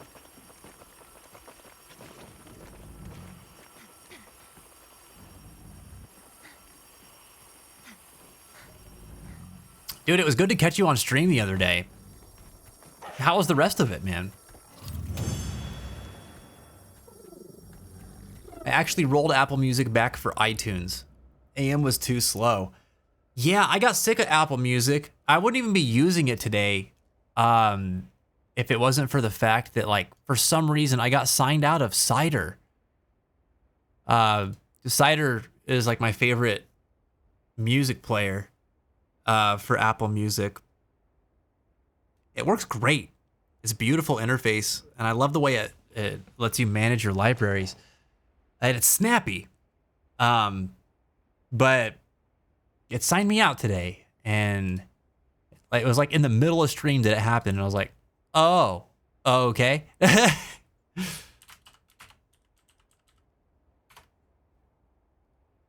So we're using the standard app for now.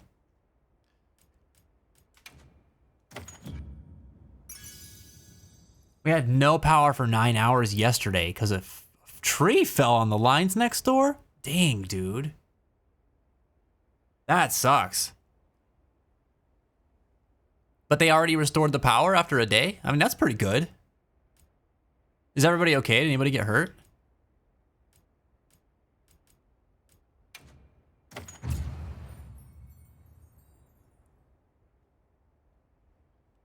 Nice. Thanks for that, Jen. We got a tiny little guardian Doshagoma. It's a baby.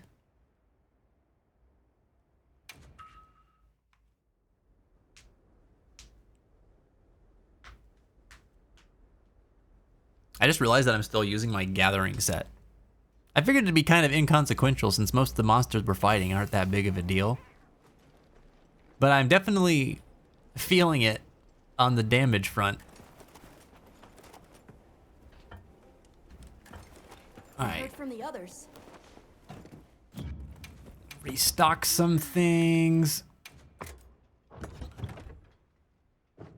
I need to set up an Apex Predator loadout.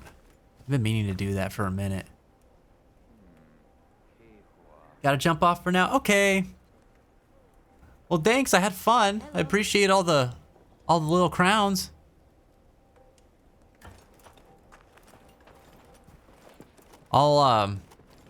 It feels funny to say, but I will mellow out so we don't make too much noise tonight. As if I've been making lots of noise tonight. I think this is the chillest I've been on stream in a while.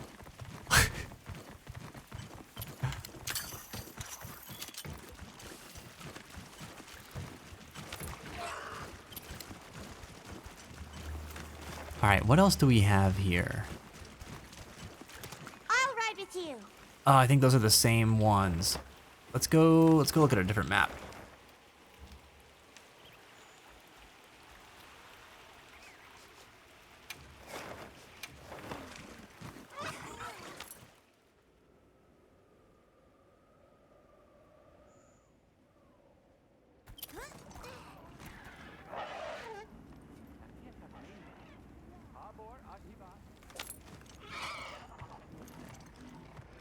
Okay, we are off to this Chemetries first. Pretty close.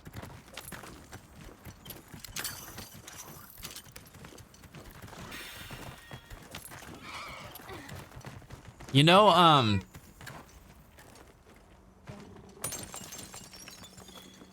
it's it might be surprising, but Burn My Dread is very far from one of my favorite Persona tracks. A tempered monster. Look at the size of that scar. Ah, regular size.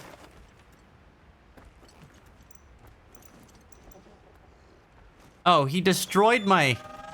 Oh, wait, but I can still travel to it? Oh, that's right. It's the underground one. Oh, man.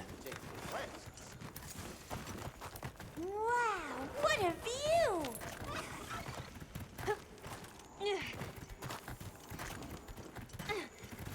I love the look of these games, but I've never played one. It's cool, man. If you're the type of guy that likes build crafting, these games are all about it. And it's, honestly, they're very much like, oh man, I might get burned at the stake for this comparison, but if you like something like Shadow of the Colossus, which is a game that is very boss battle centric, right?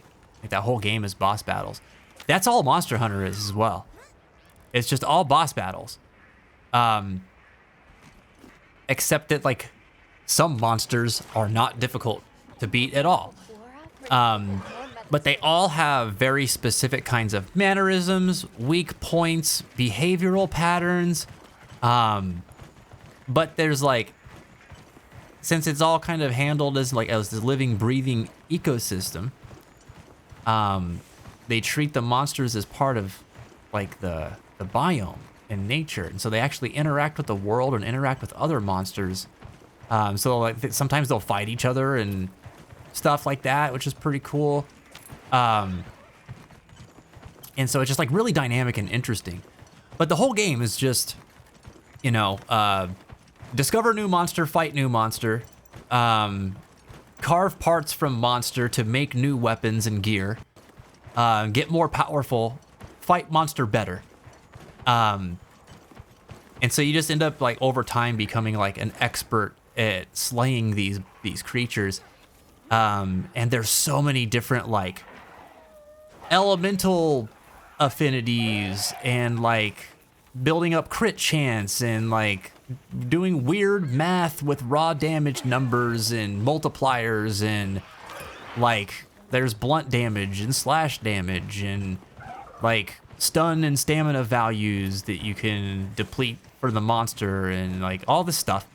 And it's just really like the combat is really deep. And then the dude, leave me, you're gonna die. You didn't have to die, but now you do. I am trying to live my life. Oh my god, leave my cat alone. You punk.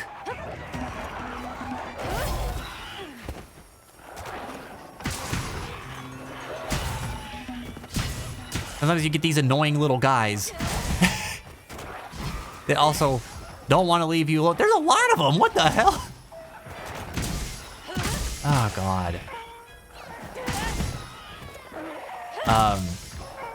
But yeah, man, it's just like it's just a really deep game from a combat perspective. And so like a lot of the fun for me is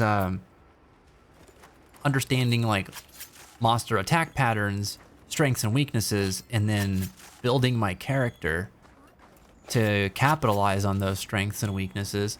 There's 16 weapon types, ranging from like guns and bows, to like gigantic lances and shields and explosive weapons and like sword and shield stuff and axes and, you know, all kinds of really cool things. And all the weapons handle very differently from one another. And so like some of the fun is also like in discovering your favorite weapon, or in becoming proficient in like multiple weapons, because they're all so deep that like you have to spend a lot of time practicing them to master them and get better at them.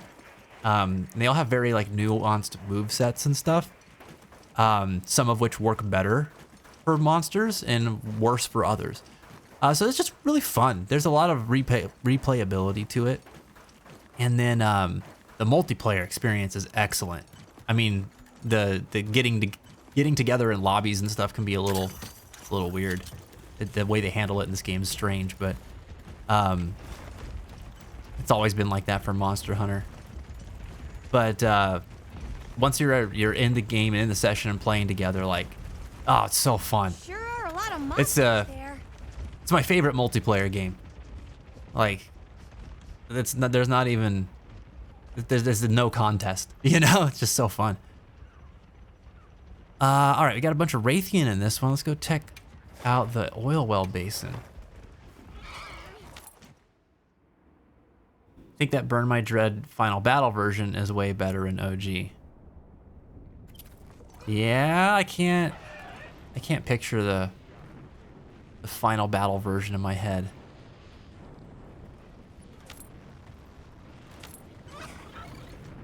All right, yeah, well, I mean, I'm definitely biased because I've been a fan of the series for a while. I've not played all the games. There's a lot of games, but the ones I've played, I've enjoyed quite a lot.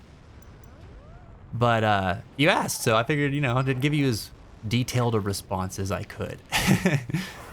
Something that was going to be helpful in understanding what the game is like if you're interested. as far as the story goes, it has more of a story than Monster Hunter ever has had. Which, just to put that in perspective, Monster Hunter typically has zero story. I mean, like, there's a scenario, but it's really just like a stage to give you, the player, an excuse to hunt these monsters and understand that, like, it's not entirely random what you're doing. But it's like not the focus of these games at all. But this game does have a narrative that has some memorable moments. It's not the strongest part of the game whatsoever. Like if you're looking for a game to have good storylines and you're looking for that in this game, you're not going to find it. Like it's not going to be even remotely in the vicinity of some of the better stories you've experienced in a game. Pretty forgettable by comparison to like a true RPG, you know? I'll check our supplies. But I will say that this game did put a lot more care and energy into creating characters compared to any other Monster Hunter game, and in bringing the world alive. Like the world is really detailed, and it's fun to just run around and kind of like look at environments. And think about like what used to be there or how it came to be, or like why monsters have chosen to live there, the types of monsters that are there. And there's a really cool environmental system that brings it to life even more. Like there's different seasons in the game. I think there's like 4 or 5 seasons per biome in the game, and they all change the way the biome looks and behaves. And some of like the endemic life that you'll see there, and like the sky boxes and all that will change. Like right now, this season, where all these the flames are coming out of these like rock smokestacks, it's not always like that. And so like during this season, they have a thing called the Everforge in town that ignites, and they have like a fire festival, and the people like celebrate like smelting basically. Which is kind of cool. And then they have another season where all this stuff is cleared up, and it's like very kind of gray and not red anymore, but like the sky is more vibrant. And like the monsters that roam around are different during that time. So it's just kind of cool to see that happen as you play the game. And it's neat. I don't know. I like that. So like the world is interesting and feels very alive. Which is, you know, it gets my attention more than the story itself. But I will say that I do like the story. I say that as a person who just generally enjoys stories, though, and isn't always looking at a story as, is it really good or really bad? Look at the size of that scar. I don't know if that makes any good sense. My lives Hey, buddy. before me here. I need both crowns for this thing. Uh-oh. That's a silver crown too. That would be my biggest one, but not what I'm looking for. Alas, I must sleep. Get some good rest, Jenny. I hope you have a good night, dude. We'll see you tomorrow. I'm getting a little tired too. But yeah, keep your head up and your heart strong. Give the kids our love, and I hope that you guys have a good day tomorrow. It's the worst song in the OST because it makes me emotional every time. It's a great song, man. Potential target has appeared. Check your But I map get when it. you're ready. The terrain Totally here get is it. a natural trap. I love the end of this game, man. It hits. Ah, leave me alone. Leave me alone. I just want to check my map again.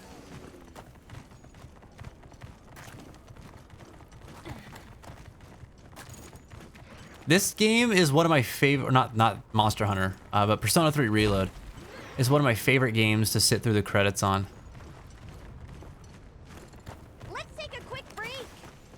It's so contemplative. I think we got the ones for Rompopolo, right? Yeah. Oh, we still need the gold crown for Rompopolo. I better check them out then.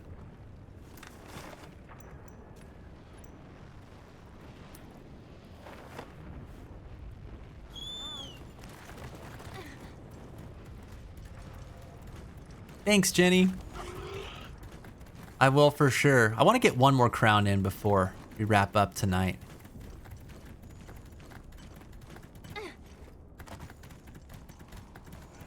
If anybody hasn't had a chance to yet, and you would like to, check out our question of the day. This week's theme is tolerance and boundaries. So we're opening things up with a conversation about tolerance today. And I've been asking everybody, what does tolerance look like in your life? Because I find that it looks a lot different in different people's lives depending on like their personal stories. So let's learn a little bit about each other today. If you're up to sharing, that is.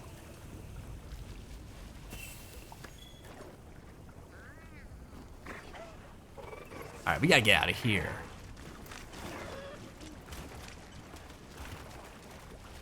I don't think there's anything else to look at. Oh, is there a second Rompopolo? Is that this one? It is. It's just a regular guy. All right.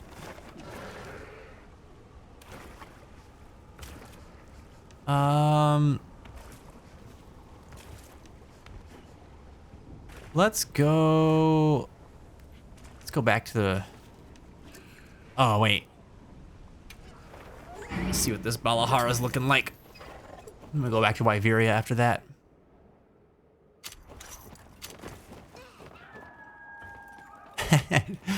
Now, I vibe with that, though, Ghosty. That's why Nier Automata is one of my favorite games. Oh, regular guy. The fence is ready to use. We're always ready.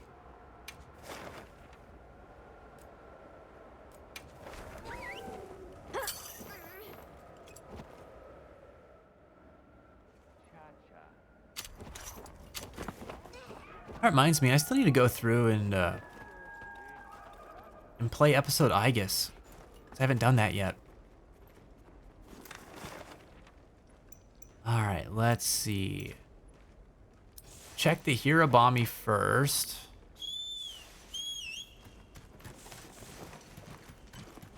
Did you, Rob?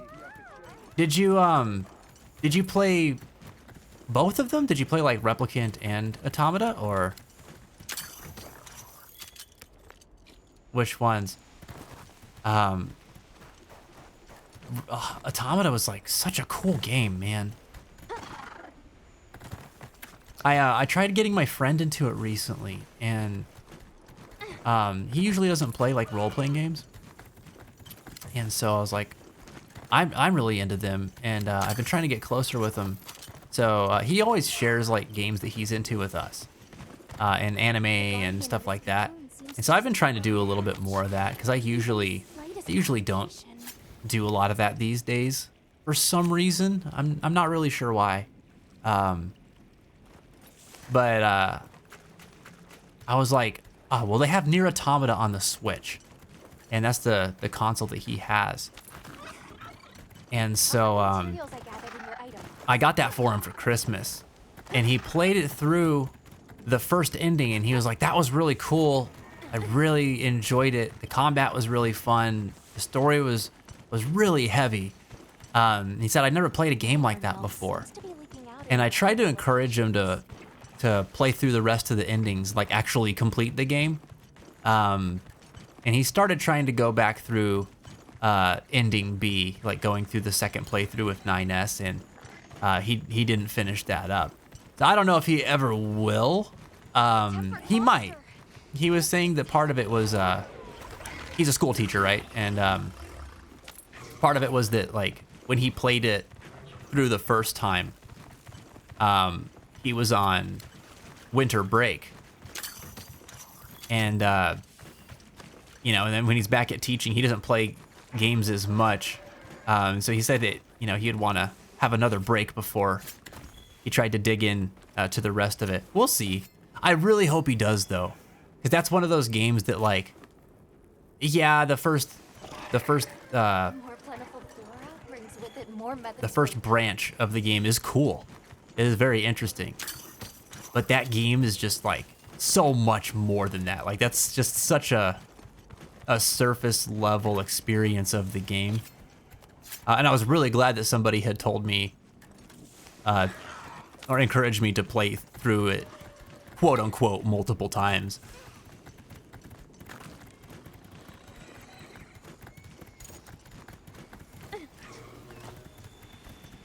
Nier Automata is one of my favorite games because Yoko Taro thinks it's funny to make me play as a character I hate. Yeah, Ghosty loves 9S very, very much. And by love, I mean despises.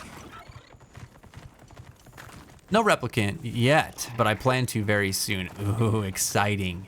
Replicant doesn't handle the multiple playthroughs quite as elegantly as Automata does. But that game, oh man. I've never seen anything I feel like that this. game's story and message are delivered a bit better than Automata. Even though I like Automata more. I just like that world and the characters and the story of Automata more.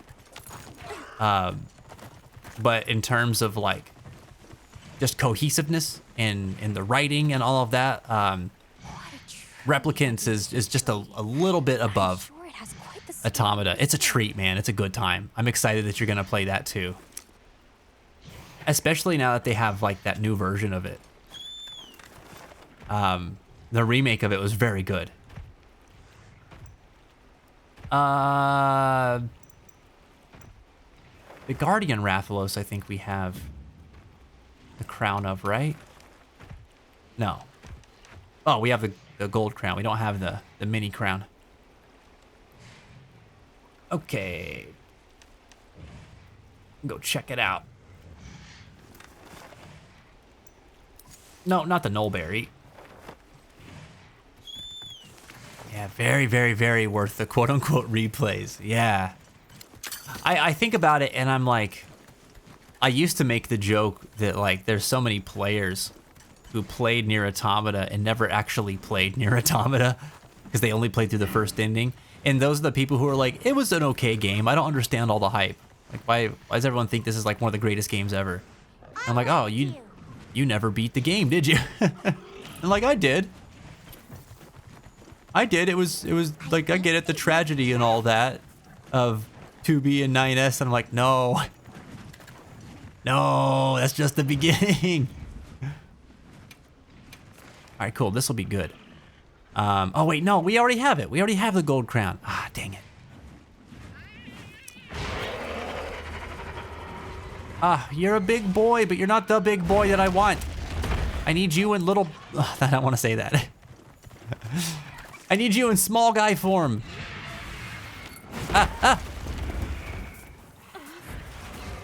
Yeah, exactly, Rob. Exactly.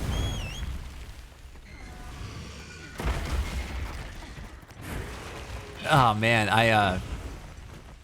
when I finished that game, it was during a time in my life where I was streaming before I went to work because that's just when I had time available, and I beat the final ending of Nier Automata right before I had to go to work, and dude, I was devastated. I was devastated during that shift. That was such a hard day. Oh, no, dude, you are so motivated. I'm like really proud of you, but please leave me alone.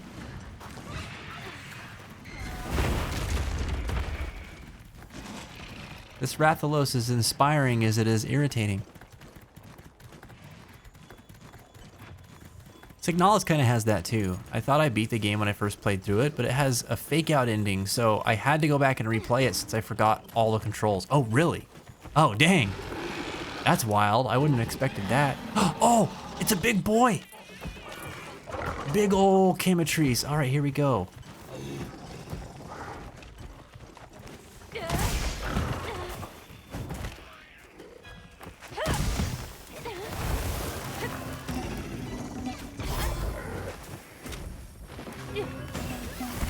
Oh, that's not what I needed.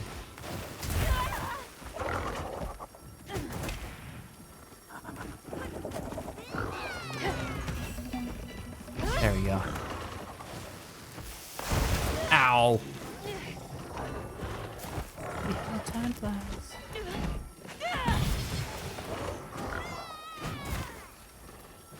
Bam.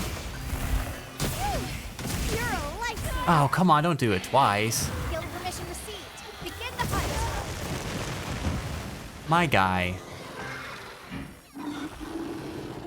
Oh, it used the lucky. I hate that it does that automatically, man. The monster's debilitating.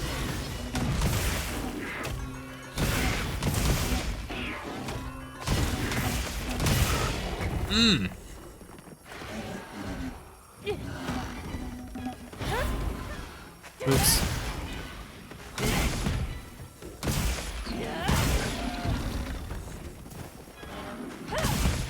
There we go. Time to go on the offensive. Oh yeah, we beat him up. Oh my god. I feel bad for you.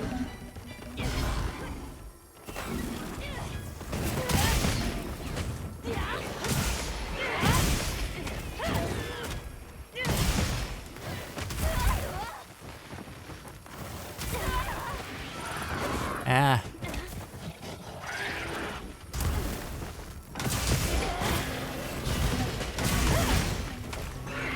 Wham. Oh, no. Let me play my sweet, sweet music. Let me play it for your face.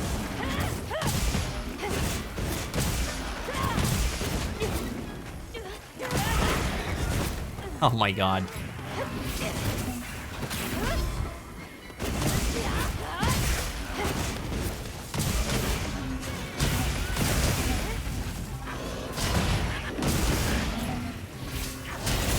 Oh, dude. This guy has no chance. Looks like it's moving to a new area. No. Don't move to a new area. Back. Oh, we broke its tail. Oh, how did that miss its face? Ah.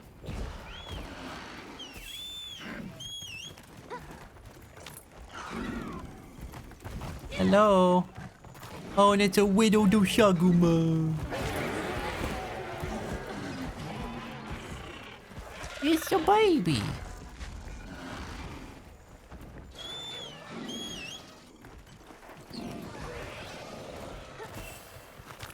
Hello.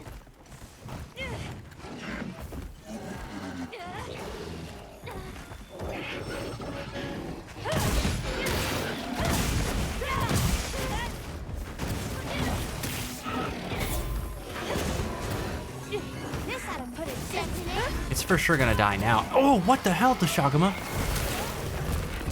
Dude, this is not your party. The monsters are fighting each other.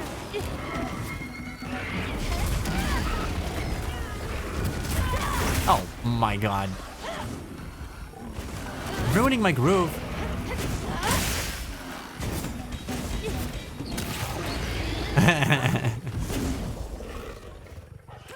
Man, I'm really starting to get the feel for this hunting horn. Dude, what the hell? Paid well for that one. This guy's cruising for a bruising.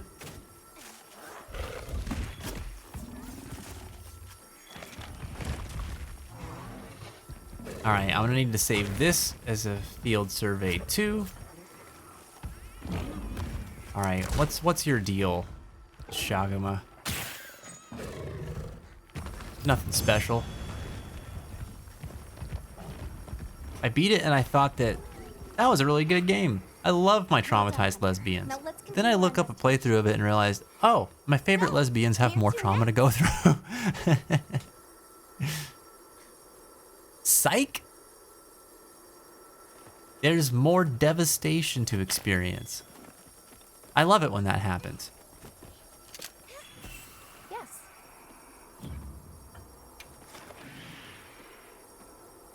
All right, we'll grab that. That's a gold crown.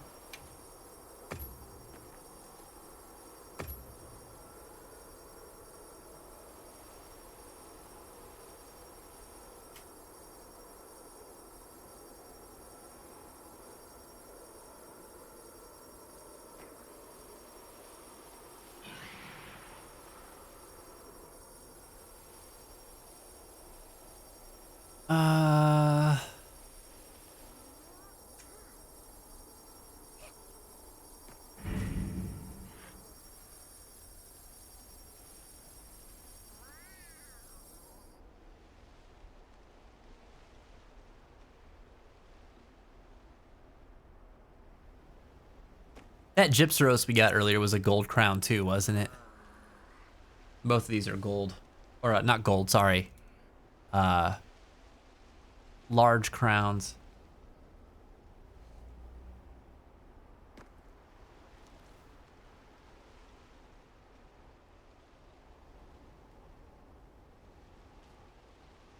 Okay. All right, good. Good stuff. So, man, we're definitely on our way. We're making progress. We need the baby crown of the Chemetries and of the Chatacabra. We haven't gotten any crowns for that Kongolala, man. He's very elusive. Elusive little monkey.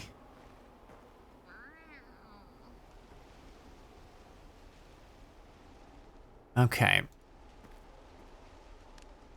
I think I'm gonna have to pick back up on more of that later. I have a question, those of you guys that are here. And maybe I should have asked this earlier. I almost played Metaphor ReFantazio today. Because I just am really into that game right now.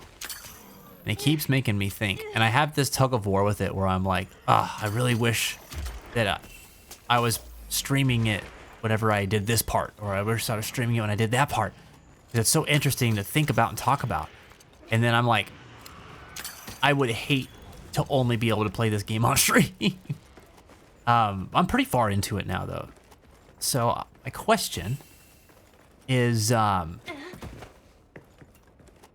it at all something that you guys would be interested in seeing me just pop back in with every once in a while? Because obviously I haven't played through it continuously on stream. And honestly, we would never play anything else if I did that. You guys know how big that game is? I've been playing it on my own, and I'm 114 hours into that game. And I haven't even got like the final party member yet. I think I just got the second to last one.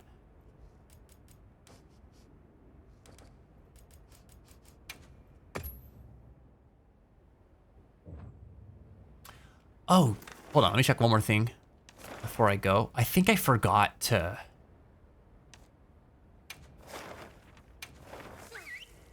look at the limited bounties. What's up, Reeps? Welcome back, man. Got ourselves a decent all we do. Oh, I don't think they've reset yet. I think they reset on Tuesdays, right? Yeah. Yeah. Okay. Oh, Wednesday. All right. Check back in every meow and again. Yeah, yeah, yeah. Well, All right, cool.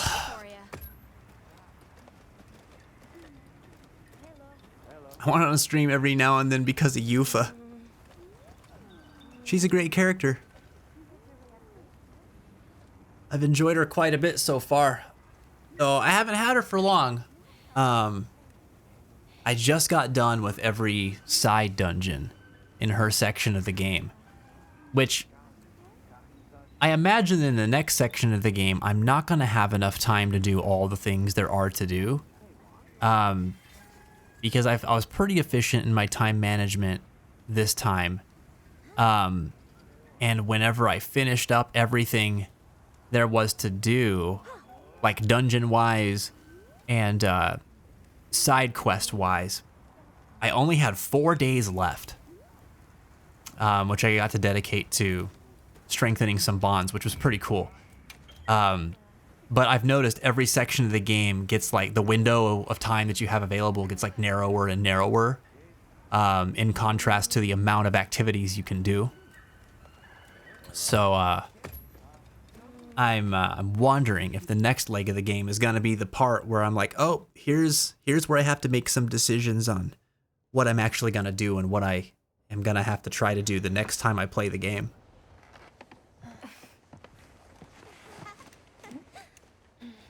It's been great though, man. Having a really good time with it. Next time I boot it up, I get to move on to the next leg of the story of like the main scenario, which is exciting. There's cool stuff going on in it right now.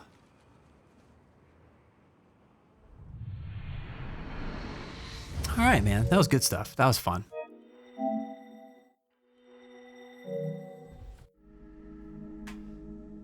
I don't think anybody knows how far along we are in Chrono Trigger. Well, Reaps knows. Reaps knows. Reaps, how far along are we in Chrono Trigger?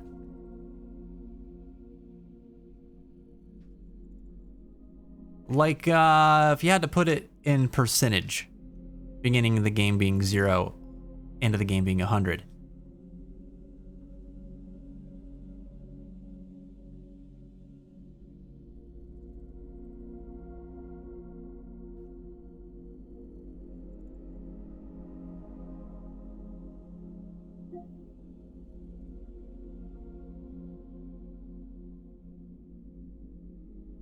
About 80%. That's kind of how I feel too. I'm trying to decide whether I'm like at the part of the game that's just before the final part of the game, or if I'm like approaching the final part of the game. You know what I mean? Because I can tell there's still stuff to do in this region that I'm in right now, in the floating civilization. But it feels like I'm pretty late in the game. It also feels like a game that is like warranting of multiple playthroughs to get all that the game has to offer out of it, which I'm probably not going to dedicate to it on stream right here. I'll probably move on to something else after I beat it the first time.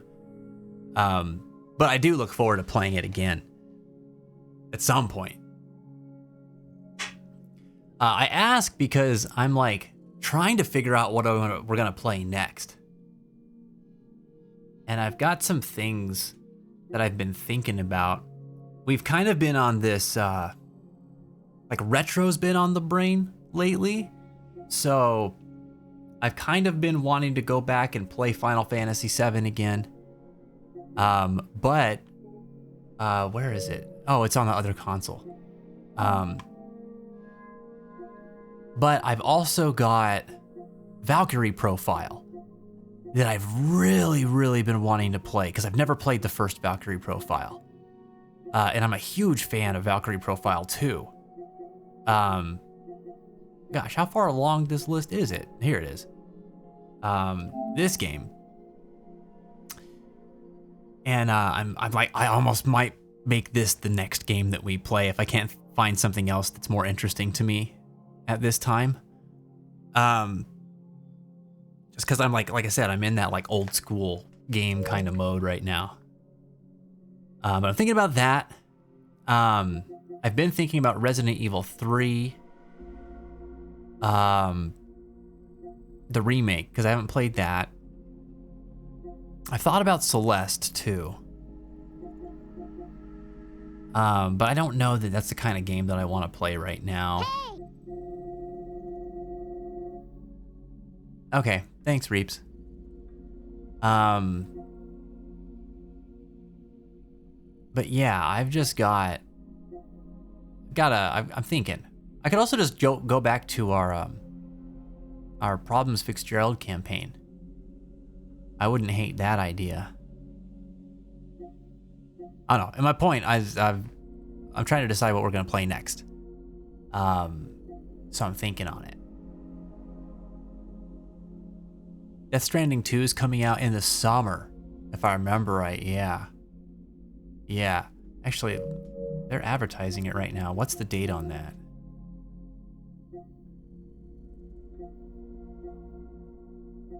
Where is it?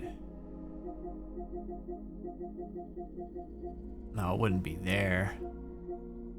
Oh, I guess they're not advertising it right now. It was up here not long ago. Let's look.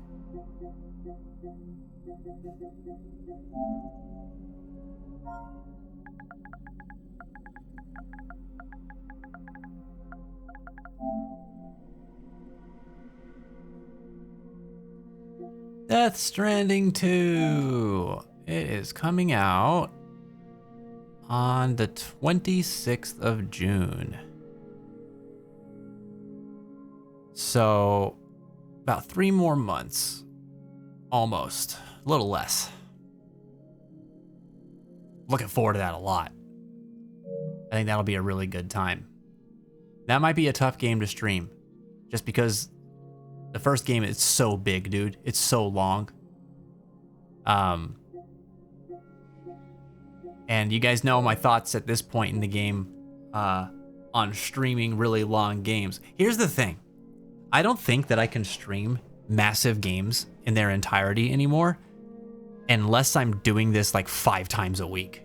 You know what I mean? And we can dedicate like some serious time to it every week because it takes too long. It takes too long, man.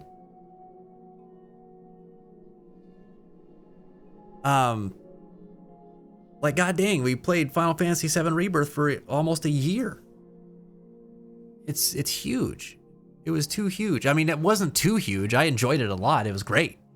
But like for the type of content that we make, if I was a streamer that just played games, that'd be one thing.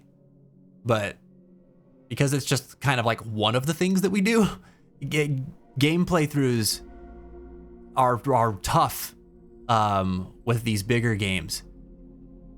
And that's another reason I'm kind of attracted to retro again right now, because it just fits our formatting so well. Like we can get through a lot of these shorter games or these older RPGs that aren't quite as long.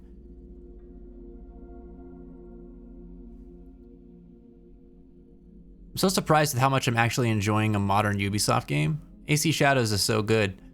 I haven't heard anything about it other than from you. I know there's people playing it though. I'm glad you're enjoying it so much.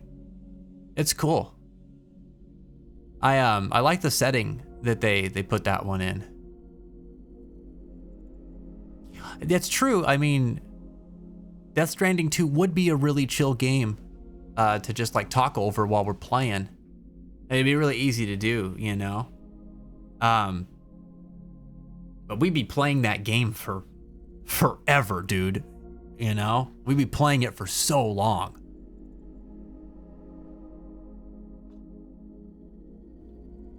Always rough doing games like that, says Dan. Oh, hi, by the way, Dan. Good to see you tonight. Especially ones you just want to make, want to progress more because you enjoy it, but you also want to make sure you get content for the stream. Yeah. Yeah, it's one of the main reasons I didn't stick Metaphor to the stream. And I just brought it in every once in a while. Because I was like, this game's going to be huge. Like I had, like when it came out, I was still playing Persona 3 Reload. And by the time that game came out, I had put like 130 hours into Reload and I was still going through it. And I'm like, that's a game I've played before. Like I've played Persona 3 a couple of times and I was still putting this much time into Reload, and I was like, Metaphors, they've been cooking that game since like before Nier Automata came out. I'm like, this game is gonna be gigantic. And it is, dude. I already have like 114 hours in that game, and I have the feeling that I can easily squeeze 60 more out of it. You know what I mean? I never would have been able to finish that game in a decent time frame if I kept it to stream. Which sucks, because those are the kinds of games that I really like to share, because they have such good writing and such great material, like subject matter wise, that is the kind of thing I want to share and discuss on this channel, because that's right up our alley. I mean, there's so many points in the game we could talk about mental health. There's so many points that we could talk about, you know, acceptance and tolerance, and, you know, open-mindedness, and like philosophy, and like all kinds of stuff, dude. It's so cool. But man, I just, with streaming 3 days a week, 4 hours a stream, I don't have the time to actually make good headway in it. I'd recommend Signalis, but I know you're saving that for Halloween. I might. I'm not really in the mood for a game like Signalis right now.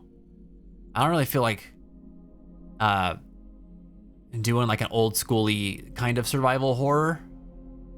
I think it's because I've been playing like a lot of turn-based lately. I'm ready to kind of swing back into an action game sort of thing. But that also isn't totally true, is it? Because I just was talking about Valkyrie Profile. But God, I love that. I love that game's kind of battle system. It's like really unique to me. So I guess that the reason I'm giving though doesn't make a whole lot of sense, because that's that kind of game too. Maybe I just don't feel like playing Signalis right now. I am interested in it though. I can't tell you how many times I've gone past it and been like, I think this might be the day that I buy it, and then like back out at the last minute, because I'm like, but I'm playing this, so I probably won't play it right now. I got a massive backlog, but I've got a few games that we're gonna be playing around Spooky Month. There's man, Signalis is one that we could bring in for sure, but I wanted to play Alan Wake. I don't think we'll have time for both Alan Wake games, knowing me. But I do want to play Alan Wake. Maybe I might even play Alan Wake 1 on my own and then play Alan Wake 2 on stream. I might go about it that way. Why can't I even think of it right now? I had like 2 or 3 horror games that I was thinking about bringing.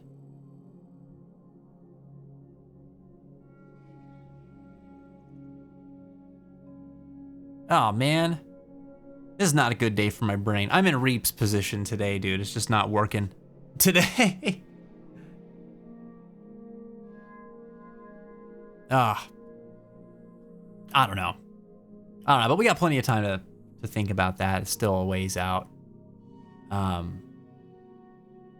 yeah, I might bring it up again tomorrow and see what everybody's feeling for the next game that we play after we're done with Chrono Trigger. I know you said you're more in a retro mood lately, but what are your thoughts on playing Grand Blue on stream? Why am I forgetting the full title of it right now? I know what you're talking about though. Yeah, I mean, I thought about that. That seems like it'd be a pretty cool game to play. I was really interested in it when it came out. I didn't have the money for it at the time. I think I had bought like another game around that time, so kind of like that was my budget. Yeah, it looked cool.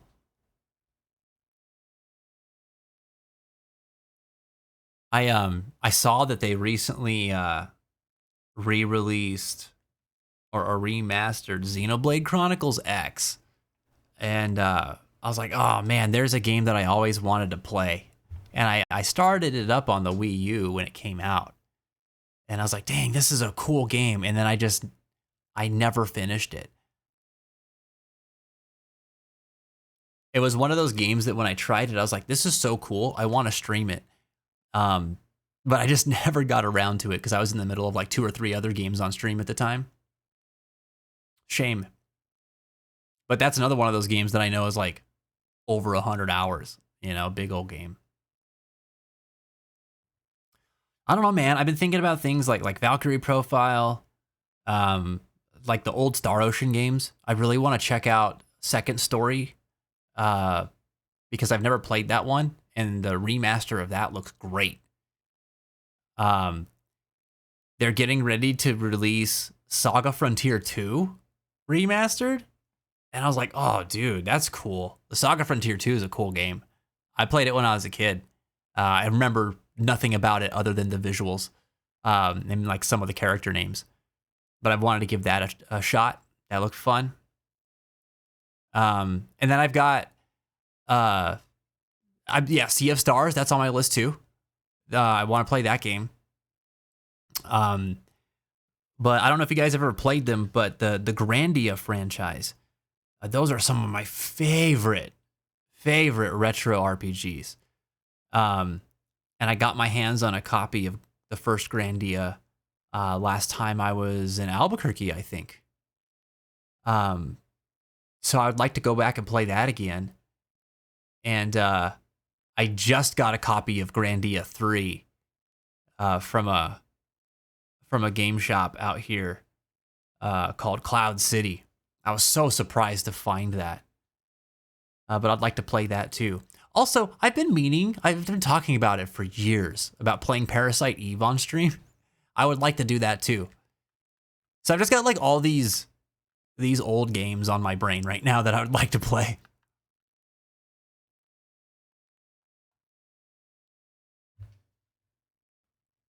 I love Parasite Eve, man. They're good games.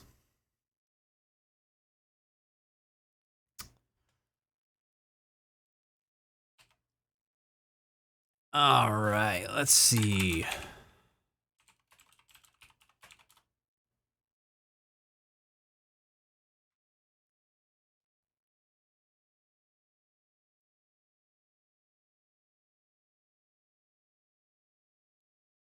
Oh.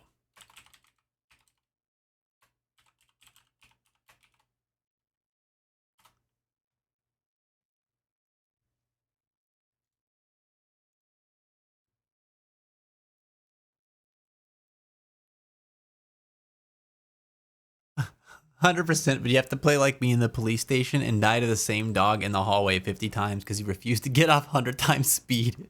While Tanner begs you to put it on normal speed so you could kill the dog in the hallway. Oh, man. Well, see, I'll be playing it. I'll probably be playing it on my PS3. So I won't have 100 times speed.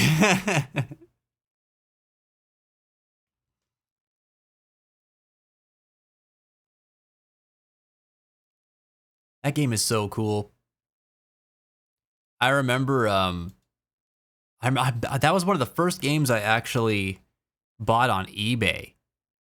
And I remember bidding for it. I bought Parasite Eve and Final Fantasy 13 at the same time.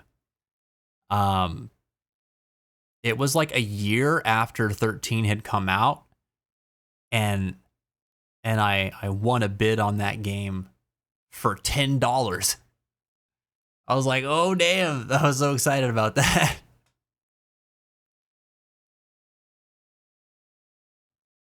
And then I didn't really like it. It was so disappointing. I will say this though, I didn't dislike it from the get-go.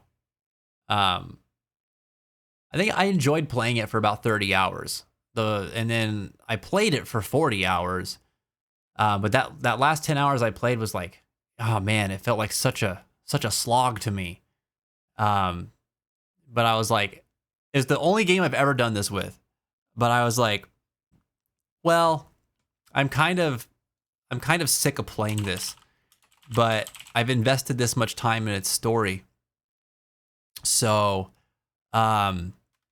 I asked my friend Miles, he came over one day and I was like, do you want to play the rest of this game?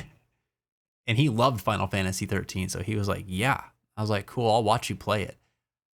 So we hung out that weekend and he played through the rest of it. And I remember getting to the end of that game and I was like, that's it. I did not like the back half of that game's story. And it just left, I don't know, it left a bad impression on me. So I didn't end up picking up 13.2 or Lightning Returns. I think I borrowed 13.2 and played the beginning of it. I must have played like the first 5 hours of it. And then I gave it back. I wasn't interested in playing it anymore. But those are games that I wouldn't mind giving a second chance just to see how I feel about it now. But I remember back then being so excited for it. And then I was like, man, I wish I liked it more. Yeah, it's kind of wild to think that they haven't remastered it. They don't need to remake it. But they absolutely should remaster it. There's enough fans of that trilogy that really like it. I don't know. Do they just not like money? Like, just do it.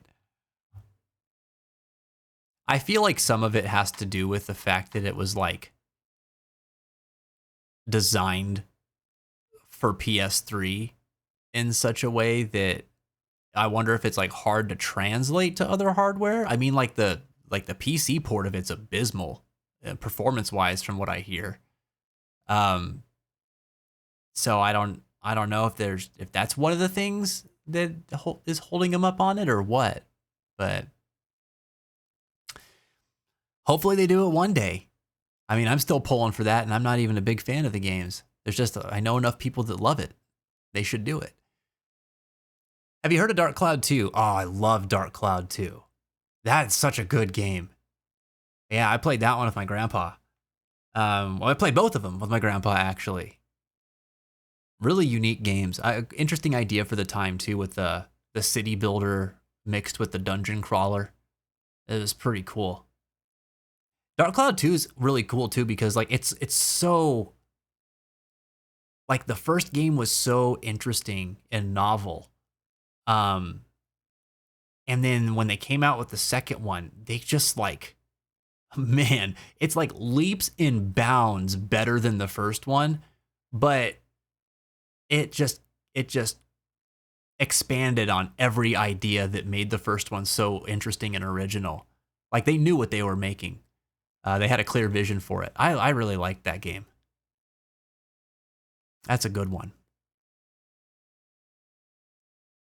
I always remember the town that's in the cove. Just the visuals of that place left a strong impression on me. That like water town. Rebirth sold over 2 million copies, and Square Enix said it was disappointing. So I just think their standards are insane. I mean, that's the thing right now. When you think about it, when you think about the industry, it's just in a very bloated kind of place right now. They invest so much money in the development of these games, and expect such massive returns. But like the majority of games won't see that many sales, right? Like 2 million, that's a pretty good amount of sales in my opinion. But what did we just get done playing? Monster Hunter Wilds sold 10 million copies, you know? So in a AAA competitive industry where the largest sellers are selling tens of millions of copies or close to 10 million copies, 2 million looks very small by comparison. Which is just like so boneheaded to me, you know? Like I can see where it's very easy for a company to confuse, like it takes more than being profitable for a game to be successful, in some of these publishers' eyes. It needs to be like profitable and then have a massive margin, you know? Yeah, I still can't believe that. And yet they're still willing to throw money at Yoko Taro to make more Nier stuff. Although, to be fair, it took them a while to come around with him. Nier Automata was like a diamond in the rough. The fact that that game became as successful as it did was like, whew. I don't want to call it a stroke of luck, but it must have felt like a miracle to the guy who just like couldn't find a footing in the industry with his games on a large scale. Had a really strong cult following, you know? But to find that mainstream success with Automata was pretty special. But that game took how many years to sell 7 million copies? Like 6 years, right? Which is like normal to me. And that's a successful game. Like that's successful. I remember them celebrating those metrics as they kept coming out. So the idea that like, 2 million copies in the first year the game came out, that's not enough. Like, what's your problem? You know what I mean?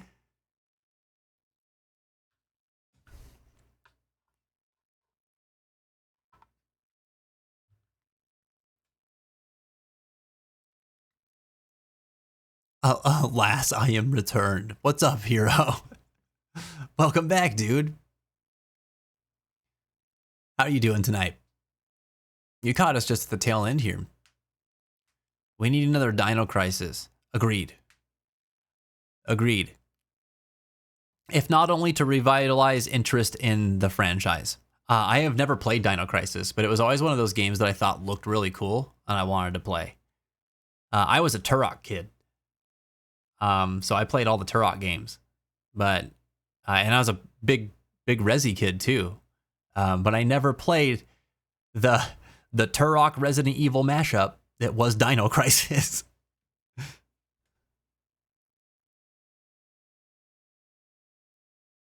Yoko Taro needs all the money he can get so he can make another female pro tag with white hair and big thighs. The amount of them in Nier Reincarnation was wild.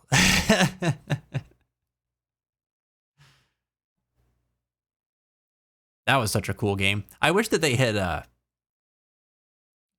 I wish they had plans to make that game like available elsewhere, because that was a very interesting game. I mean, it was a mobile game. That part of it sucked, but like I think the game itself was really interesting. The stories were really cool, as always.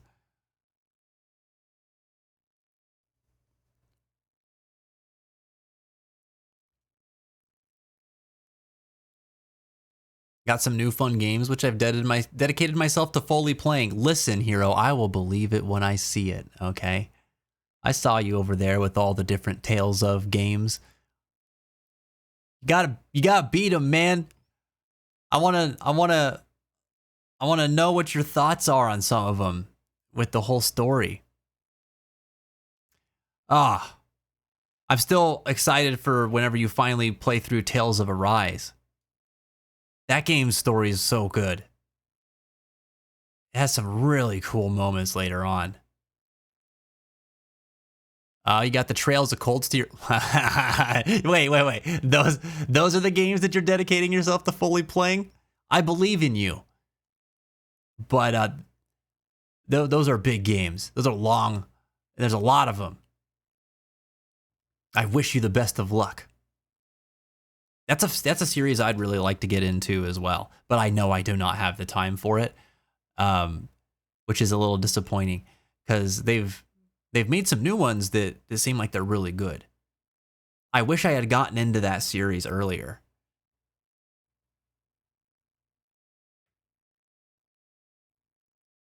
They should just release a single-player RPG version of Reincarnation. I know, it'd be pretty cool. Alas. Although, no. I was going to say, you never know as a person who likes to believe in possibilities, but like, they probably won't. They probably won't. They'll probably release it as a stage play before they ever make it as a standalone game.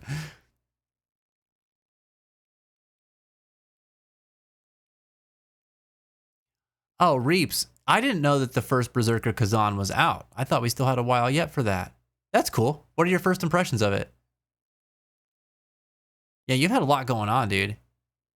I bet you haven't had much time for gaming in general.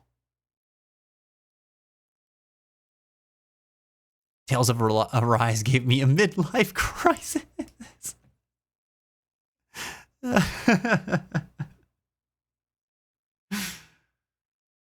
Oh, man. Talk about a game with some amazing themes and incredible dialogue, dude. I have so many clips on my PlayStation's hard drive of Tales of Arise. I feel like every time we got into like I forget what they call them, but like the character interactions at like camps and stuff like that, there was something really profound that was being discussed. God, dude, I had so many ideas while I was playing that game where I was like, I want to make videos about this and I want to make videos about that, and so I saved all this footage. And I haven't gone back to like sift through it and actually like make the content around it. But that game was like a fence child's freaking playground for material, dude. There was so many cool conversations and just really interesting insights into the world and like how people ticked and what to do about corruption and like all this stuff. It was so cool.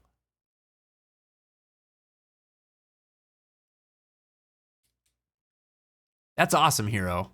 I'm glad you're enjoying it so far. A lot of people I've talked to about the Trails of Cold Steel series, there's like, yeah, that's one of their favorite franchises. There's a lot of love for them.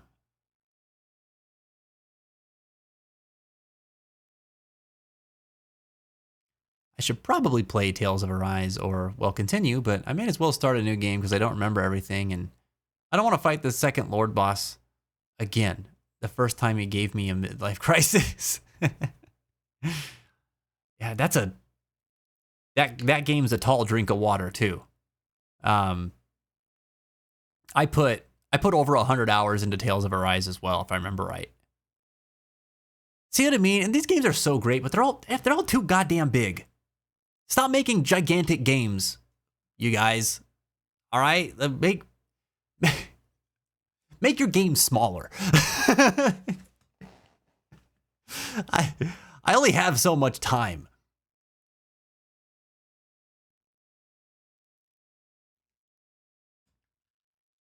Watched Aztekaros play first Berserker Kazan. It looks pretty fun, but I have to be in such a specific mood for Souls-like games. I do too. That game AI Limit came out as well, and I played the demo for it, and I was like, this is pretty good. It's a really good idea. Really interesting looking kind of Souls-like, and I liked the way that it had like special abilities that changed a lot of the way you could string combos together or like stun enemies and interrupt attacks and things like that. I thought was really clever. And I was like, oh, this is exciting. I might look forward to picking this up. And it's out now, and I'm like, I might never play that game. You know?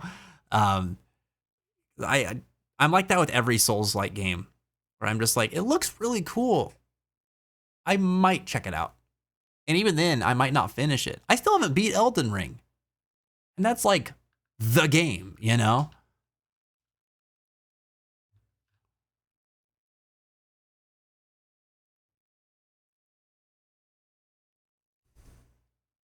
Need more games that are the size of Resi games. Yeah.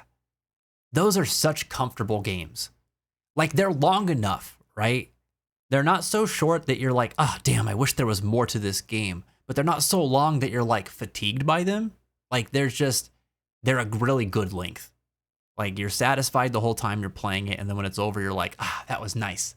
You know, it's like finishing a meal at that point where it's like just before you get too full, where like you're not sluggish, you're not tired or like feeling like a little sick. You're just like, I don't need food for another 6 hours, and it tasted really good. Perfect. That's how Resident Evil games feel when you finish them to me. That's how any game that's done between 20 and 30 hours feels to me. Sometimes 40 hours, but you know, like that's a nice amount of time to put into a game for me. An RPG anyway. I've been wondering whether I play AI Limit. You'd probably like it. I don't know. I like it more than I thought I would. The presentation of it looks awesome. The world's really cool. The character design's pretty neat. I'm wondering about the story. I feel like it could be really good, but it also could, fall flat. It's just hard to tell. But it looked interesting enough. But it plays pretty good.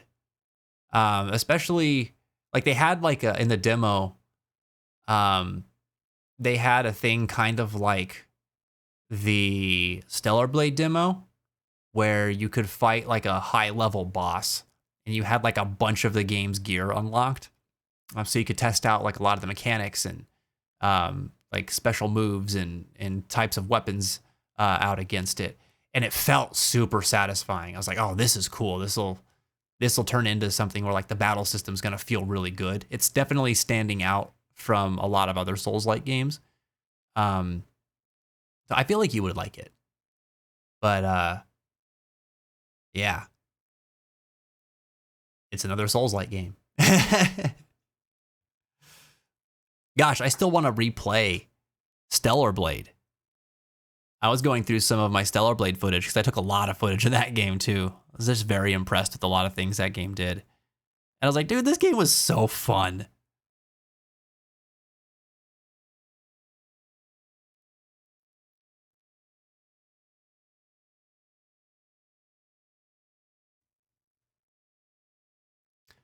For Tales of Vesperia, I had to watch a guide on how to beat a specific boss.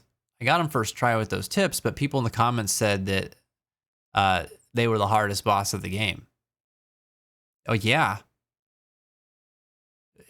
A lot of the challenge in some of the older JRPGs is in figuring out what the strategy is for a boss. Once you figure it out, it's not that bad. Mechanically speaking, those games aren't too complex. In the battle systems. Some of them get more complex than others. Like Tales of Graces could get pretty in depth, but a lot of that even was with the title system, more so than like the battles itself.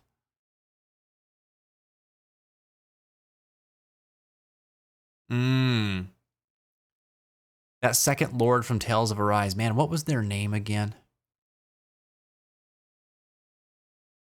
The latter parts of the early game in that game, I have forgotten for whatever reason.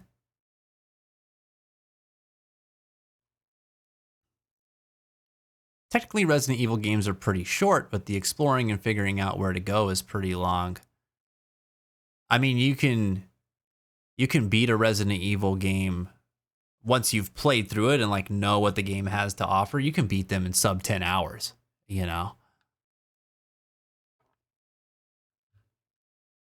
So yeah, they can be pretty short if you want them to be.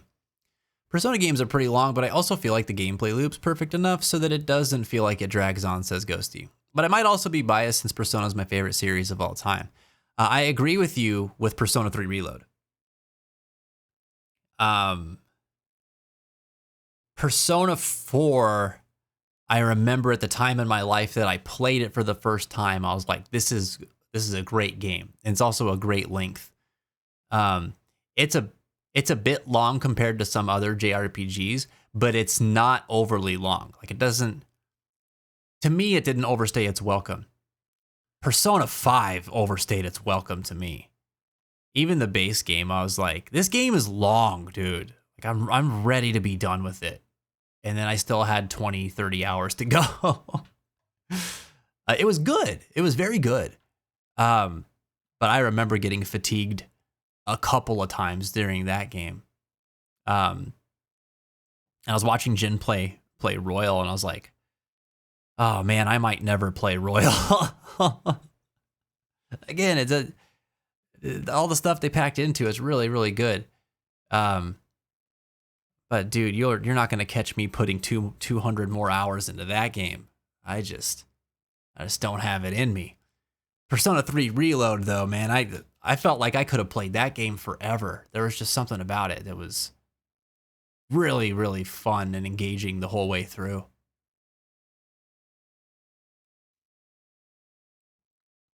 Oh, okay, Reeves. Have a good night, man. Get some rest, dude. I hope that you feel better. Dude, shoot me a message if you need a chat or anything, okay? I hope things turn around, dude. Love you, man. Still think that Stellar Blade boss rush without dying should be the next challenge after the middle manager. I would be down with that. I would definitely have to brush up on my skills with Stellar Blade again. I got pretty good at that game by the end. But there's definite room for improvement still. That game was so satisfying, man. I loved the combat in it. Oh, yes. Yes, Lord Ganabelt. That's right.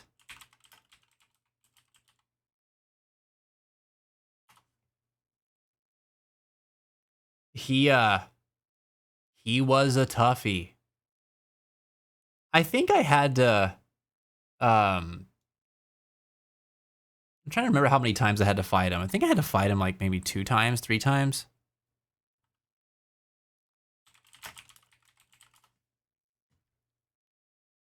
There were a couple of boss fights in that game that I was like, damn, this is rough. But that's it reminded me that like every time, like, oh, this is a Tales of game. I don't know what it is about this series, but like, you'll be cruising along, you're like, yeah, I get this game.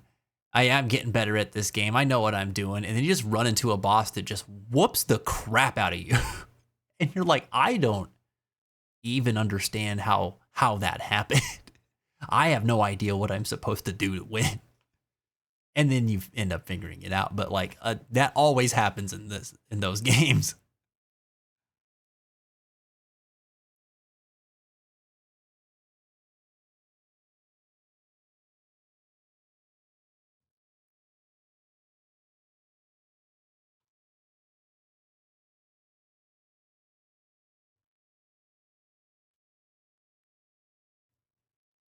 There's a speed run where somebody beat RE2 remake in 54 minutes. That's legit. That's cool. Speedrunning has been a part of the Resident Evil franchise since the beginning, man. It's something that I think that might have been my first exposure to the speedrunning community, in all honesty. You'd think it would be like Mario or something like that, but I had friends in high school that were like really into it. And I was super into Resident Evil at that time in my life too.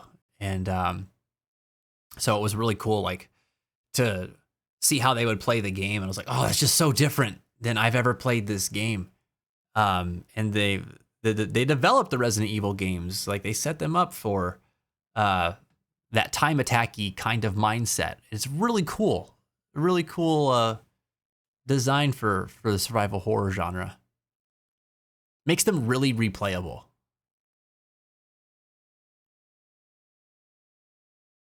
Oh, you beat Village in 46 minutes? That's pretty dope. That's awesome. I definitely didn't use infinite ammo for the Magnum. I remember getting really into it with Resident Evil 4. My friend Miles and I used to play that game a lot. I must have played that game like, God, 8 or 9 times over. Because we really liked playing through it. And that game, like, you just keep unlocking stuff, man. Just over and over again. Every time you play through, you just unlock more stuff. And it makes the playthroughs just so fun. That was the first Resident Evil I played that I just had that kind of enjoyment with, you know. I didn't find it as enjoyable with like Resident Evil 2 and 3.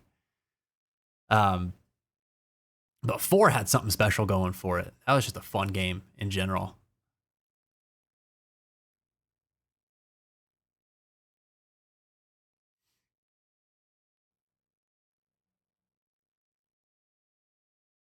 Man, Resident Evil Village was such a playground.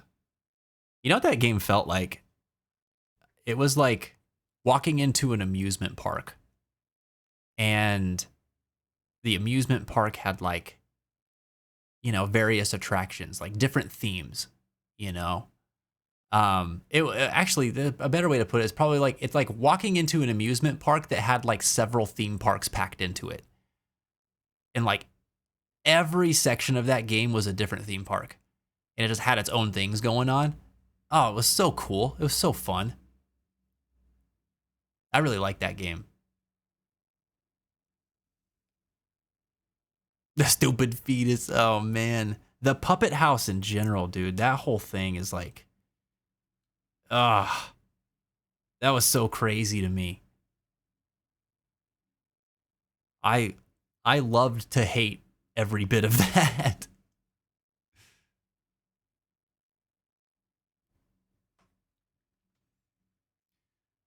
All right. I expected to jump off like an hour ago. I don't know how you guys got me talking for so much longer. We need to raid somebody, dude. Let me see who's on right now.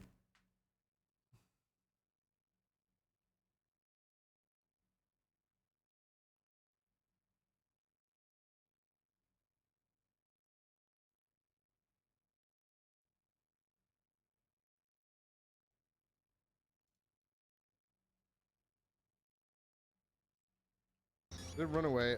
Oh man, speaking of metaphor, my man's is he's just at the part before where I was. Oh, very good, very good. I know we just raided him, but I don't have the capacity to seek someone new out tonight. So forgive me. We're gonna hit up Kree again.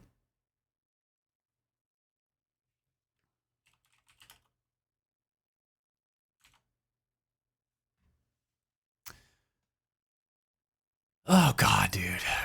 What a day. What a day. Thanks for making it a little bit better for me, guys. I appreciate it a lot. It's been tough, dude. I've been having so many ups and downs this last, like, month. I don't know what the deal is. It feels like it was turning into winter with how, like, I'll get, like, seasonal depression around that time. And, I'm having like the opposite thing happen where like normally people are coming out of that kind of stuff around this time of the year. And I'm just like, so up and down with how I've been feeling.